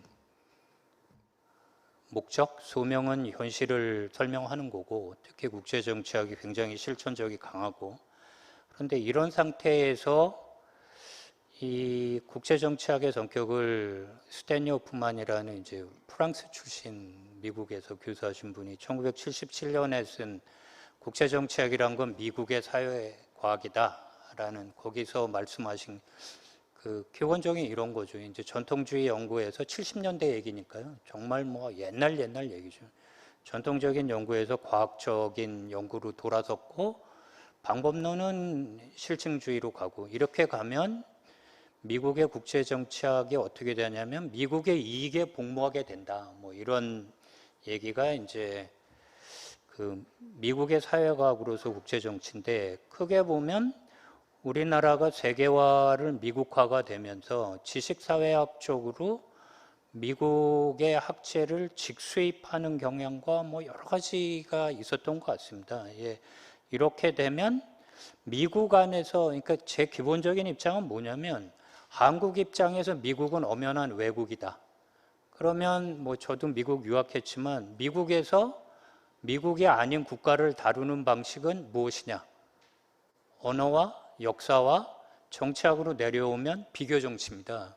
그럼 비교 정치에서 해야 되는 건 필드워크인데 전재성 교수 방금 지적해 주셨지만 뭐 사실은 둘이 같은 학교를 나왔는데 미국에서 가면 미국 정치를 들어가게 되면 미국 정치 역사를 가르치지 않습니다. 예, 그리고 굉장히 분절화되어 있고 국제정치 따로 있고 미국 정치 안에서도 선거정당 따로 있고 이런 식의 미국 정치 전공자들이 한국의 학회에 와서 이제 미국을 가르치는 건데 이제 미국이 미국을 보는 시각은 자기 국사니까 비교 정치로 안 가르치는데 비교 정치로 안 가르치는 미국을 우리가 그대로 들여오면 어떻게 하느냐. 그리고 현실적인 거는 결국은 미국이 여전히 한국의 현실에 엄청난 영향을 미치고 있는데 역사와 비교적인 시각이 빠지면 다학제적인 시각이 빠질 때 나오는 가장 큰 문제는 미국의 외교는 미국이 갖는 외교나 정치적인 담론은 보편적인 기준을 갖고 하는 게 아니라 자기 표준을 갖고 하는 거거든요. 그러니까 가장 대표적인 게 윌슨에 맞춰서 얘기를 하잖아요. 이상주의는 윌슨이라고 얘기를 하기 때문에 그러면 아니면 FDR 얘기를 하거나 테오도르 로즈벨트 얘기를 하거나 먼로 얘기를 하는데 먼로주의도 먼로가 원래 먼로 독트린을 발표했을 때의 먼로주의와 계속 바꾼단 말이에요. 셀프 레퍼런스예요. 그래서 그러면 이 셀프 레퍼런스를 한국에서 미국이 생각하는 미국, 비교 정치와 역사가 없는 미국 연구를 한 한국이 과연 얼마나 이걸 받아들일 수 있을까? 얼마나 트럼프를 알 수 있을까? 그런 이제 문제 제기를 하는 겁니다. 그래서 가령 예를 들어보면 트럼프가 하는 관세 전쟁에 있던 272조가 됐든 301조가 됐든 아니면 더 거슬러 올라가서 대규모 이민자 추방을 하는 건 1798년에 에일리언 애니미스 액트라는 걸 갖고 하거든요. 그러면 에일리언 애니미스 액트를 한국에서 미국 외교를 가르치거나 미국 정치를 가르칠 때 교과서에 없어요. 문제는. 그러면 이래서 우리가 알 수 있느냐? 물론 대전제는 전재성 교수 방금 말씀하신 것처럼 어떻게 보면 지구적인 전체 수준에서 교과서가 현실을 못 따라갑니다. 경제학자들이 경제안보 얘기하는데 그 사람들이 경제학 박사 받을 때 이런 거 배웠을까요? 하나도 안 배우고 하는 거예요. 그래서 우리만 문제 있는 거 아니고 미국도 미국의 문제가 있긴 한데 이 문제가 한국에 이제 더 심하지 않나 그런 생각을 해봅니다. 그래서 예를 하나만 더 들면 미국 내에서 미국의 250주년이니까 그 미국의 기원을 이제 바이든 때 있었던 일이죠. 조지 플로이드라는 흑인이 죽으면서 그 전해에 그러니까 2019년에 뉴욕타임즈에서 1619 프로젝트를 했잖아요. 미국의 건국은 1619년에 노예 수입이다 라는 이 1619 프로젝트하고 미국은 1776년에 독립선언을 하면서 생겼다 라는 두 개의 프로젝트가 엄청나게 싸웠는데 250주년을 맞아도 미국의 정체성 역사 논쟁이 계속될 겁니다. 근데 한국 교과서에 1619를 이해할 수 있는 기초가 있느냐? 라는 문제 제기를 하는 겁니다. 굉장히 학계의 아웃사이더로서 그냥 미국, 그 다음에 또 하나 문제는 최근에 미국의 트럼프를 연구하는 사람들은 포스트 소비에트 소사이어티 연구하던 분들이나 중남미 연구하던 분들이 미국을 연구하거든요. 그러니까 가장 대표적인 사람이 그러니까 How Democracy Dies 쓴 분들, 그분들이 다 중남미 권위주의 연구하던 분들이란 말이에요. 무엇을 얘기하느냐? 미국 안에서도 비교 정치나 권위주의 연구하던 사람들이 현재 미국을 연구합니다. 근데 이런 거를 우리가 얼마나 따라가고 있느냐 하는 그냥 문제 제기 수준을 하는 거고, 호프만 아주 단편적으로 몇 가지를 정확히 말씀드리면 이제 4가지 정도 아주 단편적인 미국 정치 교과서, 그 다음에 이 KCI라고 해서 한국에서 나오는 논문들, 그 다음에 또 하나는 국내의 SSCI가 이제 국내에서 발행하는 저널들, 그 다음에 국제정치학회에서 발행하는 영문, 국문, 아주 단편적으로 조교도 시키고 제가 AI 잘 모르지만 잠깐 돌려봤는데 이게 실러버스를 다 조사한 게 아니기 때문에 결론부터 말씀드리면 이제 조교시켜서 조사한 건데 강의 안에 보면 많이 쓰는 게 뭐 The Logic of American Politics 뭐 이런 게 있고 American Government라는 이제 로위 게 있는데 결국은 다 제도 설명하는 게 기존이기 때문에 지금 말씀드린 부분들을 교과서를 봐서 교과서를 가지고 활용해서 현재의 트럼프를 설명하지 못해요. 그러니까 기껏 나오는 얘기가 트럼프는 우리가 알던 미국이 아니다라는 건데 제 주장은 우리가 미국을 몰랐다는 거죠. 우리가 미국을 잘못 알고 있었던 거예요. 트럼프가 외국에서 수입된 사람이 아니고 트럼프가 얘기하는 모든 거는 미국 안에 규정이 있습니다. 근거가. 철저히 미국적인 법을 가지고 지금 얘기하는 건데 그냥 한국이 미국화돼서 미국에 대한 오해를 했을 뿐이라는 게 사실은 이제 미국 연구자로서 제 개인적인 입장이고 교과서에 근데 이게 문제가 다 제 동기들도 쓰고 다 아시는 분들이라 이분들이 잘못됐다는 게 아니라 미국 정치 교과서, 미국 정치 연구회에서 낸 미국 정부와 정치 이제 두 번째 교과서를 봤는데 외교는 고립주의, 이상주의, 뭐 고립주의, 개입주의 이렇게 하고 있어요. 저는 이것처럼 황당한 얘기는 없다고 생각해요. 미국 외교가 전 세계 보편적인 외교하고 똑같다면 누구나 이상주의와 현실주의를 믹스하는 거지 미국만 이상주의를 한다? 미국만 어느 대통령은 이상주의를 하고 이건 상식적으로 납득이 안 가는 내용인데 미국에 대해서는 여전히 그런 틀이 교과서에 실리고 있습니다. 그리고 만약에 미국의 인종주의 문제를 한다면 상식적인 건 재헌헌법에 노예제가 어떻게 들어가 있는가인데 교과서에서 다루는 건 주로 하원 의석을 할 때 인구의 5분의 3 한다는 얘기는 들어가 있어요. 그런데 그거 말고 노예제 규정이 굉장히 많거든요. 노예를 수입하는 걸 허용했다든지 그 다음에 탈주 노예를 북부가 남부의 주인에게 돌려주는 법안이 그게 재헌의회에 있는 거고 이게 미국 내전으로 가는 거거든요. 이게 없으면 미국을 이해 못한다고 저는 생각해요. 근데 그 조항이 없어요, 교과서에. 간단히 말씀 그런 거고 2025년, 26년 1년간 KCI에 이렇게 쭉 돌려서 인덱스로 돌리면 미국이 나오는 논문이 157개인데 그냥 아주 러프하게 나눠보면 미국에서 얘기하는 이론을 그냥 적용하는 것, 뭐 민주평화론, 동맹, 그 현실주의, 아까 얘기한 뭐 구성주의도 돌려보는 거 세 가지 정도인데 미국 연구를 그대로 하는 것. 그 다음에 또 하나는 트럼프의 미국에 대해서 얘기하는 것, 뭐 관세, 경제안보, 그리고 가장 미진한 부분이 미국에 대한 역사 철학적 연구, 노예제, 인종주의, 제국주의, 저기 방청객에 있으면 뭐 차태서 교수 같은 아주 제한적인 연구들 이런 게 있다는 거고요. 그 다음에 SSCI 등재 학술치인데 그러니까 대전제는 제가 굉장히 제한적이라는 거예요. 한국국제정치학이 뭘까? 전재성 교수 한국발 국제정치 이론이 퍼지는 거. 거꾸로 한국 사람들이 여기만 있는 게 아니라 많은 분들이 미국 대학에서 그 자리를 잡고 있기 때문에 그럼 이분들은 코리안 디아스포라는 어떻게 해야 되느냐? 그러면 또 유학생들 굉장히 인바운드로 많이 받았잖아요. 한국에서 교육받은 유학생들이 나가 있는 건 한국적 국제정치학이냐 아니냐.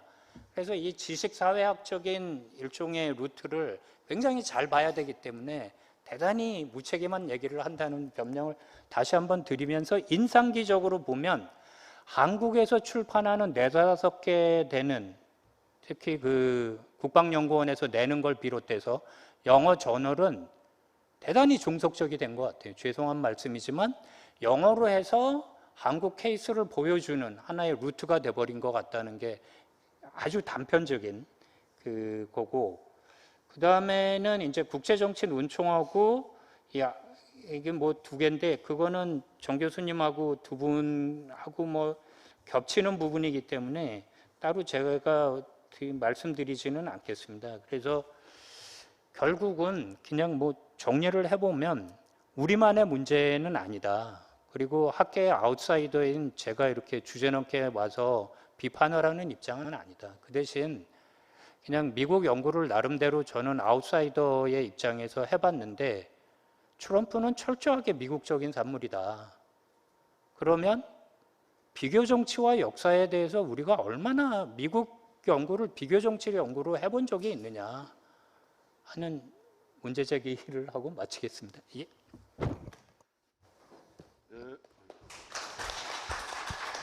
네, 감사합니다. 말씀하는 걸 들으면서 굉장히 큰 반성이 되고 또 앞으로 미국을 어떻게 하면 우리가 제대로 이해할 수 있을까 하는 좀 더 근본적인 그 어떤 자세의 전환이랄까요? 연구자로서의 그걸 촉구하는 말씀이라고 들었고요. 이제 미국의 사회과학으로서의 미국 연구라고만 말씀하셨지만은 글쎄 우리가 이제 미국의 IR 또는 미국의 정치학 영향을 상당히 많이 받았기 때문에 우리 학계 자체가 학계 전체에 주는 어떤 경고랄까요? 뭐 이렇게 들리는 측면도 있었던 것 같습니다. 네, 마지막 발표자는 우리 서강대학의 손대권 교수신데요. 손대권 교수님은 미국서 트레이닝을 받지는 않으셨기 때문에 좀 자유롭지 않으실까 하는 생각이 드는데 국제정치 논청 우리 학회의 대표 저널이 될 텐데요. 이 논청을 통해서 우리 학회의 연구가 어떤 궤적을 그리고 있는가를 한번 좀 정리를 해 주실 겁니다. 마찬가지로 한 15분 시간 드리겠습니다. 고맙습니다. 네, 안녕하세요. 소개받은 서강대학교 손대권입니다. 제가 먼저 귀한 자리 초대해 주셔서 진심으로 감사드리고요. 제가 한국 들어온 지 한 5년 됐는데 그동안 해본 발제 중에 거의 제일 긴장되는 발제인 것 같습니다. 저는 중국의 대외 정책을 연구하는 학자고요.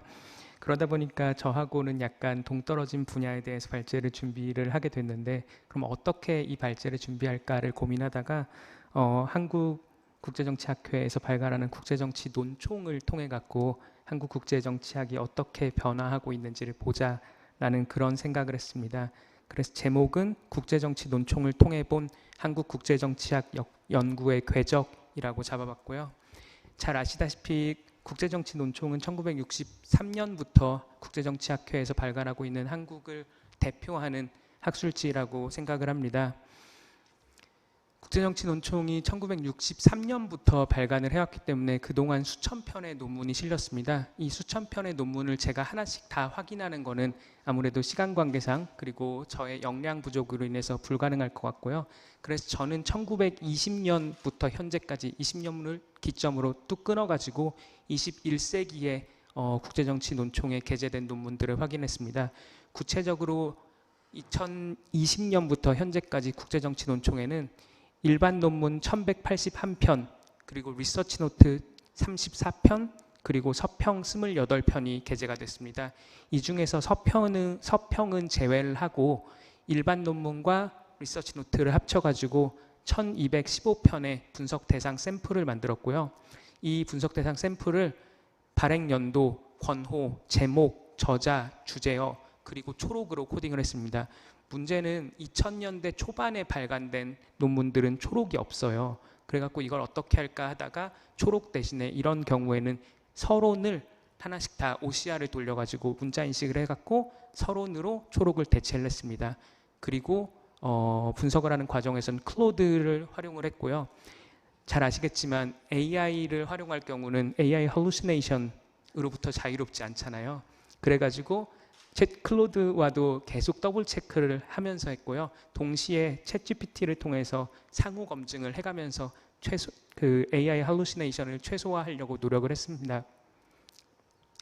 먼저 국제정치 논총의 2020년부터 지금까지 발행된 논문의 숫자를 보면은 다음과 같습니다. 하나씩 다 설명하기는 어려울 것 같고 시간 관계상 한 가지 발견되는 트렌드는 과거에 비해서 출간되고 있는 논문의 숫자가 줄어들고 있다. 라는 것입니다. 제일 많이 발행이 됐던 해는 2003년인데요. 이 해에는 총 96편의 논문이 발행이 됐습니다. 반면 제일 적은 논문이 발표됐던 해는 2021년이었는데요. 이 해는 총 17편의 논문만이 국제정치 논총에 게재가 됐습니다. 저자 수의 변화도 확인했습니다. 전반적인 트렌드를 보면은 공동저자 비율이 과거에 비해서는 늘어나고 있는 추세입니다. 그렇지만 여전히 단독 저자가 대세이긴 한 것 같고요. 여전히 학계 간의 협업이 한계가 있다라는 그러한 분석을 할 수 있는 한 가지 지표인 것 같습니다. 다만 과거보다는 더 나아지고 있는 추세다라고 얘기 드릴 수 있을 것 같습니다.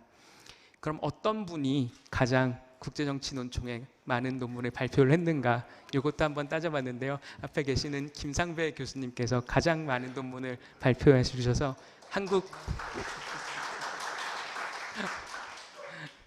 한국국제정치학회의 발전에 큰 기여를 해주셨고요. 그리고 다른 김명석 교수님, 민병헌 교수님, 그리고 전재성 교수님 등 다른 분들도 많은 논문을 발표해 주셨습니다. 1215편의 논문들 중에 그러면은 학자분들이 가장 관심을 가진 주제가 무엇이었는지를 초록 제목 키워드를 기준으로 해갖고 한번 확인을 해봤습니다. 그 결과 군사와 안보 분야에 대한 연구들이 가장 많았던 것을 확인할 수 있었고요. 두 번째는 다자주의와 국제기구에 대한 연구, 그리고 국제정치 경제에 대한 연구들도 상당히 많이 진행된 것 같습니다. 제가 조금 전에 다자주의와 국제기구에 대한 연구가 상당히 많이 진행이 됐다라고 말씀드렸었는데요. 이건 조금 조심히 봐야 되는 게, 시기별로 따져봤을 때는 다자주의와 국제기구에 대한 연구가 최근에 급격히 줄어들고 있는 추세를 보여요. 이 그래프를 보시면은 이 중에 하늘색 선이 다자주의와 국제기구에 대한 연구를 나타내는데요. 2005년에서 한 2010년, 15년 정도까지는 관련된 연구가 굉장히 많았습니다. 그러다가 최근 들어서 급격히 감소를 했고요. 이건 아무래도 정확하진 않지만 아마 반기문 장관님께서 유엔 사무총장으로 가시면서 한국에서 국제기구가 굉장히 관심을 많이 받았고, 그러면서 연구가 증가했고, 다만 이후에 트럼프 등장 이후 다자주의에 대한 의구심이 확대가 되면서 관심이, 연구가 줄어들지 않았나, 그렇게 추론을 해봅니다. 방금 말씀드린 것처럼 국제정치 연구에 있어서 연구 주제가 어떤 게 인기가 많고 어떤 게 인기가 적어지냐가 현실을 상당히 많이 반영을 하고 있는 것 같더라고요. 그래서 증가 추세를 보였던 연구들은 군사 안보, 국제정치 이론, 국제규범, 국제법 이런 연구들이 과거에 비해서 학자들의 관심을 많이 받고 있는 걸로 확인이 됐고요. 반면 관심이 점점 줄어들고 있는 연구도 있습니다. 다자주의, 국제기구, 아까 말씀드렸던 것처럼 이 분야의 연구도 그렇고요. 국제정치, 경제, 역사, 사상, 민주화, 체제 전환, 지역주의, 지역 통합을 주제로 한 연구도 과거에 비해서 많이 줄어들고 있는 추세를 보이고 있는 걸로 확인이 됐습니다. 특히 지역주의, 지역 통합에 대한 연구는 2020년, 2026년 기준으로 봤을 때 이 구간에서는 총 0.7%의 논문만이 지역 통합, 지역주의를 다루고 있는 것 같습니다. 과거 2000년대 초반에는 동아시아 공동체에 대한 논의도 있었고 유사한 연구가 조금 있었던 것 같은데 이제는 찾아보기 힘든 그러한 상황이 된 것 같습니다. 안보와 국방에 대한 연구가 가장 많다고 말씀드렸는데요. 그래서 코딩을 새로 해갖고 안보에 대한 연구를 다시 나눠봤습니다. 구체적으로 전통 안보에 대한 연구, 그리고 비전통 안보에 대한 연구, 마지막으로 비전통 안보와 전통 안보를 함께 아우르는 연구로 나눠봤는데요. 제일 우측 하단 그래프를 보시면은 전통 안보에 대한 연구가 가장 여전히 대세라는 것을 확인하실 수 있습니다. 다만 비전통 안보에 대한 연구도 과거에 비해서는 이제 증가하고 있는 추세고요. 최근에 나오는 많은 논문들은 전통 안보와 비전통 안보를 동시에 다루고 있는 걸 확인할 수 있었습니다. 긍정적인 변화라고 생각을 하고 있고요. 그럼 전통 안보 중에서는 세부적으로 어떤 주제를 가장 많이 학자들이 관심을 가지셨나를 확인한 결과 군사 전쟁, 그리고 핵과 대량 살상 무기, 동맹 세력 균형에 대한 연구가 가장 많았던 걸 확인했습니다. 비전통 안보와 관련해서는 테러와 극단주의에 대한 연구가 가장 많이 진행이 됐는데요. 이것도 한 가지 유의해서 보셔야 되는 게 2000년, 2005년, 2010년 요 정도 구간에서는 테러와 극단주의에 대한 연구가 굉장히 많이 수행이 됐습니다. 그러다가 2015년 이후에는 관련된 연구가 급격히 줄어요. 반면 경제안보와 사이버안보에 대한 연구는 늘어나고 있는 추세고요. 말씀드린 것처럼 이것도 현실을 반영한 변화인 것 같은데요. 아무래도 테러와의 전쟁이 사실상 종결이 되고 경제안보, 사이버안보 문제가 부상을 하면서 관련된 연구가 증가했다고 그렇게 추론을 할 수 있는 것 같습니다. 키워드 빈도 분석도 해봤는데요. 중국에 대한 연구가, 중국을 키워드로 하고 있는 연구가 압도적으로 가장 많은 걸 확인할 수 있었습니다. 이거는 시기별로 상위 탑10 키워드를 정리한 거고요.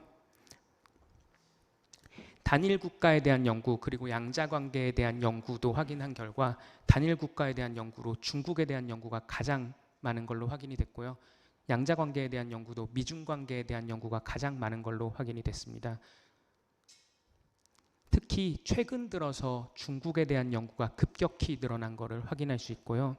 한편 북한에 대한 연구가 최근 살짝 줄어들고 있는 추세를 보이고 있는 것도 굉장히 특이한 점이었습니다. 2010년, 2014년 구간, 2015년, 2019년 구간에는 북한에 대한 연구가 굉장히 많이 이루어졌습니다.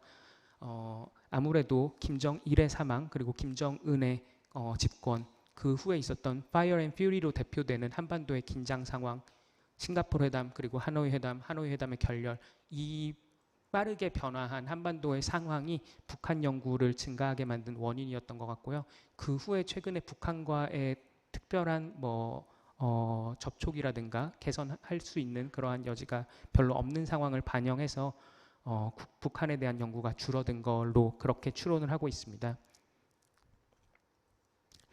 양자관계 연구도 보시면 아시겠지만 미중관계 연구가 최근에 급격히 증가하는 추세를 나타냈습니다. 동시에 한 가지 또 특이한 점이 러시아와 우크라이나에 대한 연구도 최근에 급격히 늘어난 걸 확인할 수 있습니다. 역시 현안 따끈따끈한 주제가 생기면은 그쪽으로 이제 연구가 집중되는 연구 쏠림 현상이 일어나고 있는 것을 확인할 수 있다고 생각을 하고요. 양자관계를 시기별로 봤을 때는 한국과 북한에 대한 연구가 남북 관계에 대한 연구가 과거에 비해서는 살짝 줄어들고 있는 추세를 보이고 있다. 그리고 미국, 일본에 대한 연구, 중국, 일본에 대한 연구가 생각보다 많이 되지 않고 있다라는 것을 발견할 수 있었습니다. 제가 개인적으로 국제관계사, 외교사에 관심이 좀 많아가지고 역사 연구와 동시대 현안을 연구한 연구로 분류해서 봤는데요. 역사 연구가 아무래도 훨씬 적었고요. 한 10% 언저리 계속 유지했던 걸로 확인이 됩니다. 현안에 대한 연구가 많은 건 어쩔 수 없는 부분이 있고 아무래도 그쪽에 연구 수요가 있으니까 당연한 부분이 있는데 다만 저희가 인터내셔널 오거니제이션이나 인터내셔널 세큐리티 같은 저널을 보면은 많은 부분이 외교관계사, 국제관계사, 외교사를 바탕으로 해갖고 현실 문제에 대한 임플리케이션을 뽑아내는 식으로 그리고 과거 사례를 바탕으로 국가의 행동 패턴을 발견하는 그러한 연구들이 많은데요. 한국은 아직은 그런 연구는 상대적으로 소수인 것 같습니다. 역사 연구를 했던 연구들은 주로 냉전사를 바탕으로 하고 있는 걸로 확인이 됐고요. 이론적 다원화 분석이라고 이름을 붙였는데요. 이거 거창한 건 아니고 주류 3대 이론을 활용한 연구와 그 외에 비주류 이론을 활용한 연구들로 나눠서 봤습니다. 여기에 대해서는 상대적으로 고무적인 결과를 발견할 수 있었는데요. 제 비주류 이론이라 하면 저희 페미니스트 IR 티어리라든가 네트워크 티어리라든가 여러 가지 다른 이론들을 얘기하고 주류 3대 이론은 현실주의, 자유주의, 구성주의를 의미합니다. 비중을 비교해 봤을 때 여전히 주류 3대 이론이 다수를 차지하고 있지만 다만 비주류 이론을 활용한 연구들도 최근에는 증가하고 있는 추세를 보이고 있다는 걸 확인할 수 있었습니다. 비주류 이론을 그럼 세부적으로 나눠봐서 어떤 비주류 이론들이 학자들이 가장 많이 활용을 했나를 보니까 복잡계나 네트워크 티어리가 많이 활용이 됐고요. 두 번째로는 막시스트 IR 티어리라든가 비판 이론이 많이 활용된 걸 확인할 수 있었습니다. 마지막으로 한국적 IR 이론이나 한국적 IR 담론을 모색하고자 했던 연구의 비중도 확인해 봤습니다. 편수로 봤을 때는 과거보다는 줄어든 걸 확인할 수 있었는데요. 그래도 조금 고무적인 거는 비중으로 봤을 때는 과거에 비해서 많이 올라가고 있는 추세다.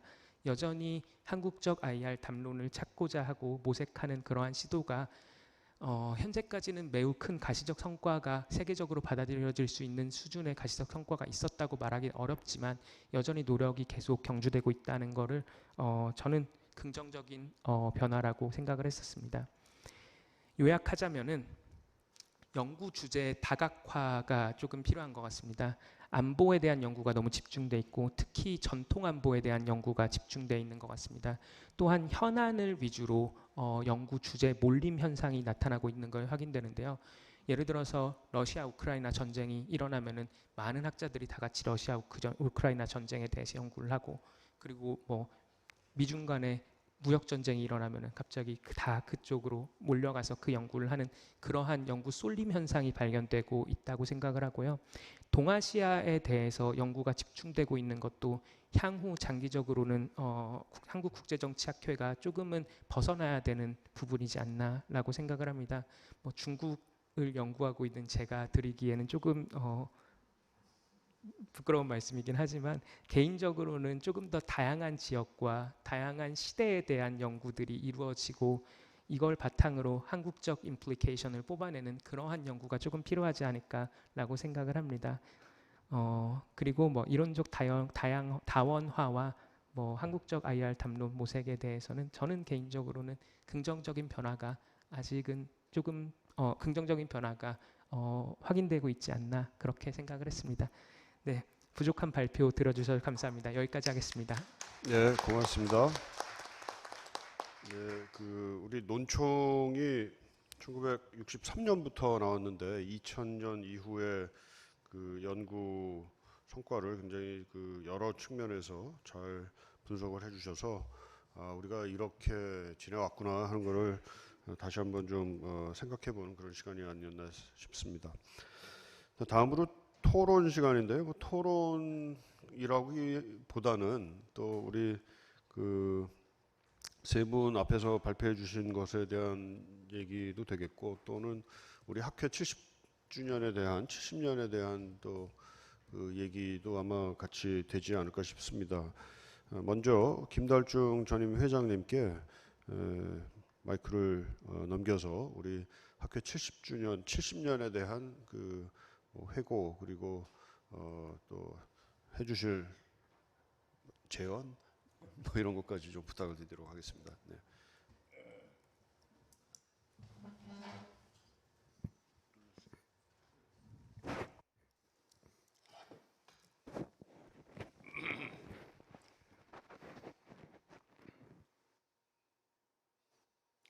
먼저 우리 한국국제정치학회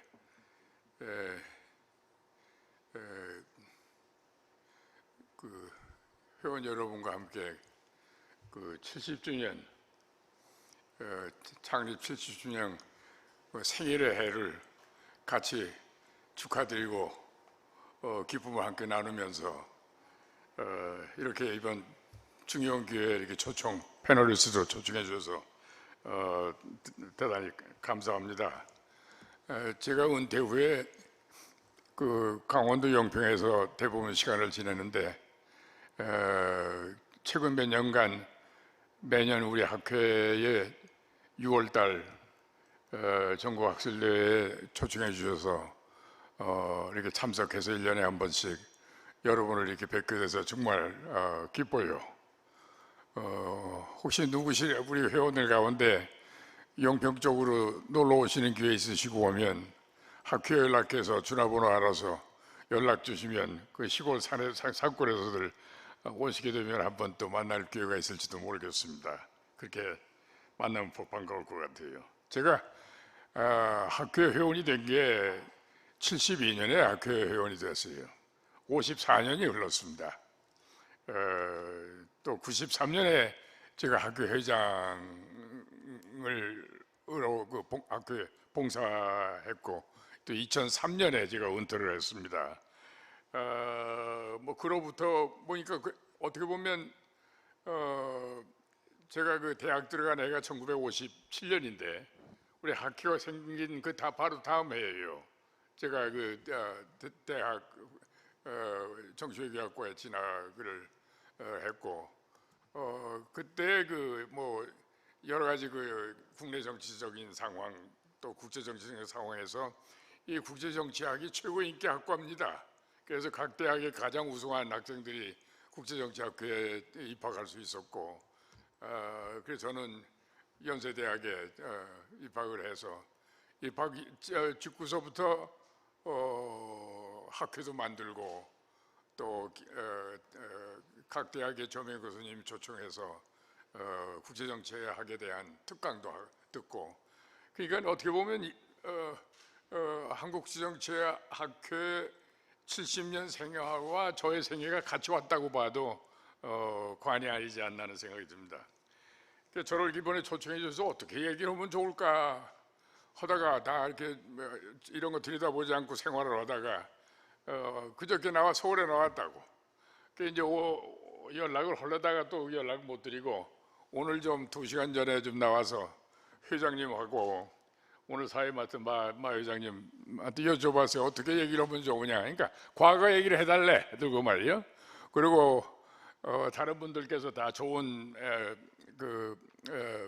이 발표를 해주실 것 같기 때문에 학회 발전 중심으로 제가 학교에 오랫동안 참여를 했으니까 그 참여의 경험을 통해서 뭐 좀 그런 개인적인 얘기를 좀 많이 해주면 좋겠다 하는 게 말씀이셨어요. 그래서 한 2시간 동안 식당에 앉아가지고 열심히 그 총알을 만들었습니다.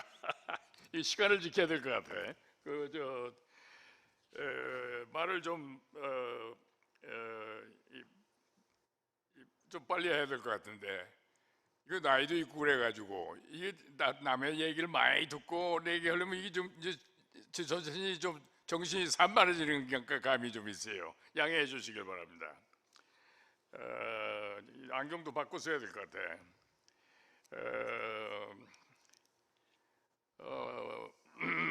그래서 제 지금 기억으로 보면 1970년대로 돌아갑니다. 그때 뭐 한국에 오니까 소위 그 학자들 간에 또 우리 뭐 별로 책도 읽지 않으면서도 우리 학생들끼리 모여 앉아서들 토론들 할 때 뭐 현실주의다, 행동주의다 하는 거 잘 알지도 현실주의는 비교적 이해가 좋았어요. 그럼 뭐 행동주의서부터는 우리 배운 게 별로 없고 참 그러면서도 멋은 부려가지고 이런 용어들을 많이 썼습니다. 그 당시에도. 그러나 제가 그 70년대 초에 들어왔을 때는 그나마 국제정치학이 보다 사회과학적인 그런 계량적 연구라든가 통계 분석 방법도 좀 도입들이 되고 그래서 보다 좀 사회과학적인 성격을 갖추게 됐다고 봅니다. 학회는요, 제가 귀국할 때에 제가 이제 귀국이 어디서 제가 지금 대학 졸업 받고 난 다음에 그 대만에 유학을 먼저 갔다고 70년 초에 그 3년 거기서 국제정치 쪽으로 외교학 쪽으로 전공을 하고 그 다음에 이제 70 몇 년이든가 65년에 미국을 가가지고 7년 반 동안 미국에 있으면서 이제 학위 다 이제 하고 제가 72년 11월에 귀국을 했어요.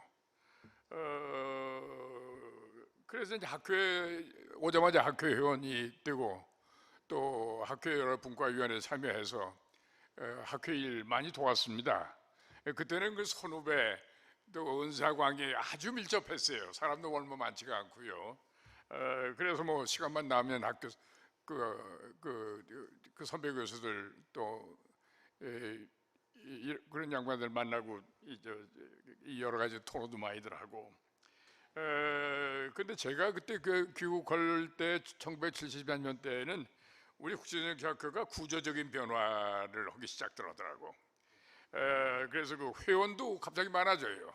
그러니까 그동안에 50년대부터 외국에 유학 나갔던 양반들이 여러 가지 사정으로 좀 거기 계시다가 70년 초반에 확들 많이들 그 귀국 들어오셨어.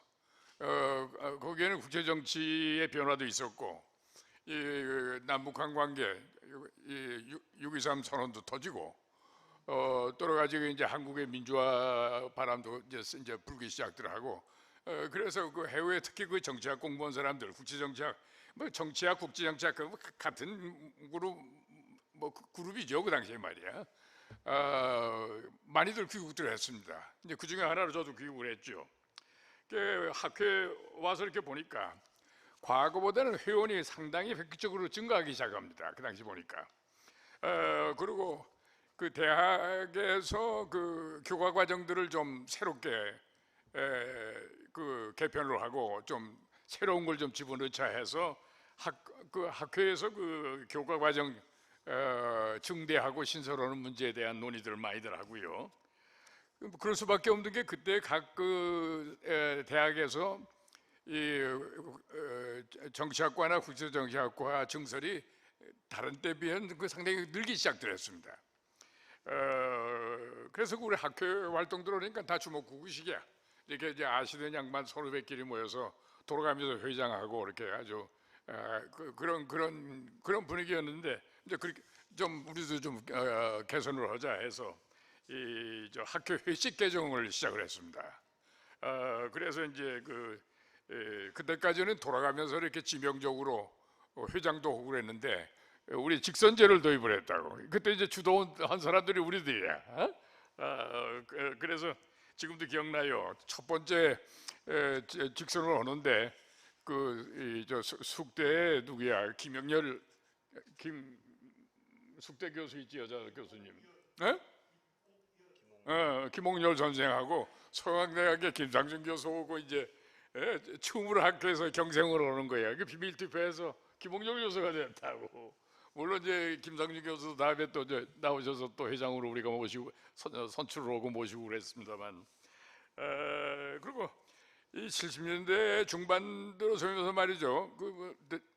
이 공산권 연구로 그냥 그게 우리 국제정치학 연구 영역이 반쪽으로 넓어졌다고 생각해. 굉장히 큰 기회죠. 이 공산권 연구가 시작이 되는 게요. 그래서 그 공산권 연구에 대한 연구에 그 참여를 우리 회원들이 많이들 했습니다. 그때 그 서울대학 사회과학대학 연구원하고 연세대 제가 그 원장으로 있었던 저 동서문제연구원하고 고려대 아연하고 외대에서 소련 연구소 4개 연구소가 국회 특별 예산 조치로 해가지고 공산권 연구 기업을 사업을 본격적으로 했어요. 그러니까 그 4개 대학의 4개 연구소의 교수, 그 학교의 소속 교수, 국제정치학 교수뿐만 아니라 여타 다른 전국적으로 이 국제정치학 교수, 정치학 교수님들을 초빙을 해서 연구 프로젝트에 참여시켜서 같이 연구들을 했다고. 이 연구소가 나중에는 몇 년 후에는 다시 이게 확대가 돼가지고 공산권 연구 협의회라고 하는 게 만들어지고, 그게 10개 대학의 그 국제정치학 연구소 혹은 지역 연구소들이 여기 참여해가지고 본격적으로 공산권 연구들이 그때 시작들이 됐었습니다.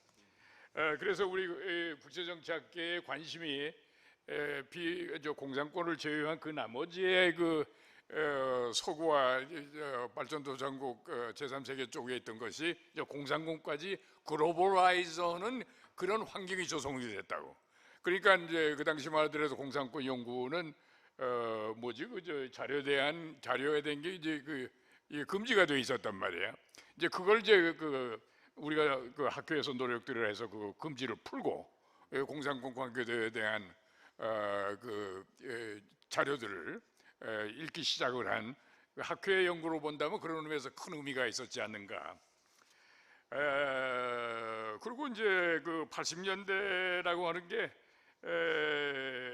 상당히 세계적으로 우리 배경이 되는 국제정치 학계에서 본다 할 것 같으면 신현실주의, 신자유주의 논쟁들을 많이들 하고, 아까도 얘기 나온 거지만 구성주의 비판 이론들이 확산되고 올 때인데, 역시 그 당시에 제가 봤을 때 IP 이론화에 가장 좀 관심을 우리가 갖기 시작할 때가 아닌가 하는 생각이 듭니다. 아까 먼저 얘기하신 분들께서 잘 설명을 해주셨습니다만, 우리 국제정치학회 입장에서 보면 카이스라고 그럴게요. 시간 전략자.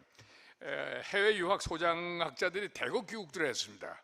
왜냐하면 그 50년대 한국정쟁 때부터 유학 가기 시작한 것이 돌아오질 않고 50년대, 60년대 유학 가서 공부한 양반이 대충 거기에 머무르고 있었던 상태다. 그러다가 이제 70년 초에 많은 수가 우리 학문 분야에 연구했던 양반들이 귀국들을 했습니다. 그리고 이제 우리 한국 내에서도 각 대학이 그 국제정치학과를 증설을 한다든가 아무래도 그 전임 교수나 시간 강사 기회가 더 좀 많아지고 또 국내에서의 국제정치 문제, 국제관계에 대한 연구소들을 많이 만들기 시작했어요. 과별로 만드는 것도 있고 대학별로 만든 거 있고 대학 밖에서 나와서 만든 것들도 있고 그래서 비교적 활동 범위가 점차 넓어지기 시작했습니다. 그래서 그런 그 확대기라고 볼 수 있어요. 말하자면 80년대 우리 학교의 활동들이. 그리고 이제 국제적인 그 연구 협력 교류 이런 거에 이제 적극적으로 이제 동참을 하기 시작하는 시기였다. 저는 그렇게 봅니다.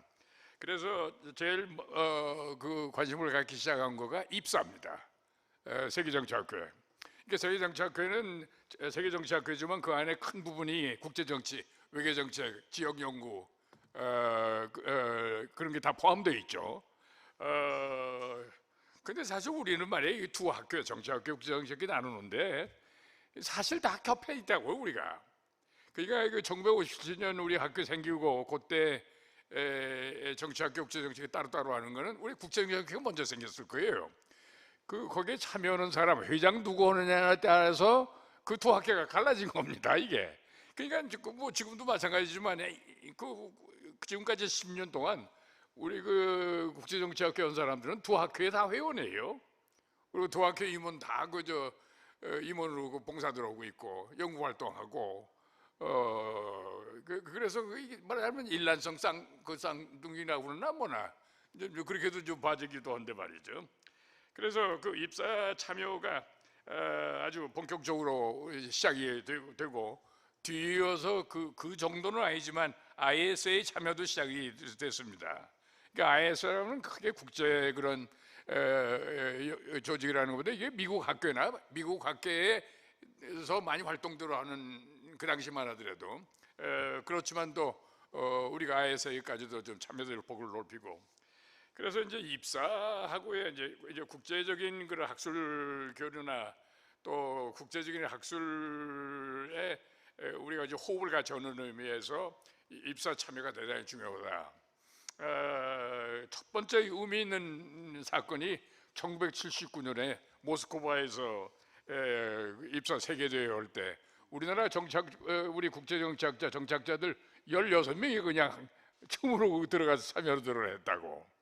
저는 그 회에는 못 갔어요. 연세대학교 학생처장하고 있는데 국내 정치가 난리야. 그래서 총장이 이제 허락을 했습니다. 제가 가는 거. 근데 제가 갈 수가 없겠더라고, 학생처장 입장에서 말이야. 그래서 포기를 해서 내가 그걸 못 갔습니다. 하지만 우리 한국의 국제정치학자 입장에서 본다면 모스크바 입사 월드 콩그레스에 참석하기 의미 있는 그 이벤트였었고요. 그리고 이제 본격적으로 우리 국제정치학자들이 입사에 참여하기 시작한 게 1982년에 리오 대회에 있었어요. 리오데자네이로. 그때부터 우리가 좀 강큰 교육들을 했어요. 야, 이거 제일 빠른 방법은 입사 세계대회를 서울로 한번 유치해 놓은 거다 말이야. 그러니까 우리가 회원들 가운데 우리 선배 양반들은 다 회의적이야. 근데 우리가 막 돌아온 30대 중반, 초반, 중반 30대 우리 국제정치학자들은 말이야, why not? 한번 해보자 말이야. 그래서 이제 아주 적극적으로 이제 가서 그 집행위원들을 만나고, 이걸 소위 말하면 이제 학술 외교를 하는 거지. 그러니까 이제 많이 거기서 집행위원들 만나서 또 입사 그 직원 그 세크레터리에 있는 양반들하고 사귀고, 이제 서울 유치를 하는데 안 돼. 벌써 그 당시에 3년에 한 번씩 하는데 2차가 먼저 결정돼 있더라고, 6년치가. 그래서 우선 집행위원서부터 들어가자 해가지고 그때 다 나이 드신 우리 선배 교수 양반들은 그 포기해요. 그 불가능한 일들이다. 그래서 그 입사 월드 컨그레스 같은데 입사 그 활동에 참여하는 건 좋은데 무슨 우리가 입사 월드 컨그레스 서울에서 개최를 하고 세계 그 정치학자 국제정치학자들을 초청하느냐 말이야. 회의적이었습니다. 근데 그 겉모르는 우리 30대 중반 교수들은 말이야, why not? 한번 해보자 말이야. 그래가지고 1차적으로 간디소 맨델스라고 하는 건 그때 입사 회장하던 양반인데 이 양반을 서울로 초청을 했다고. 그래서 이 양반이 한국 국제정치학회 그 상황을 다 좀 보게 하고 같이 세미나도 하고 이게 그러니까 이 양반이 돌아가서 다 그 입사의 보고들을 하고 그러니까 한국의 그 소위 말하면 국제정치학 커뮤니티에 대한 정치학회 포함 정치학 포함해서 인식이 달라지기 시작들 했다고. 그래서 이제 빨리 우리가 집행위원회 진출을 해야 되겠다. 그래가지고 그 당시 우리가 1985년인가 파리 그 월드 컨그레스 때 우리 돌아가신 이용구 총리 서울대학교 그때 정치학과 그 사회과학 연구소 소장으로 오고 계셨다고. 이 양반을 막 우리가 밀었다고. 그러니까 그 운동원 사람들 전부 다 국제정치원 소장학자들이야. 정치학 소장학자들은 별로 조인을 못했다고. 그래서 처음으로 1985년 파리 입사 월드 컨그레스에서 우리나라 최초의 그 집행위원을 거기 진입하는 데 성공을 했습니다. 그리고 이제 그 3년 후에 88년에는 두 번째로 워싱턴 그때 그 워싱턴 그 월드 컨그레스에서 한승주 교수가 고대 한승주 교수가 왜냐면 그 양반들이 이제 정부에 들어가셨거든. 이용구 총리가 더 이상 이제 학교 활동하기가 어려워서 그 다음에 또 집행위원회 출마해서 한승주 교수가 고려대 한승주 교수가 두 번째로 집행위원회에 들어가는데 또 이 양반도 또 정부에 들어가 외무장관 그러면 그거 못하거든. 그래서 교체 대표를 이제 결정을 해서 우리가 안청시 교수를 보냈습니다. 돌아가셨어 안청시 교수 말이에요. 그래서 안청시 교수가 아주 새빨개 젊을 때지 우리보다 훨씬 더 젊으니까 그 교체 대표를 한 1년 동안 했나 그래요. 그리고 이제 제가 그 집행위원으로 세 번째 집행위원으로 한국에서 이제 진입을 하게 됐습니다. 그게 1994년인가 그래요. 근데 이제 그것이 이제 우리가 아르헨틴 1992년 아르헨틴 월드 컨그레스에서 서울 월드 컨그레스가 결정이 되면서 이제 결정만 해냈지 그걸 준비를 하는 사람이 없어. 그게 다들 한 1년 그냥 준비 없이 지나 2년 지나 겁들이 난 거야. 그래가지고 우리 국제정치학회고 다들 이제 국제정치학회 정치학회 그 임원 역할을 많이들 하니까 다들 겸해서 말이죠. 이거 안 되겠다 말. 빨리 그 조직위원회를 만들어 가지고 준비를 해야 되겠단 말이야. 그래가지고 1993년에 그 조직위원회가 조직이 됐는데 그때 제가 국제정치학회 회장이에요. 저는 국제정치학회 회장을 좀 늦게 했습니다. 왜냐면 딴 걸 일도 많고 그리고 또 그때쯤 되니까 말이야 서로 하겠다는 사람들이 많이 나와. 먼저 이렇게 하겠다고 이렇게 등록하는 사람이 돼. 나하고 한번 부탁하는 사람들이 없어. 지금 자리에서들 말이야. 그러다가 이제 나는 좀 늦은 편이지 그거 본다면. 그러나 1993년 제가 국제정치학회 회장을 하면서 그리고 조금 늦어질지 모르지만 한마디 합시다. 내가 그때 정치학회 회장으로 나오는 얘기도 많았단 말이야. 근데 제가 선택을 해서는 국제정치학회를 택했어요.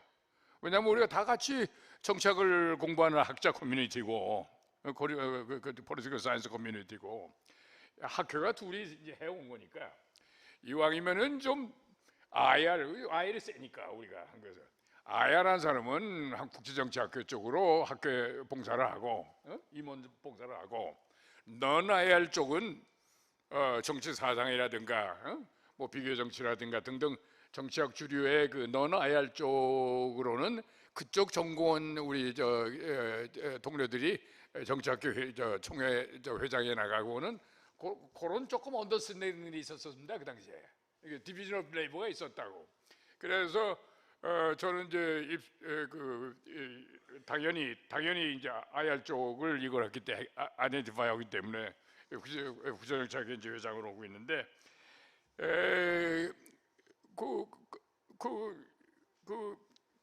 이 입사 준비위원회를 빨리 해야 되는데 왜 2년 동안 공처 그냥 지나가는 거야? 1년이 지나가서요. 이대로 가면 큰일 난단 말이야. 이제 준비를 해야 할 때 할 사람이 없어. 그래가지고 두 학회가 공동으로 조직위원회를 만들었습니다. 그러니까 지난번 2차로 서울에서 열렸던 세계대회는 정치학 단독으로 그쪽에서 준비위원회가 나왔지만 그 당시에는 국제정치학회하고 정치학회가 같이 조직위원회를 만들었습니다.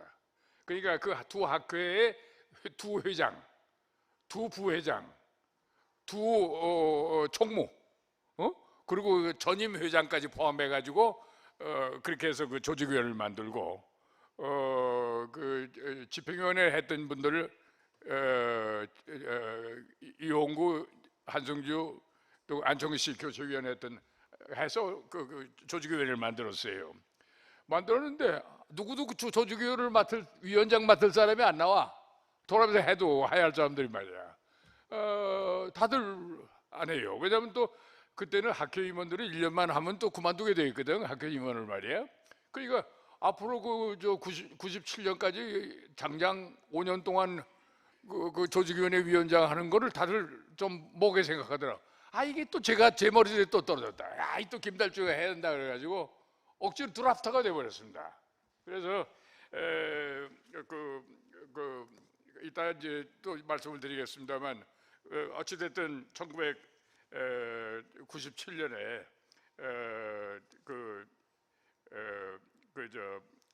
첫 번으로 입사 처음으로 아시아에서 처음으로 한국에서 처음은 물론이겠지만 세계대회를 하게 됐는데 이런 것들은 전부 다 우리가 국제정치학회 회원들하고 임원들하고 같이들 뛴 거라, 같이들 온 거라. 그러니까 이번에 두 번째 서울에서 모였던 작년에 모였던 거하고는 판역이 다르죠. 그 세팅이 말이지. 그리고 이제 또 하나 중요한 있을 때 이제 80년대 초에 움직였던 건 뭐냐면 회관 짓자 말이야 우리. 그때 우리가 그 새빵사리로 전전할 때입니다. 그리고 그때 있을 때 내 기억에 저 안국동 쪽에 있는 말이야 가요동 쪽에 있는 아랍회관이라는 거 있어. 여러분 아세요 아랍회관? 거기에 새들어 있었다고 방 하나 얻어가지고. 유정열 교수가 외대 교수야. 근데 그때 그 양반이 회장이야. 이 양반이 아랍하고 잘 통하잖아. 그때 그 중동 들어가서 돈 벌고 어쩌고 해가지고 그 협회에서도 돈 내가지고 집 하나 조그만 게 줬는데 그 조그만 데서 또 조그만 방 하나 얻어가지고서 외대 유정열 교수 덕분에 우리 국제정치학회 사무실이 거기 있었다고. 체면이 아니잖아. 그래도 대한민국 국제정치학회가 말이야 일관이 없어가지고 되겠어. 그래가지고서 저희 그때 그냥 전적으로 그냥 우리가 의견이 모아져가지고 회관 짓자 말이야. 이건 우리 한국국제정치학회의 이거 아이덴티티 문제고 말이야. 이 정신의 문제고 말이야. 뭐 여러 가지 얘기들 많이들 했어. 백주들 마시면서 말이야. 그래가지고 그 기금을 만들자. 나중에 뭐 돈도 어디서 얻을 때 없겠지만도 우리가 돈을 모아야 딴 사람이 더 줄 거 아니냐. 그래서 처음으로 평생회원제라는 걸 시작을 했습니다. 학교 기금을 만들기 위해서. 그 당시 한국의 학회에서 모든 학교를 통해서 평생회원제를 하는 데가 없었던 걸로 난 기억해요. 우리 국제정치학회가 제일 먼저 만든 거야. 그래서 평생회원을 좀 높게 책정을 해가지고 그 돈은 매년 연차 예산으로는 못 써. 그건 꼭 회관 짓는 데 쓰는 걸로 학교 기금으로다가 그렇게 아주 못을 받고 돈을 모으기 시작도 했다고. 그게 80년 초서부터 시작입니다. 제일 앞장서서 같이 했던 양반이 누구냐면 고려대학 이호재 교수야. 그리고 저하고 둘이 그냥 모여서 그걸 아주 그냥 강하게 밀어붙였다고. 그래가지고 이 평생회원제를 그때부터 시작한 겁니다. 몇 년서부터 나중에 딴 데서도 평생회원제를 갖다 탑습 들어오더라고. 그리고 이제 전 개인적으로는 그때 이제 국제정치 연구하는 데 있어서 그 이슈 오리엔트된 연구들을 좀 시작들하고들 그랬어요. 그래서 제가 이렇게 봤을 때 이 해양 국제정치라는 게 대단히 중요할 것 같은 생각이 들더라고. 그래서 한국 해양 정치를 하기 위해서 한국 해로 연구회라고 하는 걸 만들었어요. 그래서 제가 1985년에 한국 해로 안보라고 하는 단행본을 하나 이걸 냈습니다. 이제 그게 그 문제 국제 해양을 중심으로 한 국제 정치와 그 안보 등등의 문제, 자원 개발 등등 문제 모든 걸 합친 해양 국제 정치를 시작을 했습니다. 지금까지도 그게 계속 하고 있어요. 지금 그게 이제 많은 우리 국제정치학회까지도 많이 그게 이제 전파가 됐고 다른 데도 많이 전파되고 해가지고 해서 저 개인적으로는 상당히 그게 제 연구 활동에 있어서의 의미를 느끼는 그런 분야이기도 했습니다. 빨리 해야지. 여기 와서 막들 정령궤도에서 말이죠 무질서해요. 그리고 이제 그래서 제가 그 입사 활동을 할 때 있어서 큰 힘이 된 게 우리 국제정치학회 힘이었었습니다. 또 물론 정치학회도 힘이 되고 그랬습니다만 그래서 2000년서부터 2003년 입사 회장을 하는 동안에 말하면 이제 그 입사의 글로벌라이제이션, 왜냐하면 전통적으로 북미하고 서구라파 중심의 그 학술 활동을 갖다가 1997년에 아시아로 주문이 옮기고 그 다음에 이제 제가 회장으로 있을 때 주요 연구 활동들 글로벌라이제이션에 초점을 맞췄습니다. 그러니까 그 당시 2000년대 초에 우리 국제정치학회의 그 흐름이 이 기존 국가 중심 분석을 좀 넘어서 가지고 이 글로벌 거버넌스로 연구 확대가 활성화될 때라고 그러죠. 그걸 입사해서 그대로 그걸 적용을 지켰습니다. 그래서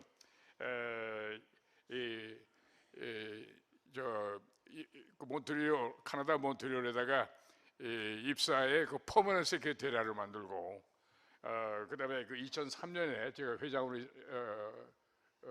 2000년에 제가 회장이 돼가지고 2003년에 그만둘 그 해에 입사 활동을 그러니까 국제정치 쪽 활동을 세계 활동을 아프리카를 가지고 왔습니다. 그러니까 아프리카 그 더반 사우스 아프리카 더반에서 월드 콩그레스를 개최를 했어요. 힘이 무적이 들었습니다. 그리고 그 개최할 때 아프리카 각 나라에 있는 그 학회 국제정치학회 사람들 다 모여서 아프리카 국제정치학회의 총회를 같이 했어요. 그래서 입사에 그 세계화하는데 열심히 뛰었습니다. 이제 그런 과정에서 우리 그 한국정치학회 회원들의 역할이 입사 회원들이 굉장히 역할을 많이 했다고 그렇게. 일단 여기까지 좀 말씀을 드려야 될 것 같습니다. 시간이 지금 거의 다 끝나가지고요. 그래서 하나만 더 봅시다. 아무튼 그래서 이제 회관 건립이 중요한데, 하여튼 회관 건립을 그러니까 1993년부터 시작해서 2002년에 그 월드컵 그 포르투갈하고 우리 월드컵 할 때 우리 개원식을 했습니다. 회관 건립을 이게 했어요. 뭐 지금도 월드컵 보고 있는데 그때 생각이 아주 우리 회원들이 그 지금 저 합정동 우리 학교 사무실 에 모여서 개원식을 하려고 그러는데 포르투갈하고 시합이야. 야 우리 그 옆에 맥주 펍이 있어. 우선 이거부터 응원하고 보고 하자 해가지고 전부 다 펍에 들어가는데 다행히 장소가 컸어. 거기서 이제 맥주 마시면서 그 포르투갈하고 이겨서 우리가 4등을 그 쿼터 세미나인가 이게 이겼다. 그거 끝나고 나서 가서 우리 학교 회관 개원식을 했습니다. 그래서 우리가 뭐 자세히 나중에 또 기회가 있을지 모르겠습니다만 아무튼 여러 가지로 협력들을 잘 해서 그 학교 회관을 완공을 했죠. 그래서 이제 그게 첫째 우리 우리들의 그 정체성 확립에도 큰, 왜냐하면 그렇게 학회가 없어요. 자체 회관을 진 데가 없다고.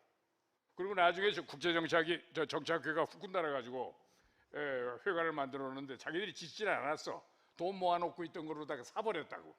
그러니까 이 학회를 우리는 9년 동안 거쳐가지고 진 거 그 경험이 정치학회는 없다고. 우리는 그 9년 동안은 그렇게 같이 노력을 했고, 그래서 이 학회 정치서 확립과 특히 학회 그 여러분들 잘 아시겠지만 재정 운영에 큰 도움이 됐습니다. 그래서 1차로 학교의 간사에 대한 봉급 거기서 지출하고, 그리고 전체 그 대에 대해서는 손을 못 대 하다가 딱 그 한 가지 한 거가 영어 저널을 만드는데 돈을 썼습니다. 그 다음에 그래서 안청시 교수를 그 편집인으로 초청을 하고 부탁드리고, 대단히 훌륭한 교수였어요. 꼼꼼하고. 그래서 오늘날의 The Korean Journal of Interest Studies를 2003년에 창간을 한 겁니다.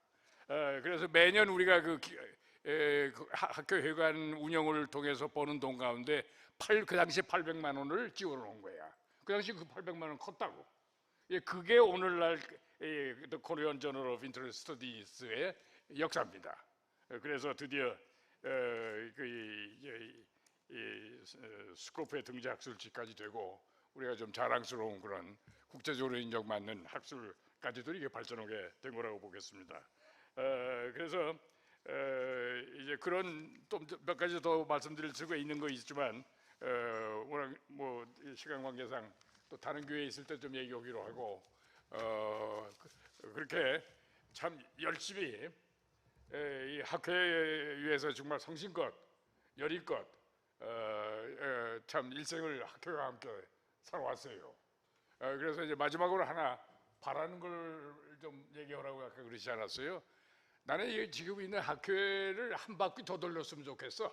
앞으로 어느 때인가 말이야, 우리 학교가 좀 능력을 좀 의지를 좀 결집해가지고, 지금 있는 게 굉장히 이 가치가 높아졌다고 그쪽에 그걸 정리하고 말이야. 요즘 교통도 많이 발달됐잖아. 조금 더 좋은 데로 넓은 데 살 데로 가서, 요즘 지하철도 많이 발달돼 있잖아요. 뭐 행사는 주로 서울에서 많이 할 거니까, 지방에서 많이 할 거니까. 그래서 더 그 땅을 큰 걸 장만하셔서 거기다 더 큰 회관을 좀 지면 좋겠어. 그래가지고 그 임대 수입원도 만들고, 동시에 거기다 인터내셔널 하우스를 만들었으면 좋겠다고. 우리 학교 사무실을 쓰지만 또 그 방에 대한 것들 임대를 학교 수입으로 증대하지만 증대할 게 많아. 외국 학자들 많이 오잖아.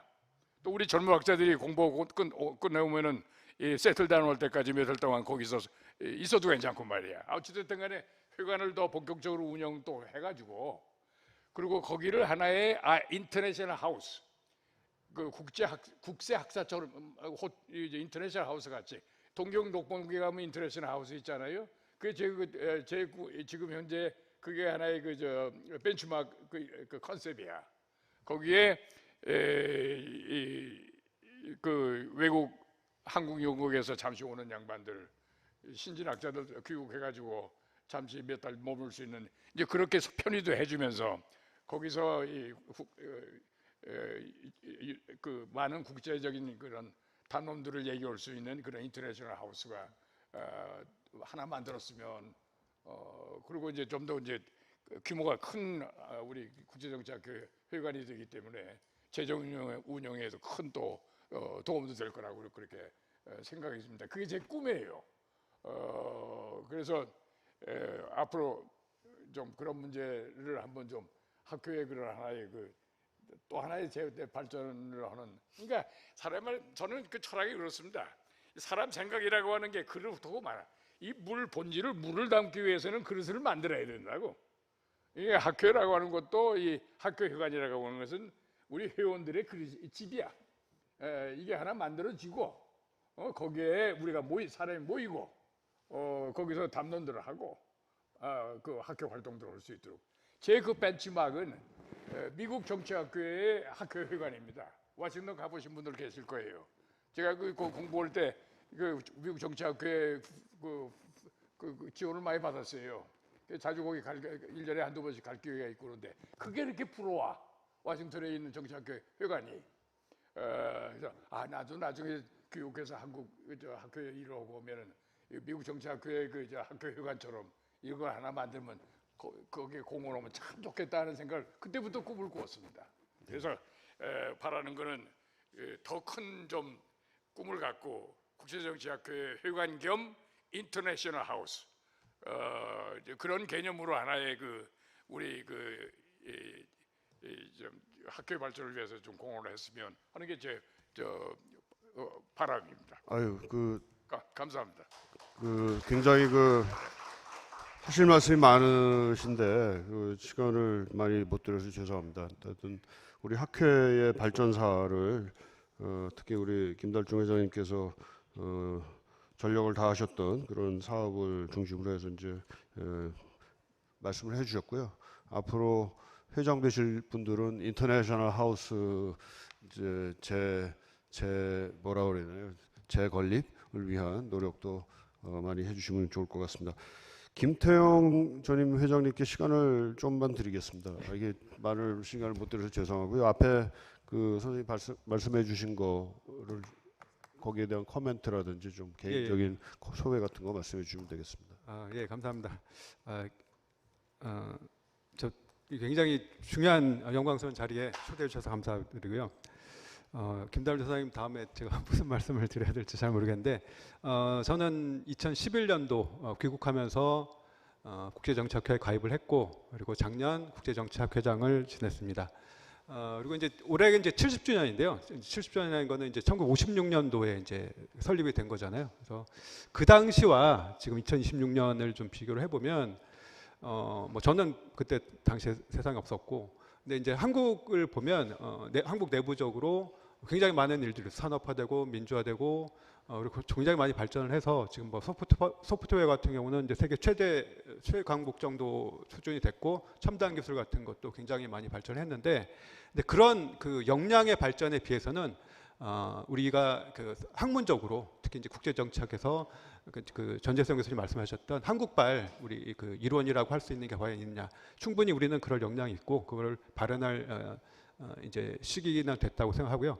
또 이제 국제적으로 보면 70년대 그러니까 70년 전에 1956년이면 그야말로 서슬퍼런 냉전이 이제 진행되고 있을 때였는데, 근데 어떻게 보면은 그때는 오히려 양극 체제로서 그냥 굉장히 명확했잖아요. 모든 게 명확하고 그냥 별로 뭐 이렇게 따로 생각할 것들이 별로 없었는데, 지금은 오히려 지금은 이제 미국의 일극 체제가 저물고 뭐 다극 체제화 되고 있다, 무슨 체제로 되고 있다 이렇게 얘기를 하는 국제 질서에 이제 굉장히 심각한 변동이 생기는 시기로서 굉장히 불확실성이 심하고 불안정성도 굉장히 강해진 그런 시기라고 보이거든요.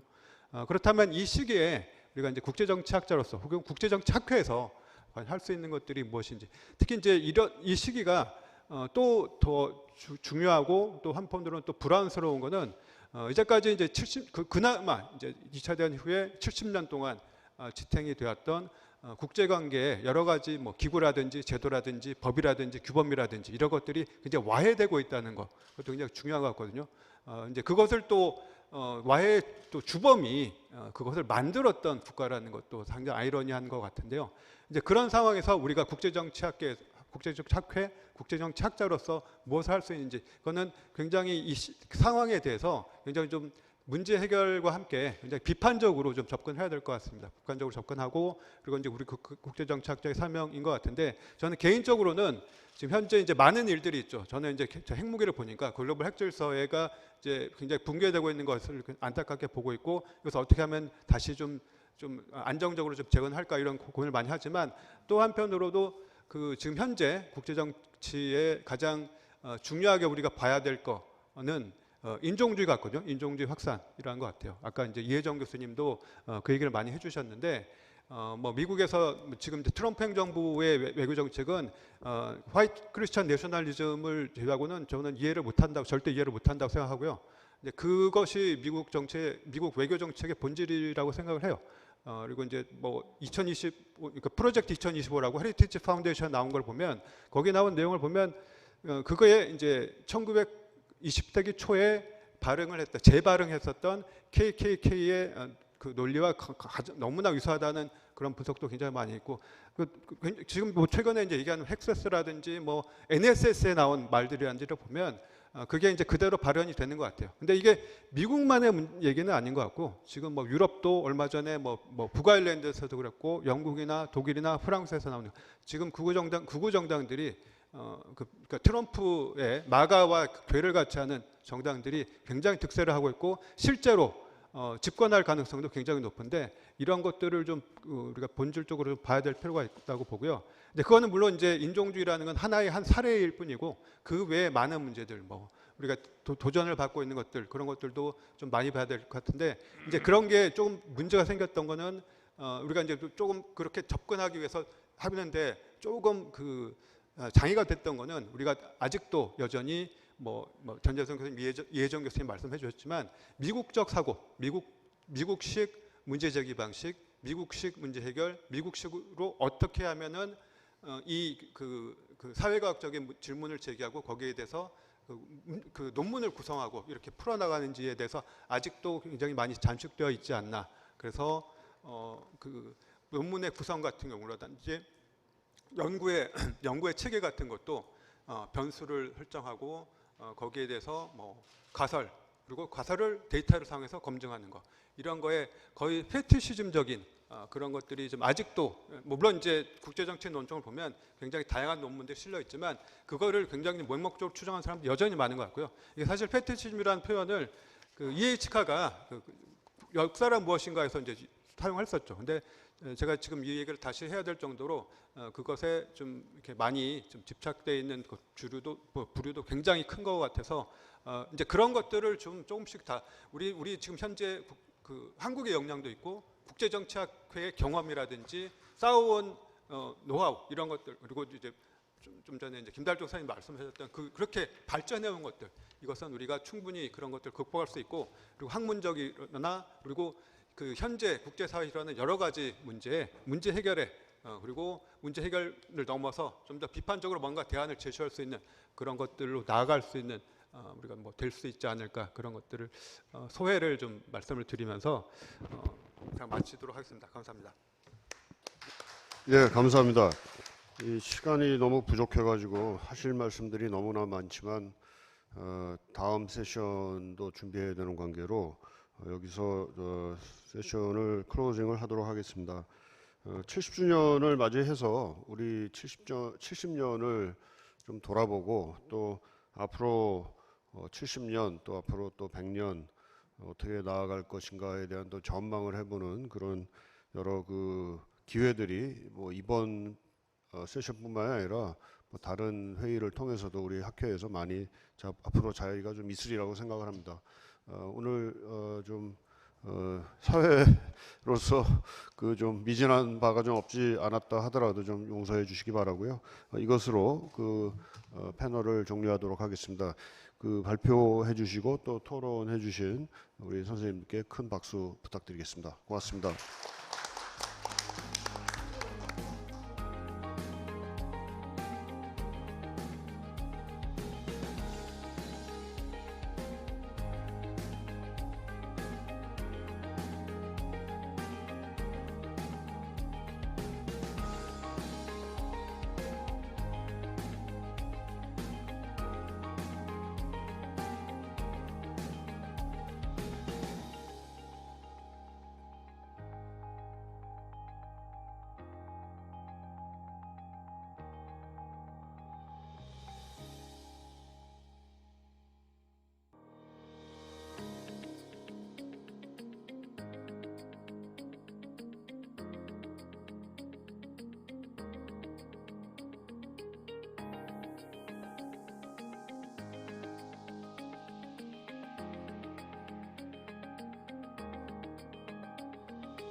Okay, good afternoon, everybody.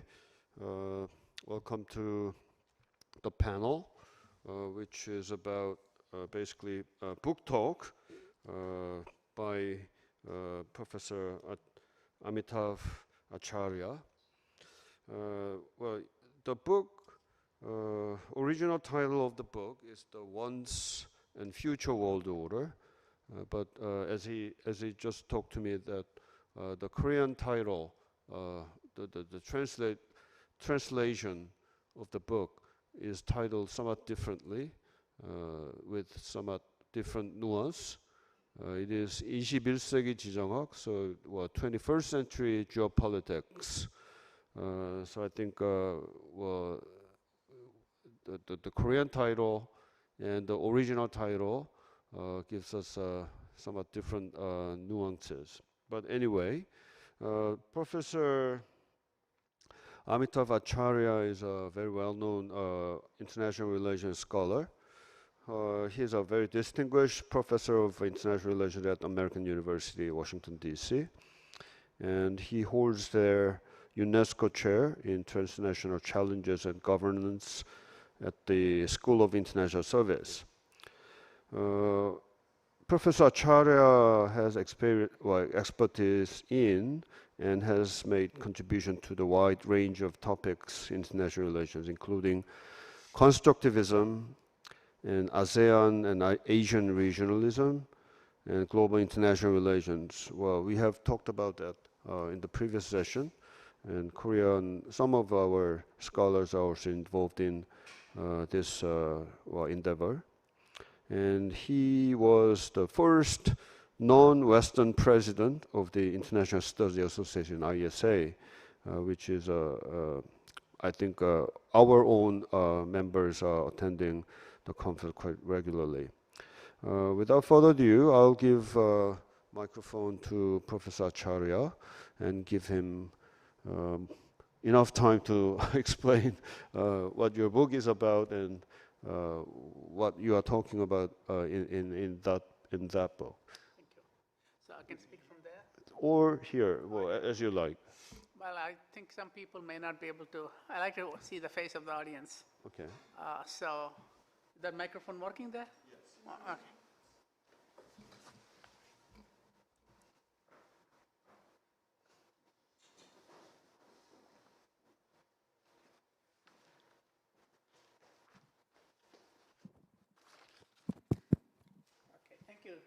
Thank you very much, the hosts, the Korean Association for International Studies, for inviting me and organizing this panel. And I have done a preview of this book last year in Kanda, and but never.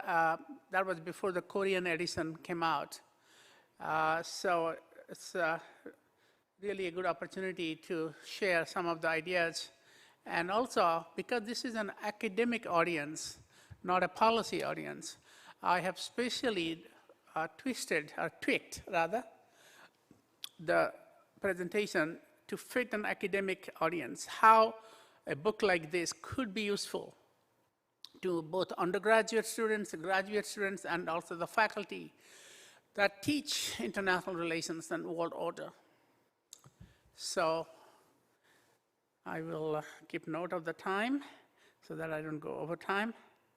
Please give me a second. Okay. So you can see the English version. There are two English editions, one from New York, the yellow cover, and there is the white one, also has a hardback and a paperback. This is from London, Basic Books, and John Murray, a very old publisher in Britain, has published the paperback. And now there is a pocket book as well, but that is not available outside of UK. And then the Korean edition, which is, I believe, taken from the American edition. So it's the same text, there's no change. So just that prices can vary and the distribution varies. Right. So I think this New York Times book review actually sums it up very well, that it's a 5,000 years of world history to show how different cultures developed varying but comparable ideas of empire, great power politics, intellectual exchange that mediated relations across continents until the relatively recent and disruptive rise of the West to global dominance. That's a pretty nice summary of the book by New York Times. International Affairs talks about something similar. That's the Chatham House magazine journal, the first journal of international relations ever.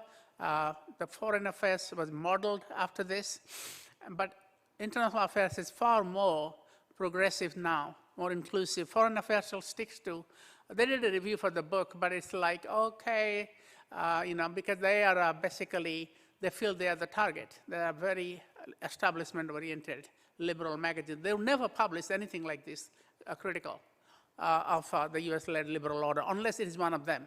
But International Affairs was kind enough to say a monumental exercise in transformation across places and periods, translation rather, meaning exchange of ideas, disciplines and audiences, and extracting patterns from millennia of history across dozens of world orders. So I think this is basically two of the reviews say, but I think I can talk about my own argument, my own ways. So four main ideas. World order, which is very broadly defined, ensuring stability and dispelling chaos. I use the term order and chaos meaningfully because these are translations of the Egyptian language, pharaonic language, hieroglyphic language of the struggle between chaos and order. If you go to the Museum of Egyptian Civilization in Cairo, you see a plate which is produced in my book, or palette. It talks about King Narmer, the founder of the Egyptian dynasty, Egypt's old dynasty, the foundation of the Egyptian kingdom, basically, who unified Lower and Upper Egypt, basically dispelling chaos by defeating enemies and establishing order. So Egyptians use it, the two terms, Maat and Isfet. Maat usually virtue, justice, order. Isfet is chaos, instability, injustice. And this, you might call it dichotomy. World is not really dichotomous in the same way, but at least in a very graphic way. That's how policymakers throughout the world, throughout history, have seen order. These leaders have seen themselves as establishers of order against the forces of chaos, whether it is Egyptians or Sumerians or Indian or Chinese or Persian civilization or a European civilization or United States. American presidents often say now there is axis of evil or axis of chaos or axis of interior, something that the other, we have to defeat Iran, we have to defeat Russia, we have to defeat the Soviet Union in the Cold War, North Korea, or for example, North Korea is now good friends with Trump, so that's not so much in the news. But certainly Russia, China, and Iran has been bracketed as the axis of chaos. That's exactly the word. So chaos comes back to 3000 BC, King Narmer in Egyptian language. So broadly, dispelling chaos and establishing stability. You can include justice and economic development, but that's basically the broad terms that we use to define order. At a given period of time, I use that because no world order is permanent. So world orders like nation states of civilizations come and go. And the American-led world order has been around for just over 80 years, and it's almost fading now. The European world order, which was established by European colonial powers, might have lasted for 300 years, but it ended. The Roman, the Indian, the Chinese, no world order actually lasts forever. So we have to talk about a given period of time. And also, no world order is truly global. A lot of world orders are actually regional, meaning you might have, you probably would have read John Fairbank, his book, The Chinese World Order, edited book, 1979, I think. So China never had a global order. Chinese world order is the tributary system that extended only to a small part of the world, including East Asia and Southeast Asia, and to some extent South Asia and Central Asia. But Fairbank, the doyen of American-Chinese sinology, called it a world order because, and this is the key, when a civilization or a region thinks of its ordering principles, ideas, institutions, or practices are not only good for itself, but good for the world. They're universal. That is a world order. So in my book, some people don't get it, but if you look seriously, and it's very clearly explained, most world orders are regional. And so there are therefore Persian world order, Egyptian world order, Indian world order, Islamic, Chinese, then you go on European. Only the British and the Americans came close to having a global order, truly global per person. But that did not last. I was not really global. I mean, Britain could not control continental Europe because of the balance of power system. And the United States considered itself as a universal world order creator. But China was not part of it. The Soviet Union was not part of it. India was not part of it. So, but Americans thought what they are creating is universally applicable. And so this is where, on Henry Kissinger's book, World Order, which is this book is an argument against that. But on one point, I do agree that no world order is truly global. The argument here is that world order is not a monopoly of any civilization, whether it's European civilization, Western civilization, or a Chinese civilization, or Indian civilization, or Islam, but a shared creation. Shared creation, I'll explain in a moment. The shared creation can happen through independent innovation, meaning many different civilizations or nations or regions can develop very same ideas or similar ideas, if not exactly the same ideas, about power, authority, interstate relations, diplomacy, free trade or open trading system, rights of people, protection of people. They can develop it independent of each other. So we are not necessarily learning from another, whether from the West or from China or from Islam or the like. But sometimes they also learn from each other. So there are two ways of creating the diffusion of, creating sharing, meaning of sharing. One is independent parallel creation of similar, if not same ideas. And second, through diffusion. So there are some examples of diffusion, like a nation state diffused from Europe in many ways. The idea of diffusion is not a one-way street. The rest of the world learning from the West. That did happen, but mostly after the 17th, 18th century. But before that, the West borrowed a lot of ideas from other civilizations. So including, I'm not talking about technology, like printing press, which might have movable printing come from Korea, for example, or Chinese paper or gunpowder. That's, we all know that. But I'm talking about political, philosophical ideas. How to manage world order, or the idea of a bureaucracy built created through competitive exams, which is a Chinese invention. That's China's most famous contribution to, most consequential contribution to world order is not paper or gunpowder. Somebody would have invented it sooner or later. But the Chinese, the first one to develop a meritocratic civil service based on open competitive exams that Europe adopted and US adopted. That's a clear pathway to diffusion, very, very clear how Europeans are influenced and the Americans are influenced by that.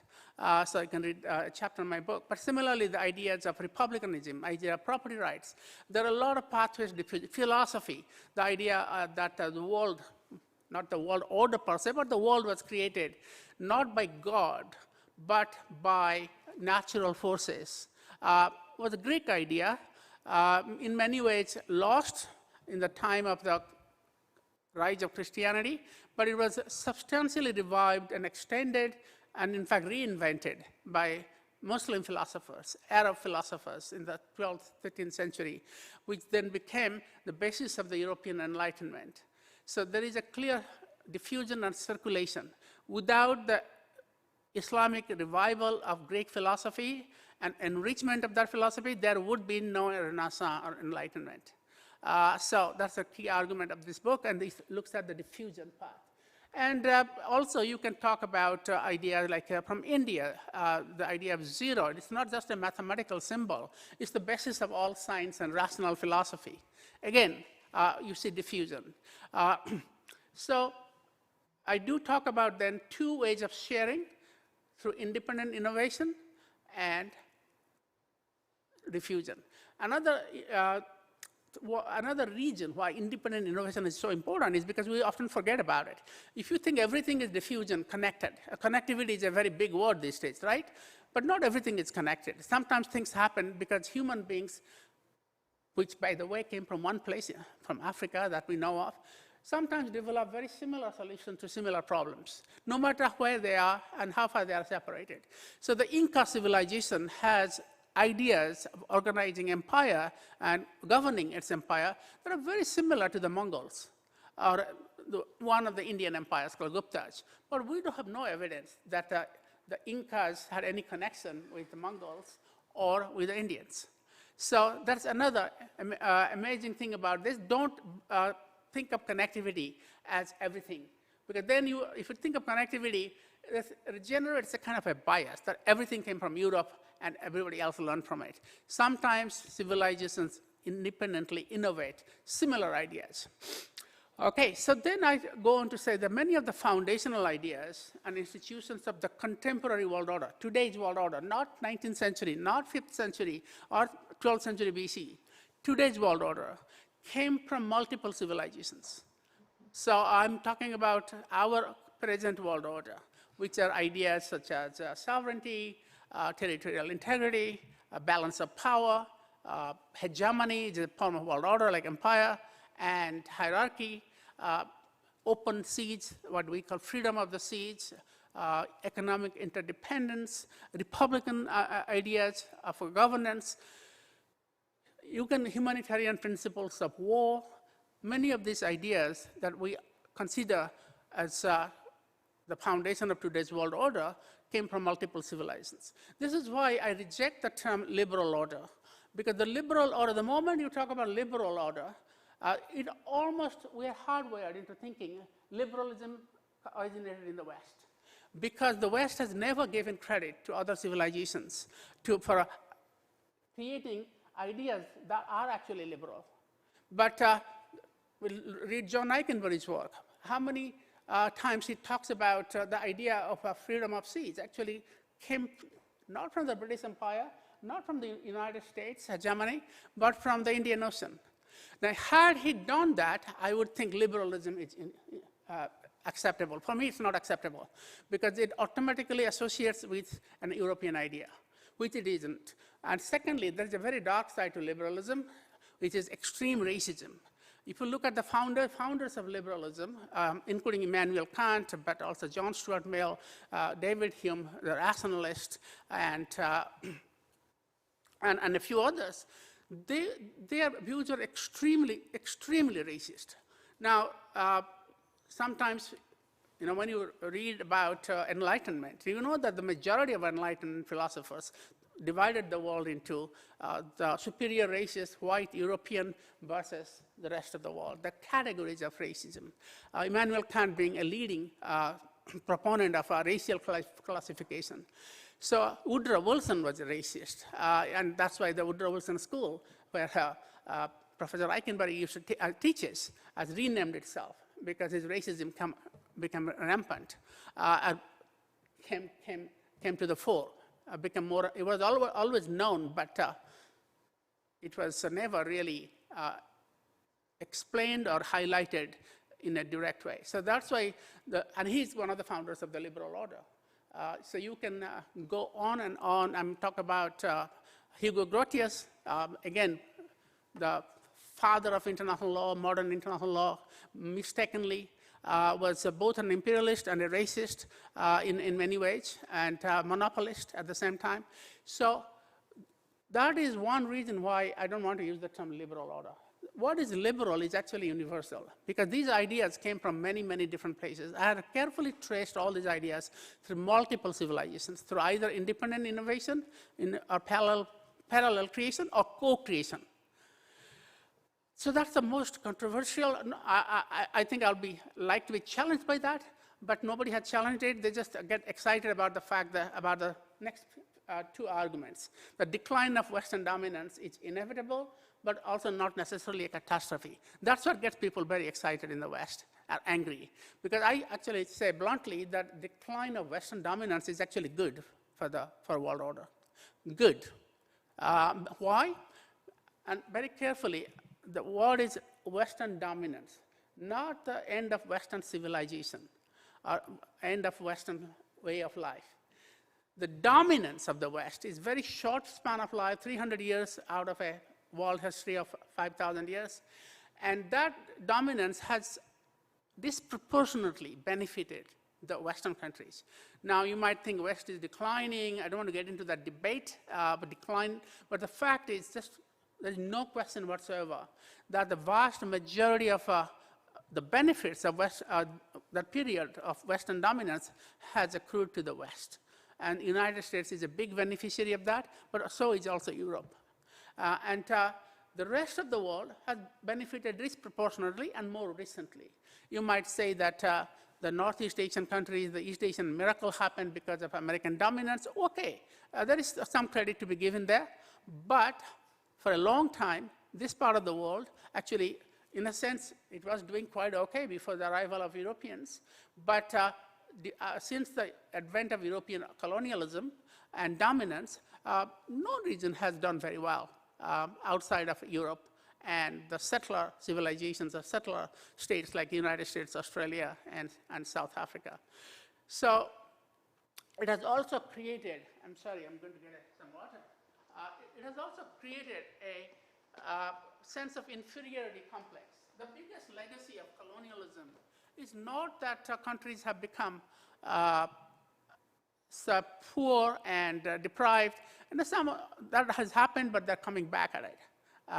But it created the mindset of Western dominance, psychological sort of sense of inferiority, and this is something that post-colonial writers have highlighted. I'm not the first one. So decline of Western dominance is actually, in some ways, creates a more level playing field psychologically, but also materially. And it's not going to be a catastrophe. I'll come to that argument that, oh, the world is on fire, and if the West goes, the US dominance disappears or declines, the whole world will collapse. My argument is that that's not going to happen, by the way. The United States and Western European countries are not going to disappear. They're going to be relatively declining, already happening, and that's inevitable. But instead of bemoaning that decline, try to accept it and make something out of it. Take this as an opportunity. And this sense of pessimism, by the way, that decline of Western dominance is bad for the world, is only found in the Western capitals and a very few other countries where the countries, their national security and economics is very closely linked to US dominance. But the majority of the countries in the world do not see the decline of Western dominance as necessarily a bad thing, because they started from and this is proven by opinion polls, they started from a low base. They can only do better. The emerging world order is not multipolar, but multiplex. I don't believe in polarity. The language of polarity, whether unipolar, bipolar, multipolar, only describes only small part, maybe a consequence, a big part, but not the entire sort of gamut of what world order is about. World order is actually about three things: power, ideas, and interactions. You can have a lot of power, but you don't interact well enough. You can't create a world order, it will destroy it. So United States is very powerful under President Trump, but its interaction is so bad that the American world order is collapsing, not because of American power is declining. I don't buy that line that US power is declining per se. It remains the most consequential power in the world. But its interaction capacity, interaction quality of its interaction is declining. Not only declining, it's become completely the reverse of what it used to be. And that's why we talk about world order. So world order is not about how many powers you have, militarily or economically powerful states. I talk about ideas, norms, interaction capacity, and the whole variety of things. And also, it's not about great powers. Polarity is always about great powers. What about middle powers? What about regional powers, like South Korea, Indonesia? Indonesia is a slightly better example because it's not ally of the United States in a formal sense, and Mr. Prabowo is trying to do something to move it towards the US, it's going to fail. Let me just tell you that Indonesia's attempt to move closer to the US will not last. The country's psyche is built around active and independent foreign policy, and I study Indonesia for most of my academic life. So what I'm saying is that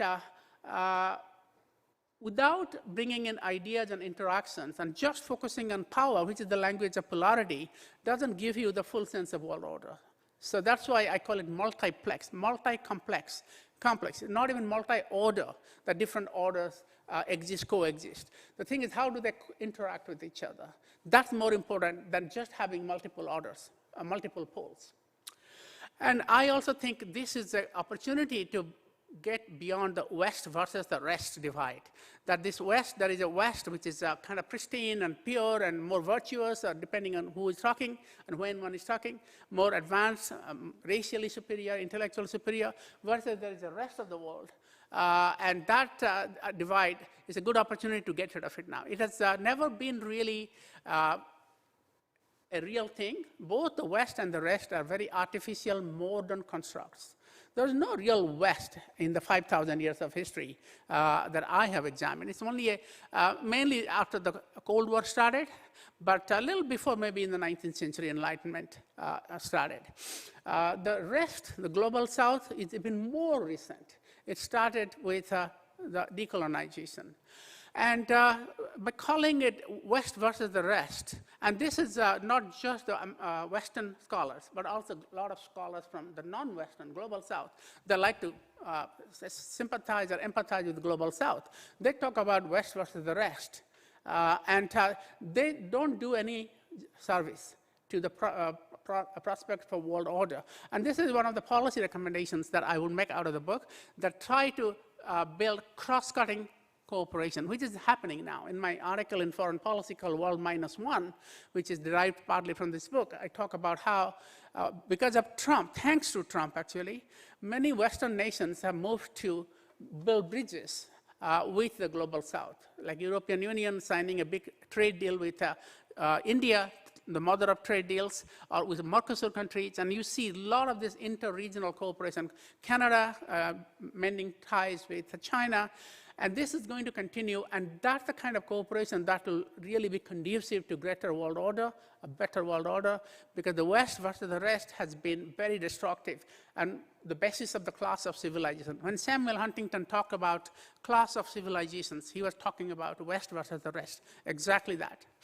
Okay, I'm also not arguing a caveat that past civilizations are models. I don't never say that, but by studying history, we can look at the possibilities. There are different types of world order, different types of ideas. Many of them are actually shared creations, and therefore we have, first of all, don't lose hope that world order is going to collapse. Secondly, we have a broader menu of choices that we can draw on, maybe mix and match a bit to build the next world order. And that is the challenge for policymakers and policy-oriented academics. I call it a global multiplex, but I haven't really, my book is mostly about history and how we got here, not about what will go next, but maybe that's the next task. Okay, so these are some of the elements that I highlight in my book, that these are the foundational element. I call them foundational elements, not fundamental, but foundational. In broad brush, maybe imperfect forms, they were created in many different places. So a system of independent states first originated in Sumer.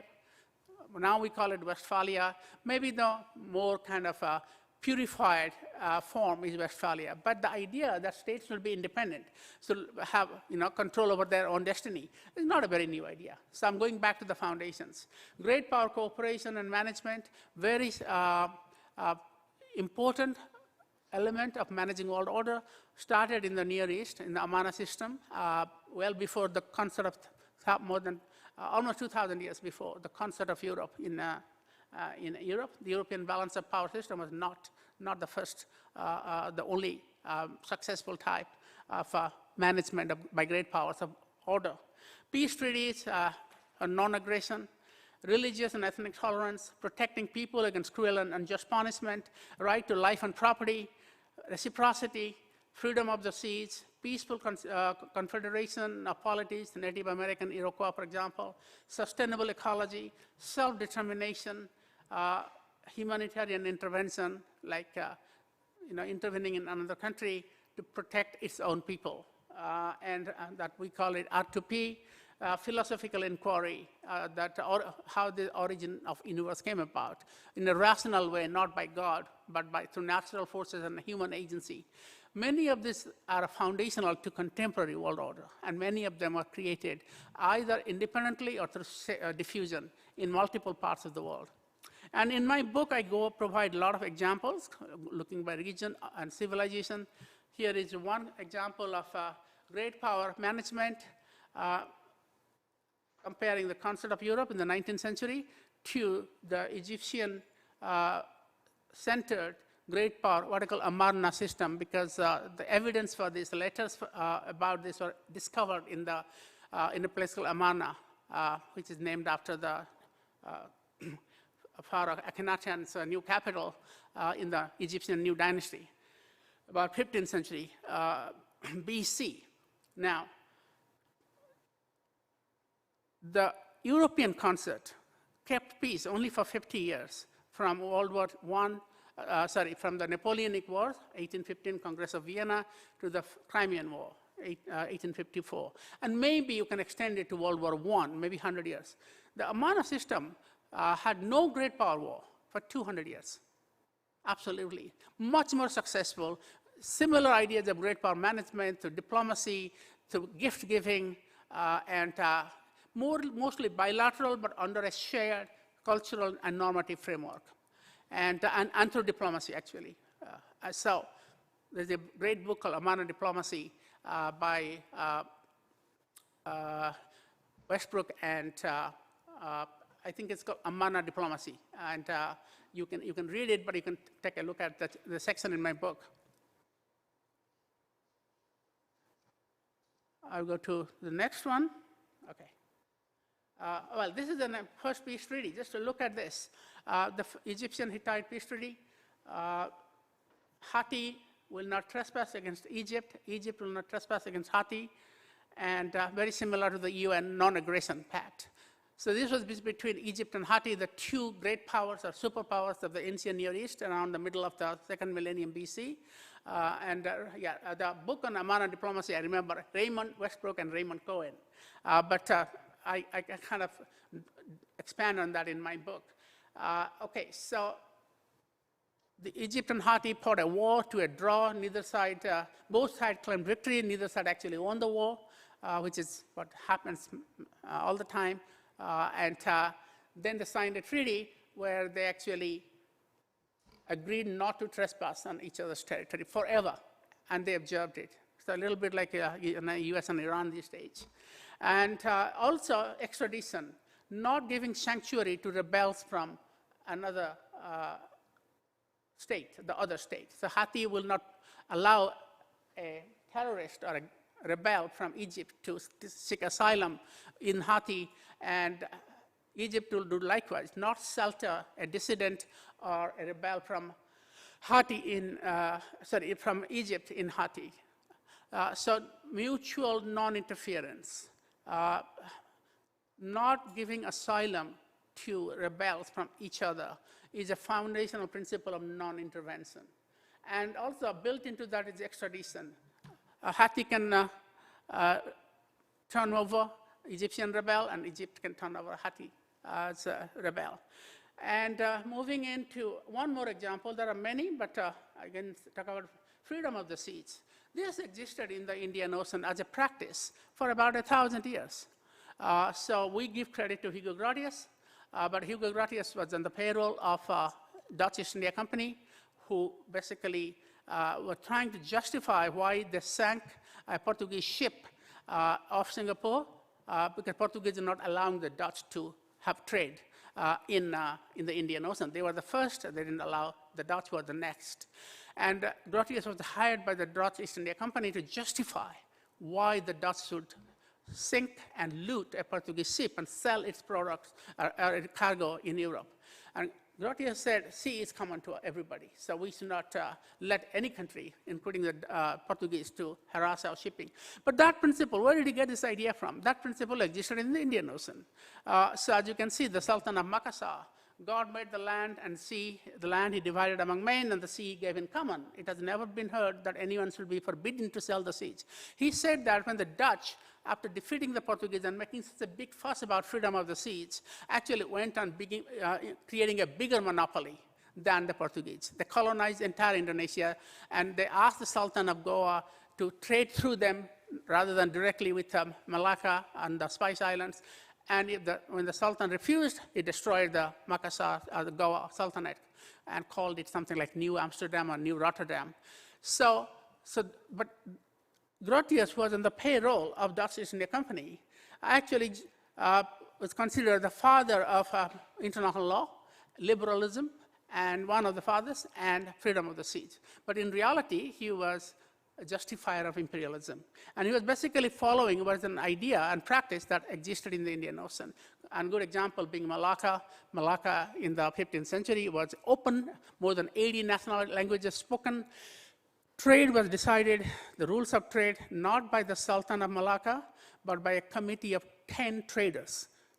10 traders, the Arabs, Indian, Gujarati and Kalinga Coromandel, Chinese, Javanese, Thai. So committee of 10 decided the rules of the trade. The rules are standard, rules-based. You know exactly what commission you have to, what customs duty you have to pay, between 4 to 6%. And arbitration was done by them. It is rules-based because we know, we have texts. There is a text called Undang-Undang Law of Malacca, Maritime Laws of Malacca, which still exists, and it was drafted not by Hugo Grotius, kind of scholar, a legalist, but by actual sea captains who conducted this trade. So the idea that rules-based order is a Western invention is also a bit of a myth. Okay, humanitarian values, that's probably my last example, but there are examples from every civilization. Just compare the Geneva Conventions with the Code of Manu, not harming civilians, not harming a soldier who is sick or disarmed or has surrendered. Geneva Conventions. The Code of Manu also says, Indian text of 1st century AD, when he fights with his foes, let him not strike, who joins the palms of his hands in supplication, who sits down, who I'm dying, who sleeps, who is disarmed, who is looking on without taking part in the fight, which is basically civilians. So why we give credit to the Geneva Convention? This could be kind of also very much a practice from ancient India. So if you go like this, I have examples, I don't have time to go, in Andean reciprocity and relationality, very different from the Chinese tributary system. It was a social reciprocity, not an imperial reciprocity. It actually happened in society, it was ingrained into Inca society, much more universal than the tributary system, which was applied selectively. And then I want to conclude. Okay, a couple of quick slides. Why I wrote this book? Because in 2014, I was teaching a course at American University to undergraduates, and I was looking for a text, and Henry Kissinger had just published this text called World Order, the best-selling book on world order today. And I looked at it at the beginning, so chapter 1 from Europe, it's basically Westphalia. Chapter 2, also from Europe, and this is a concept of Europe. Chapter 3, Islam, but a world in disorder. An assumption that Islam cannot create order, although Islam created more order than Europeans ever did. Then Iran, of course, is always the bugbear of the West. The multiplicity of Asia, China gets a little, India and China get little sections. And then we are all ending up in the United States, acting for all mankind. So that's the kind of writing that we have underpinning writings about not only world order, but international relations, and we're all trained in that. Policymakers think like that. And looking at that book, I still use it as a text, but primarily to tell my students what the kind of book where Eurocentrism and American centrism comes from. It doesn't really talk about Africa. It doesn't talk about the Americas before Columbus. Asia is marginally highlighted. Islam is cast negatively. So I wanted to write a book which starts from Sumer, Egypt, Assyria, Greece, India, China, Rome, and Islam, all the way to the United States. So you have to have a much more broader perspective, and through this I found a couple of things. One is that civilizations, there's no single civilization created all this world order. The Europeans, because they were dominant powers and the Western powers in the 19th and 20th century, they adopt the most recent version of a particular idea, like sovereignty, territoriality, or freedom of the seas. But they then claim ownership. And they claim ownership because a lot of the words we have in IR, world order, are from Greek or Latin. But that doesn't mean Greeks and Romans invented it. That's how the language have invented. So just because hegemony comes from Greek doesn't mean Greeks practice hegemony or invented hegemony, or sovereignty comes from Latin doesn't mean Romans invented sovereignty. So a lot of the ideas and practices are named by European, in the era of European and American dominance, and they appear as if they are European Western constructs. But Europeans and Americans basically were able to give the name to it, the latest, most recent version of these ideas. The foundational ideas are already there. And you bring this out, the world order looks the origins and creation of world order looks very different. It was certainly not a European idea, not an American idea. It is really shared, diffuse shared. Some civilizations do more of something, others do less, more of something else, but it's spread all over history. So let me conclude now to how we can use this book for study of international relations. Well, again, first thing is that if you are a undergraduate, a graduate, or faculty, you want to do research on what you call origins of ideas, genealogy, what we call. I think often our textbooks start with Westphalia, World War II, things I mentioned, like anarchy, hierarchy, empire, hegemony, sovereignty, free trade, norms, just war. You can actually find this book, the origins of these concepts are goes much more deeper and wider. So your research will be much more helped. You will have more creativity than the same old using the same textbooks or same classic books. Ground theories, hegemonic stability theory, for example, neorealism, that bipolar worlds are stable than multipolar worlds. Where does this come from? Again, from very European American Cold War experience. You'll find that there is actually history of bipolarity, multipolarity. Even though I don't use that term, I actually find that multipolar systems are not necessarily unstable. Just like the concept of powers, but like the Amana system, 200 years of peace. You can have multipolar systems that are stable. So don't buy the Kenneth Walls logic, the stability, or John Mearsheimer logic, that bipolar worlds are more stable than multipolar worlds. And the liberal world order, inclusivity, stability, and prosperity. That's, again, far from the rules-based order, the universality of these ideas. It's not American-owned. The American-led liberal hegemony that John talks about is actually in some way partially true. I mean, it took off after 1945, but there were genesis to that earlier. And if only the liberal scholars can acknowledge that, I'll be all for it. So I don't use the term liberal order, I call it universal order or something, a shared co-creation, co-created world order. And class of civilization, false, because Huntington's book only goes back to about 100 years. If you look back to 5,000 years, there are many examples of peaceful spread of civilizations, peaceful interactions between countries.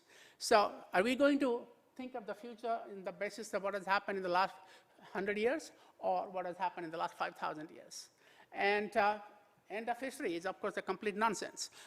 So the history has always moved and changed. Orders have always risen and fallen as nation states. And the most, another very important thing you can do is expand case studies. So now when you're writing your dissertation or essays, you need case studies. And all the cases we seem to look from the contemporary period. Now you can actually go back and look at history, deep history, not just European history. So I'm writing a paper now that looks at great power cooperation from concept of powers to the Amana period, 15th century BC to 19th century AD. So I have freedom of seas. Where did this idea come from? Well, you have another case study from the Indian Ocean. I have looked at property rights and interstate confederation, interstate cooperation, the Iroquois in North America and in West African, the Mandan Charter. There are many other case studies open up, and then your dissertations and books and essays will become much richer. History is more easily available now, but this book will be kind of a table of contents for you, like an index for you to go in. And same as just war principles, economic openness, peace treaties. So those are the three major benefits, but overall, it will address the Eurocentric, Western-centric dominance of the field. Now, it is very difficult to convince some academics. We are all trained, many of you in Korea are trained in the United States, the textbooks used in the US. I find this great resonance of this book in Europe than in the United States. And Europe is already changing its mind, not just because of the book, but because of a whole period of global IR, which I also promoted, post-colonialism.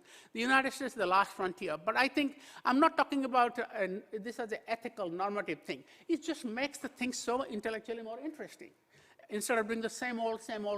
And it's not that difficult to go back and look at a little history and use a different textbooks. Many of this book has a long bibliography, and you can find them. Now, internet has all the sources available. So I would like to say that this book will actually change the way IR is taught and researched, and it's already beginning to do that, not just because of me, but the earlier work of also non-Western IR theory, global IR, post-colonial theory, and the like. So I don't have much more to say. I'm writing an article. I want to conclude with Thucydides' trap, because in East Asia we have been talking about it. The Chinese president talked about Thucydides' trap when Trump visited him. It's completely wrong. There is a chapter in my book called Greek Myths and Persian Power. First of all, it's not a dyadic, binary competition. There was Persia, always big power. So who is Persia today?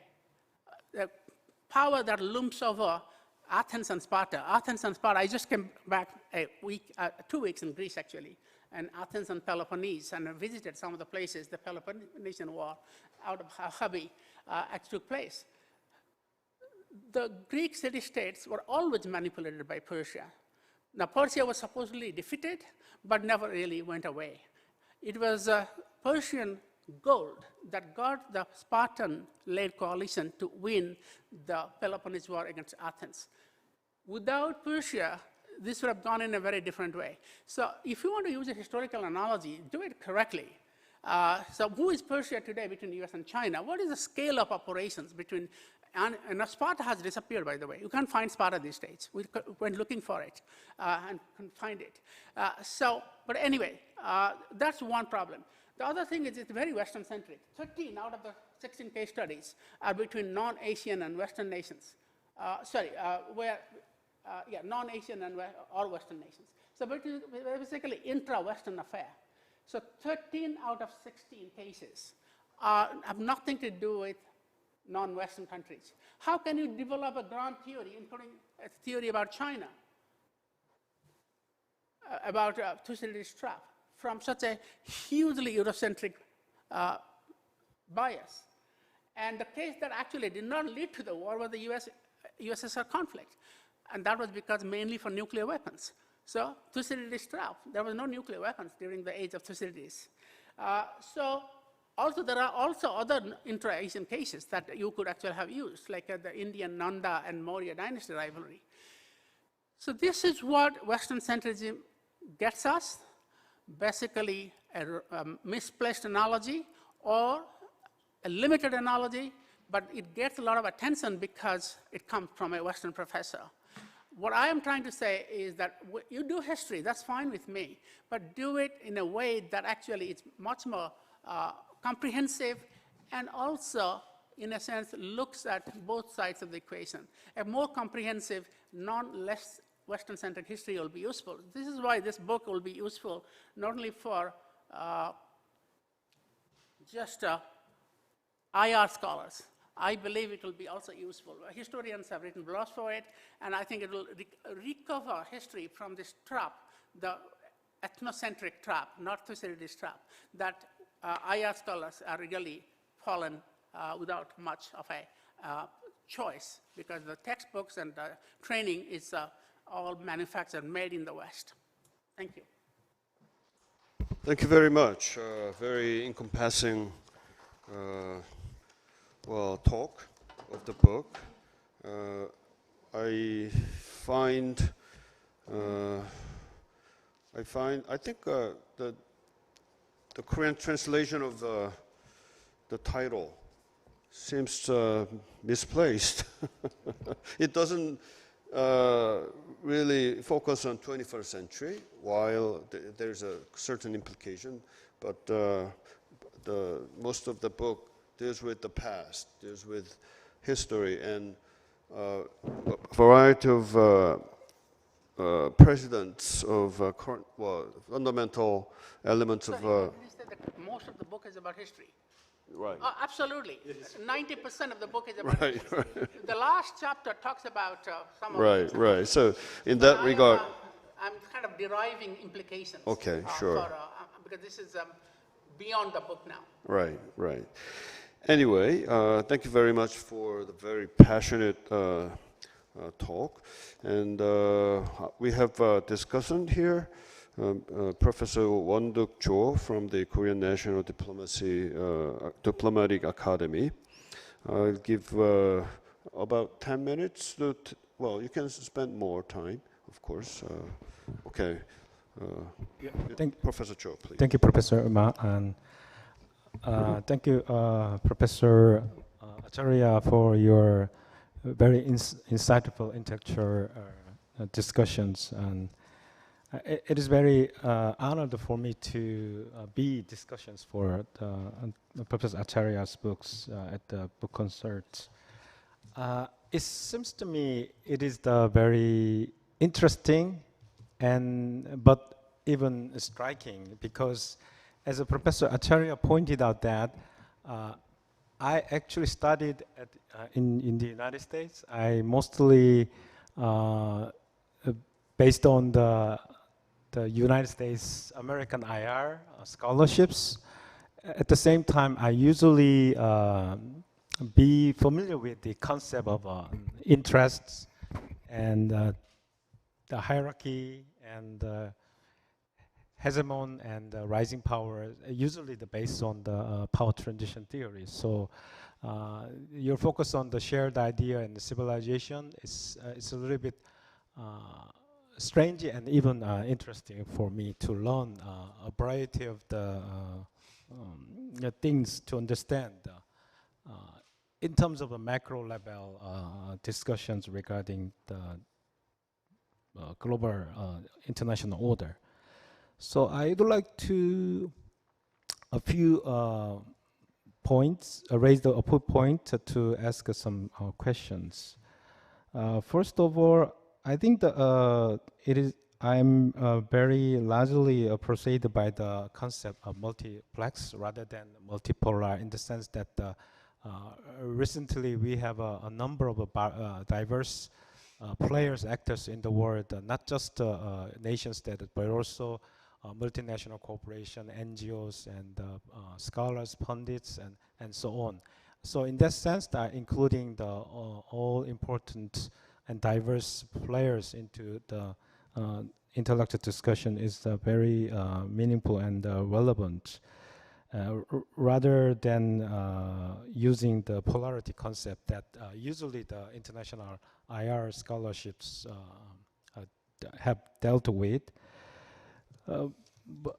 But I think the multiplex order concept is interesting because in the book and also the discussions by today by the Professor Acharya, that there was no single civilizations. So the civilizations have many civilizations and not the single civilizations. So in that sense, I think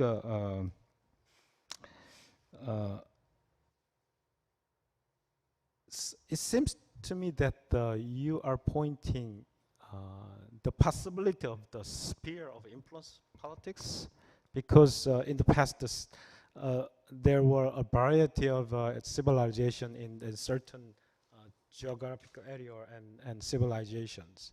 So in similar vein, as the West or United States decline, and from that point to the emergence of the multiplex order, so I think there are many regional civilization. It means that there might be a certain type of a sphere of influence.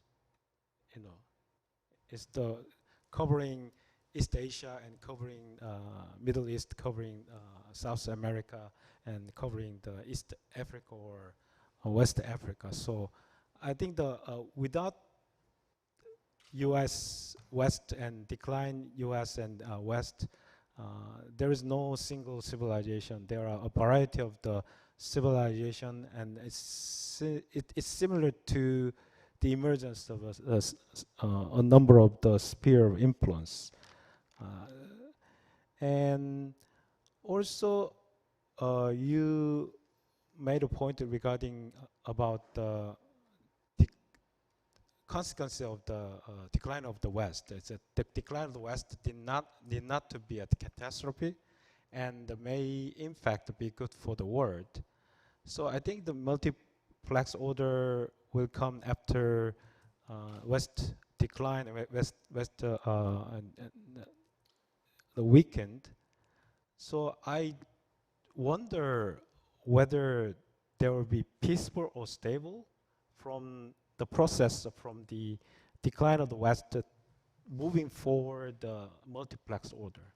I think just the decline of the West and the United States just directly go to the multiplexed order. So there is some transition period. So what do you think that the transition period will be peaceful or conflictual? So I can see that kind of discussion in your book, and also from my point about the middle power partnership. So as there is no hegemon from the West, and there might be plausibility and possibility of the middle power partnership among countries. So what do you think about the middle power partnership after the U.S. or the West decline? And at the same time, even if the U.S. or the West decline, I think there are some number of the countries which are prone to be satisfied with the system and institution that the West created. So they want to keep that institution and order intact rather than demise. Or so I think so there might be perception difference between the certain countries, whether you want to revise the system and more pro-lateral and less hegemony, or you want to keep that system and institution order intact. And in your book said that the world order does not have to encompass the entire globe, and no true global world order has ever existed. You mentioned that, but for me, I think after the end of the Cold War, and in the era of the U.S. primacy, I think that due to the hyper-globalization and the strong interdependence, I think that the U.S.-led order is, I think, the global order. So from my point, and yeah, and that's the overall discussion point from my perspective. cannot get the last question.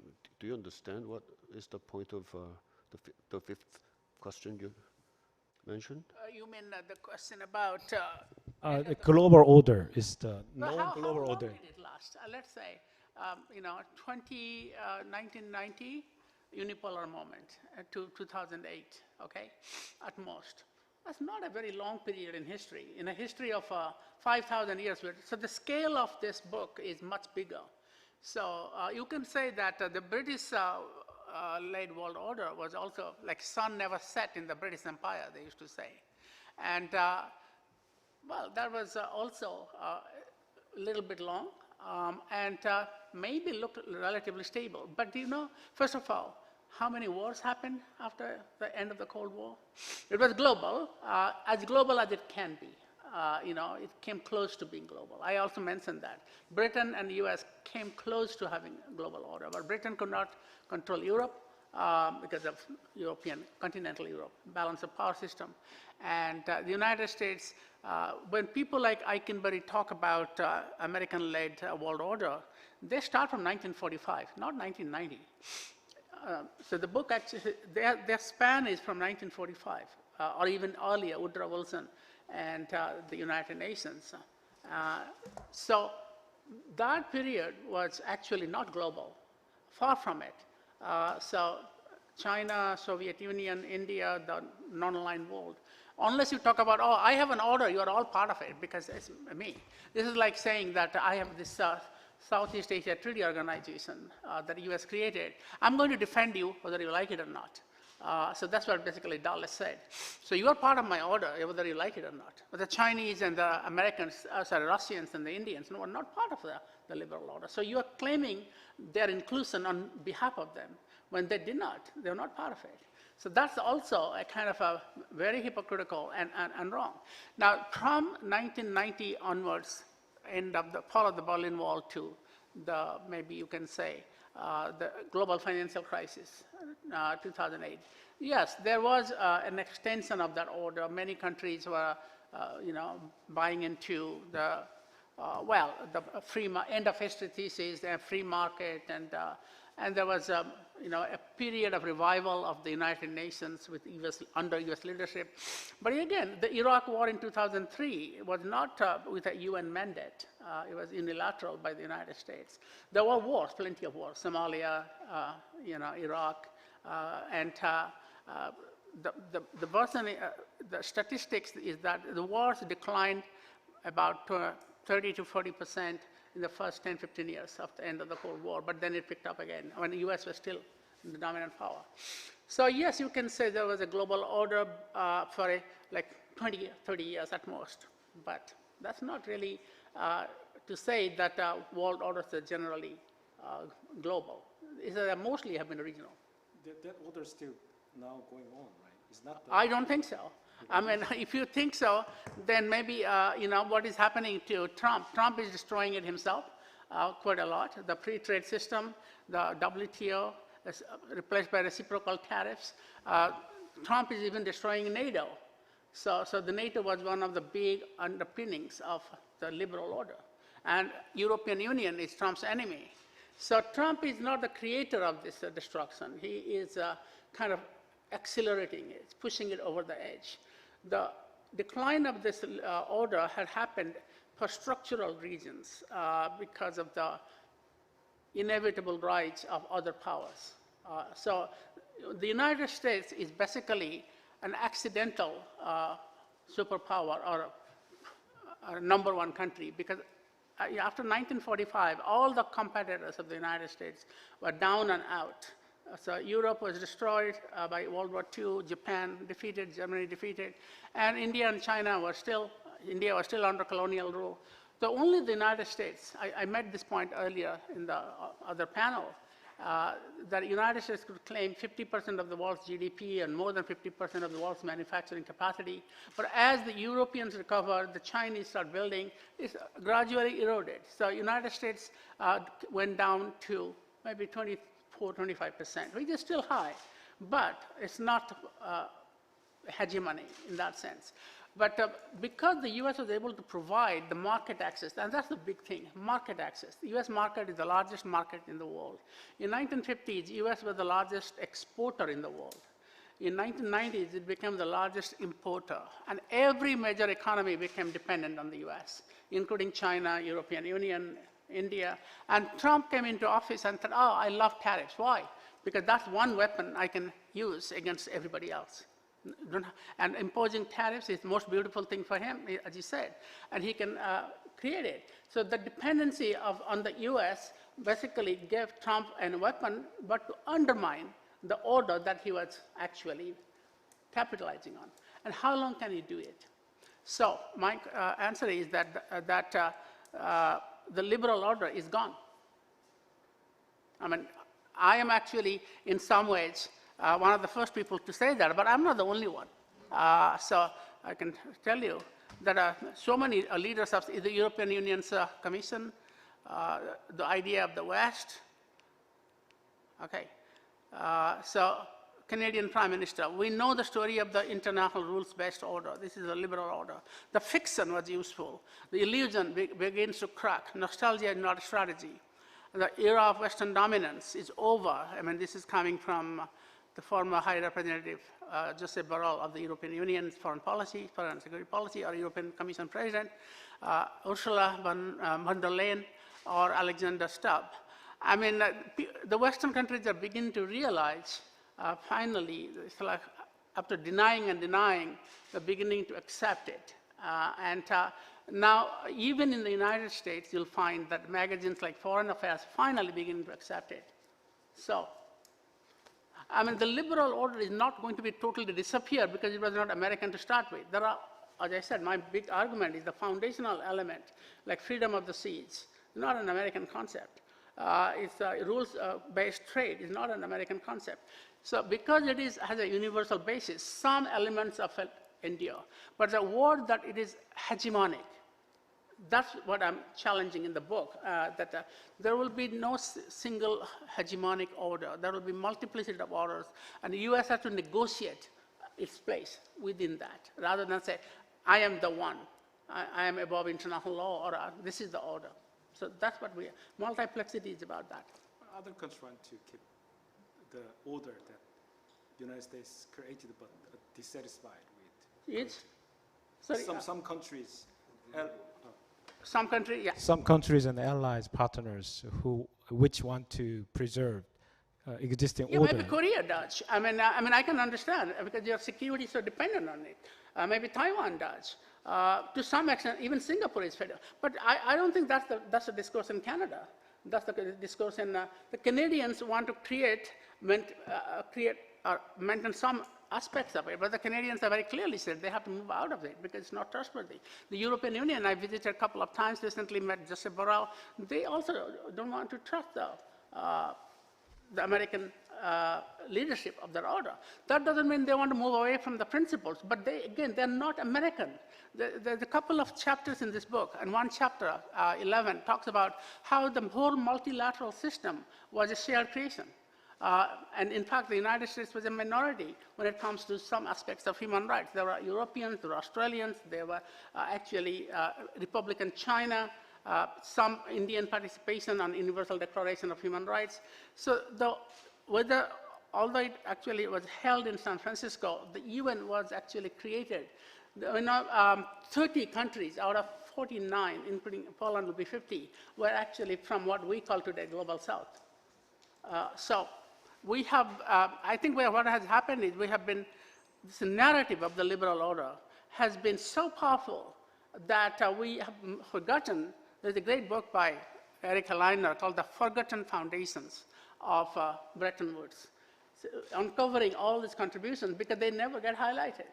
And the second thing is that this belief is a groupthink, international groupthink, that is very dangerous because we all believe as if that's actually what happened, and because the think tanks in Washington and textbooks in the West make us think like that.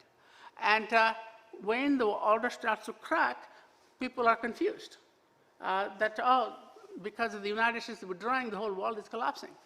I mean, there will be some, you asked the question about transition. Transitional periods are always problematic, yes. But if you want to say the world is on fire, and first of all, that's not a very helpful attitude policy-wise. So you're basically having a self-fulfilling prophecy. And secondly, you have to ask who started these fires. Where did most of the most consequential wars of post-Cold War period, whether it's Iraq, 2003, or now Afghanistan, Syria, and to some extent Libya, underpinning all that are some sort of a role of either very arrogant, confident, short-sighted policies of the liberal powers. So who started these fires? You have to ask that question. You cannot say the fires are being caused by only the global south countries. So if you look at it that way, you'll find that the transitional periods are always full of conflict. But the world order before the transitional period was not very peaceful, except Europe. Europe had no wars because of nuclear weapons and deterrence. But the wars all over the global south, millions and millions of people died, and partly because of interventions by both the US and the Soviet Union. Well, I think some of the questions that Professor Cho raised are not really answered yet, but I think because well, I can answer, but right maybe after some of the audience may have questions too. Okay, gentleman over there. Okay. No. Well, in the back, and please, then slowly and loudly. I can hard to hear in this room.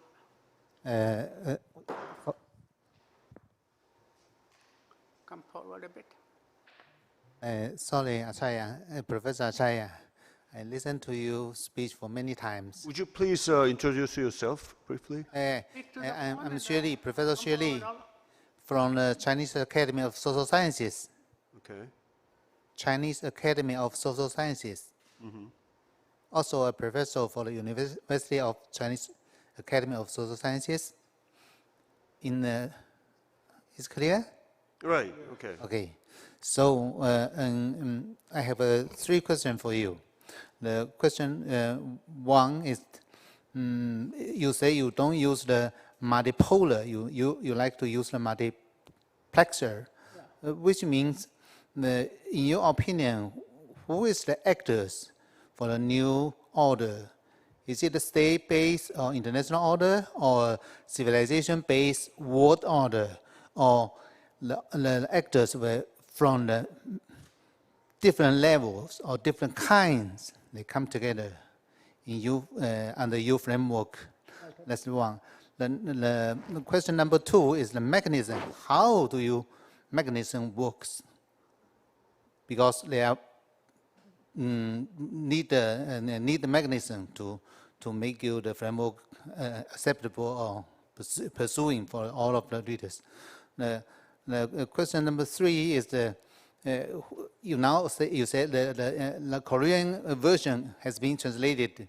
What about the Chinese version? Is it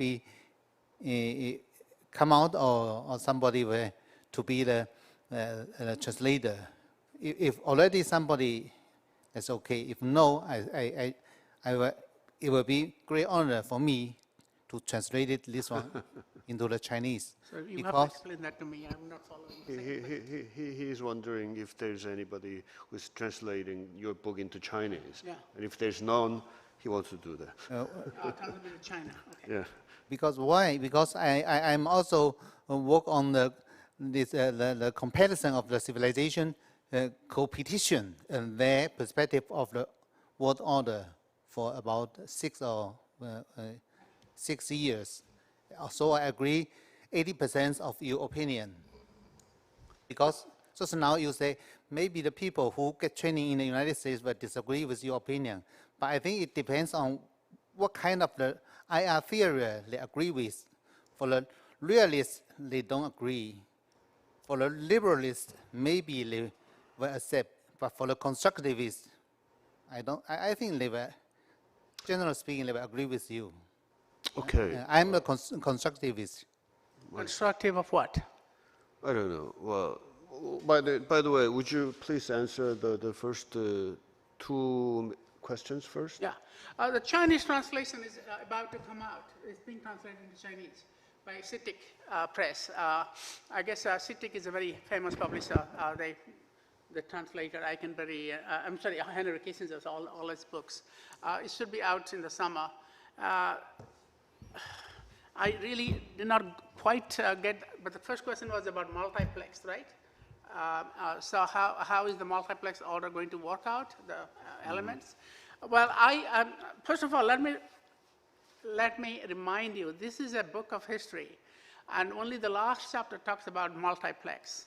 I try to extend the argument because everybody latches onto this multiplex concept.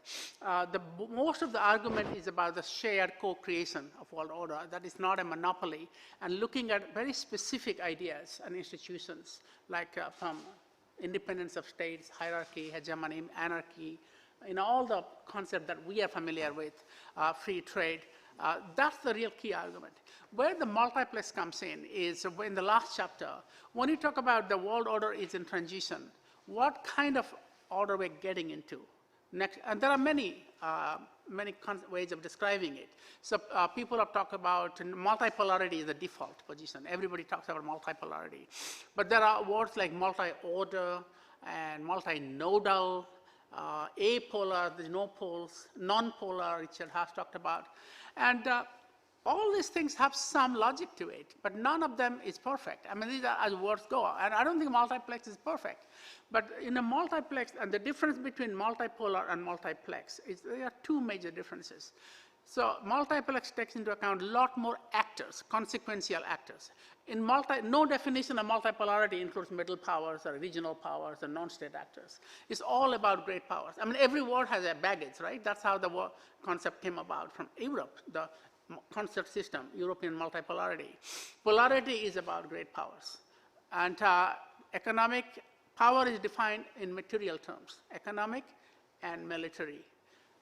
So in a multiplex, we have a lot more actors, which is not a revolutionary new thing. People have been talking about expansion of actors.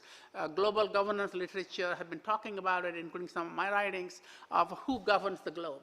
Right? So it's not just the states or powers, non-state actors. But I also bring in middle powers and regional powers where Korea could actually fit in, Indonesia will fit in, and they play a consequential role, and sometimes in the respective regions or in a particular issue area. That's the other thing about multiplexity, about multipolarity. Multipolarity assumes that power is not only approximately equally distributed, there has to be approximate equality, otherwise there will be no multipolarity. But also, the great powers lead in every issue area. Now, in a unipolar world, one power leads. In bipolar, two powers. But we now see that leadership in global governance is actually quite issue specific. And the region, multi-level. So at the regional level, you find a different dynamic in Africa, in Southeast Asia, for example, Indonesia. And even at the global level, you'll find that regional institutions like European Union are actually quite good at norm setting on things like copyright and human rights and standard setting on environmental regulation. And you will see that in military power, United States leads. In economic power, when it comes to infrastructure development, China is leading. So I see this as kind of more diffuse pattern of leadership, which is not captured in multipolarity. And the third difference would be that in a multipolar world, it's kind of basically has a baggage, okay? Came out of the 19th century. And I was mentioning, what about interaction capacity? Some other countries, you can be very powerful, but you may not want to or would be willing to interact in a positive way. Maybe, and that's what the United States has been doing since Trump was elected. So other countries are more constructively interactive, like European Union's free trade agreements with Mercosur and India are a good example. So power is issue specific. Power is exercise of power is through interactions. And it's a complex world. I think multipolarity is true in one part of this equation. So the distribution of material power is multipolar. I agree with that. But world order is much bigger. It's a layer around it, which is based on ideas and interactions. They don't correspond with power. Sometimes the middle power has provided the most interesting norms, for example. The responsible sovereignty, the Canada, peacekeeping came from Canada. Human security also, and the Scandinavian countries have, in the past, provided a lot of ideas. So it depends on how narrow or how broadly you define world order, and if you just say world order is all about power, I think, oh yeah, we're in a multipolar world. But if you think world order is more than power and has ideas and norms, and also want to get out of the baggage, you have to include the non-great powers, which actually can be very influential regionally. I mean, you cannot understand Southern Africa without South Africa's role, West Africa without Nigeria's role, Southeast Asia without Indonesian role. So are we going to bring them in, or are we going to just keep in a very narrow view of world order? So that's what I'm arguing in this book. 손?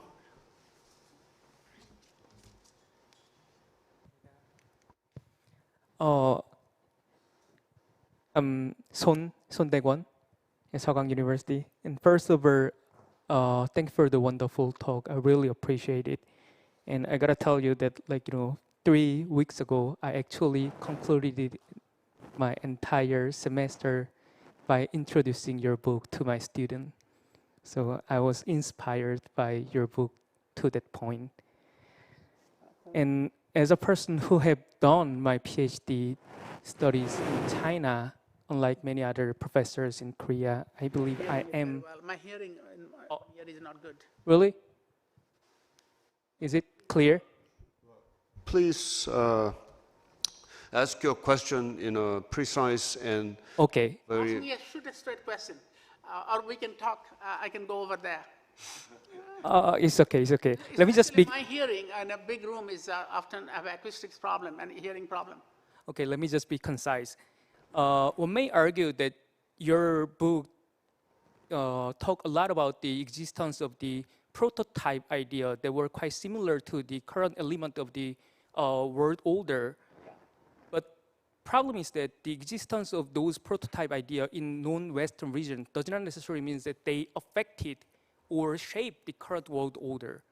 So it was not really clear for me the way those prototype idea in non-Western region were channeled or brought into the Western society and was embedded or embodied in the current world order. So could you please elaborate a little bit more about the mechanism? Okay, so how non-Western ideas have affected the current world order? That's a great question. So there are many examples, but I think I don't look at sometimes things as I said, world order is partly independent creation, okay? So the Inca civilization created a particular way of managing empire in a decentralized way. That was very similar to the Mongol Empire or the Gupta Empire. Again, broad similarities, not exact replicas. And, but there was no diffusion. We don't know of any.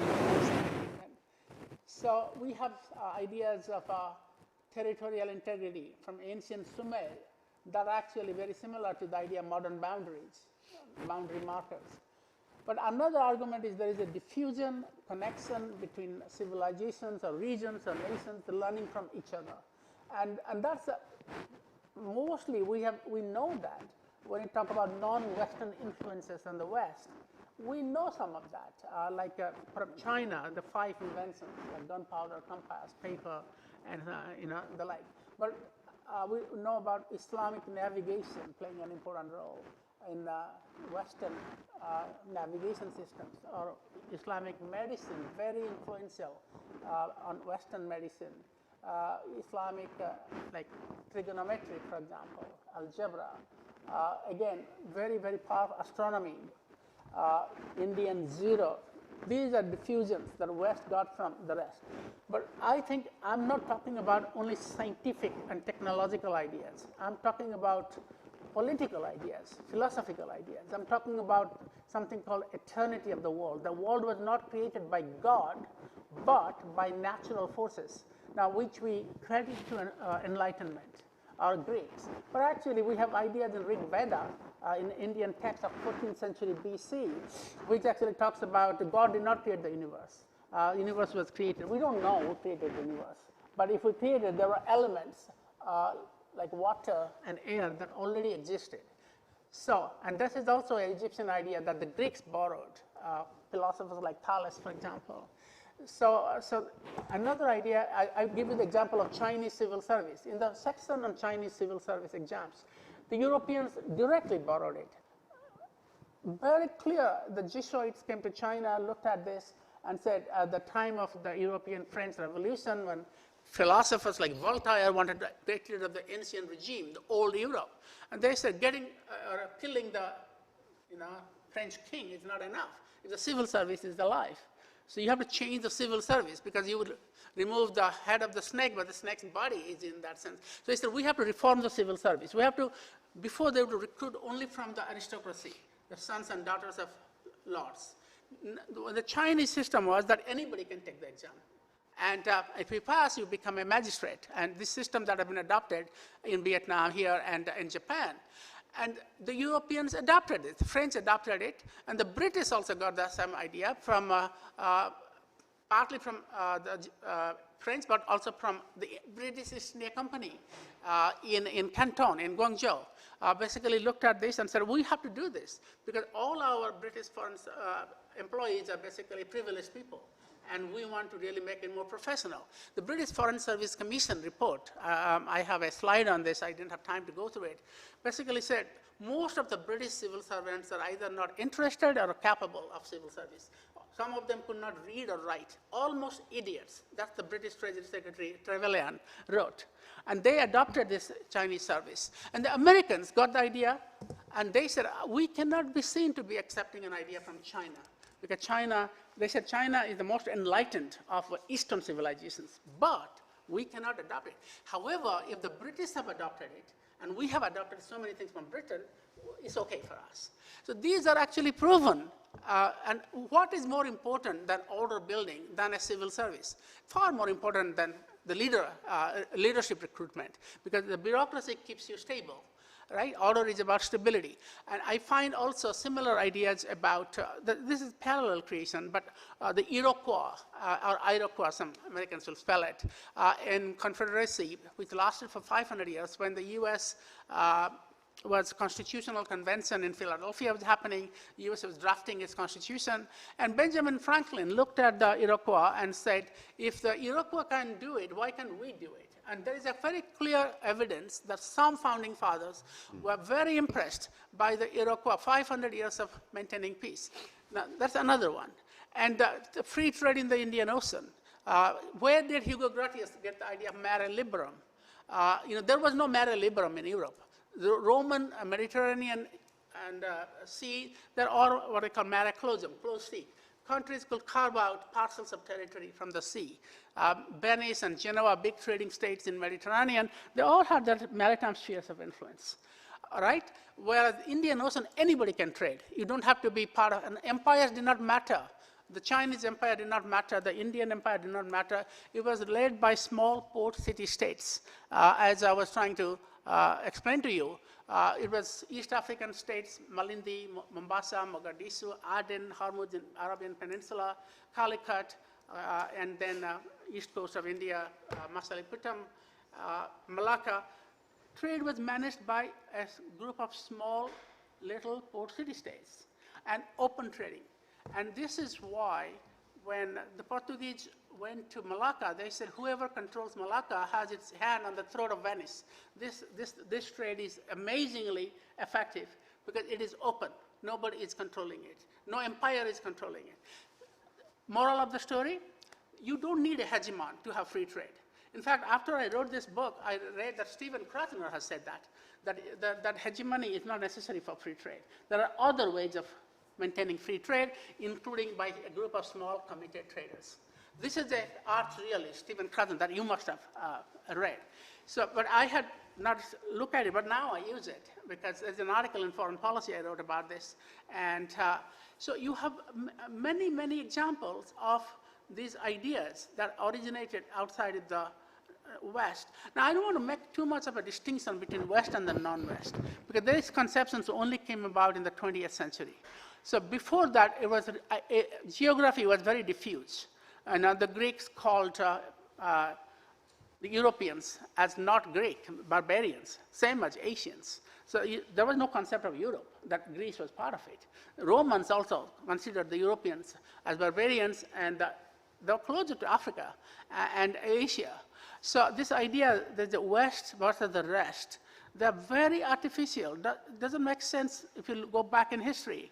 There are, of course, spheres of influence, there are empires, but the idea of a distinctive Europe, distinctive West, distinctive rest did not exist. So I am trying to look at circulation, intermingling of ideas, ideas coming from multiple sources, and then they come together because the West named them. Western imperial powers in the 19th, 20th century, because of their hierarchy of knowledge production, control over textbooks, they actually put them together. Now, and just because they did it doesn't mean they invented it. They might have been scribes that put together the fundamental ideas and named them in Greek and Latin origins with English and French modern equivalents, because they were the ones that are producing knowledge at that time. But that doesn't mean the essence of these ideas what actually came from the West. All right, time is already over. Thank you very much for Professor Acharya and Professor Won-Duk Cho and other people who asked questions from the audience. Thank you very much. Thank you. Let's take a look at the book, and a lot of this is a 470 pages book. Very hard for me to explain all the examples, but a lot of these examples I gave are elaborated many, many more. I was wondering, how did you get all those pieces of information? 10 years of research, travel all over the world, and teaching. Teaching is very important. I taught a course on this subject, Civilization, Empires, and World Order. And when you teach it over 10 years, you get, every year it's becoming better, and students give you feedback. So it was not meant as an academic.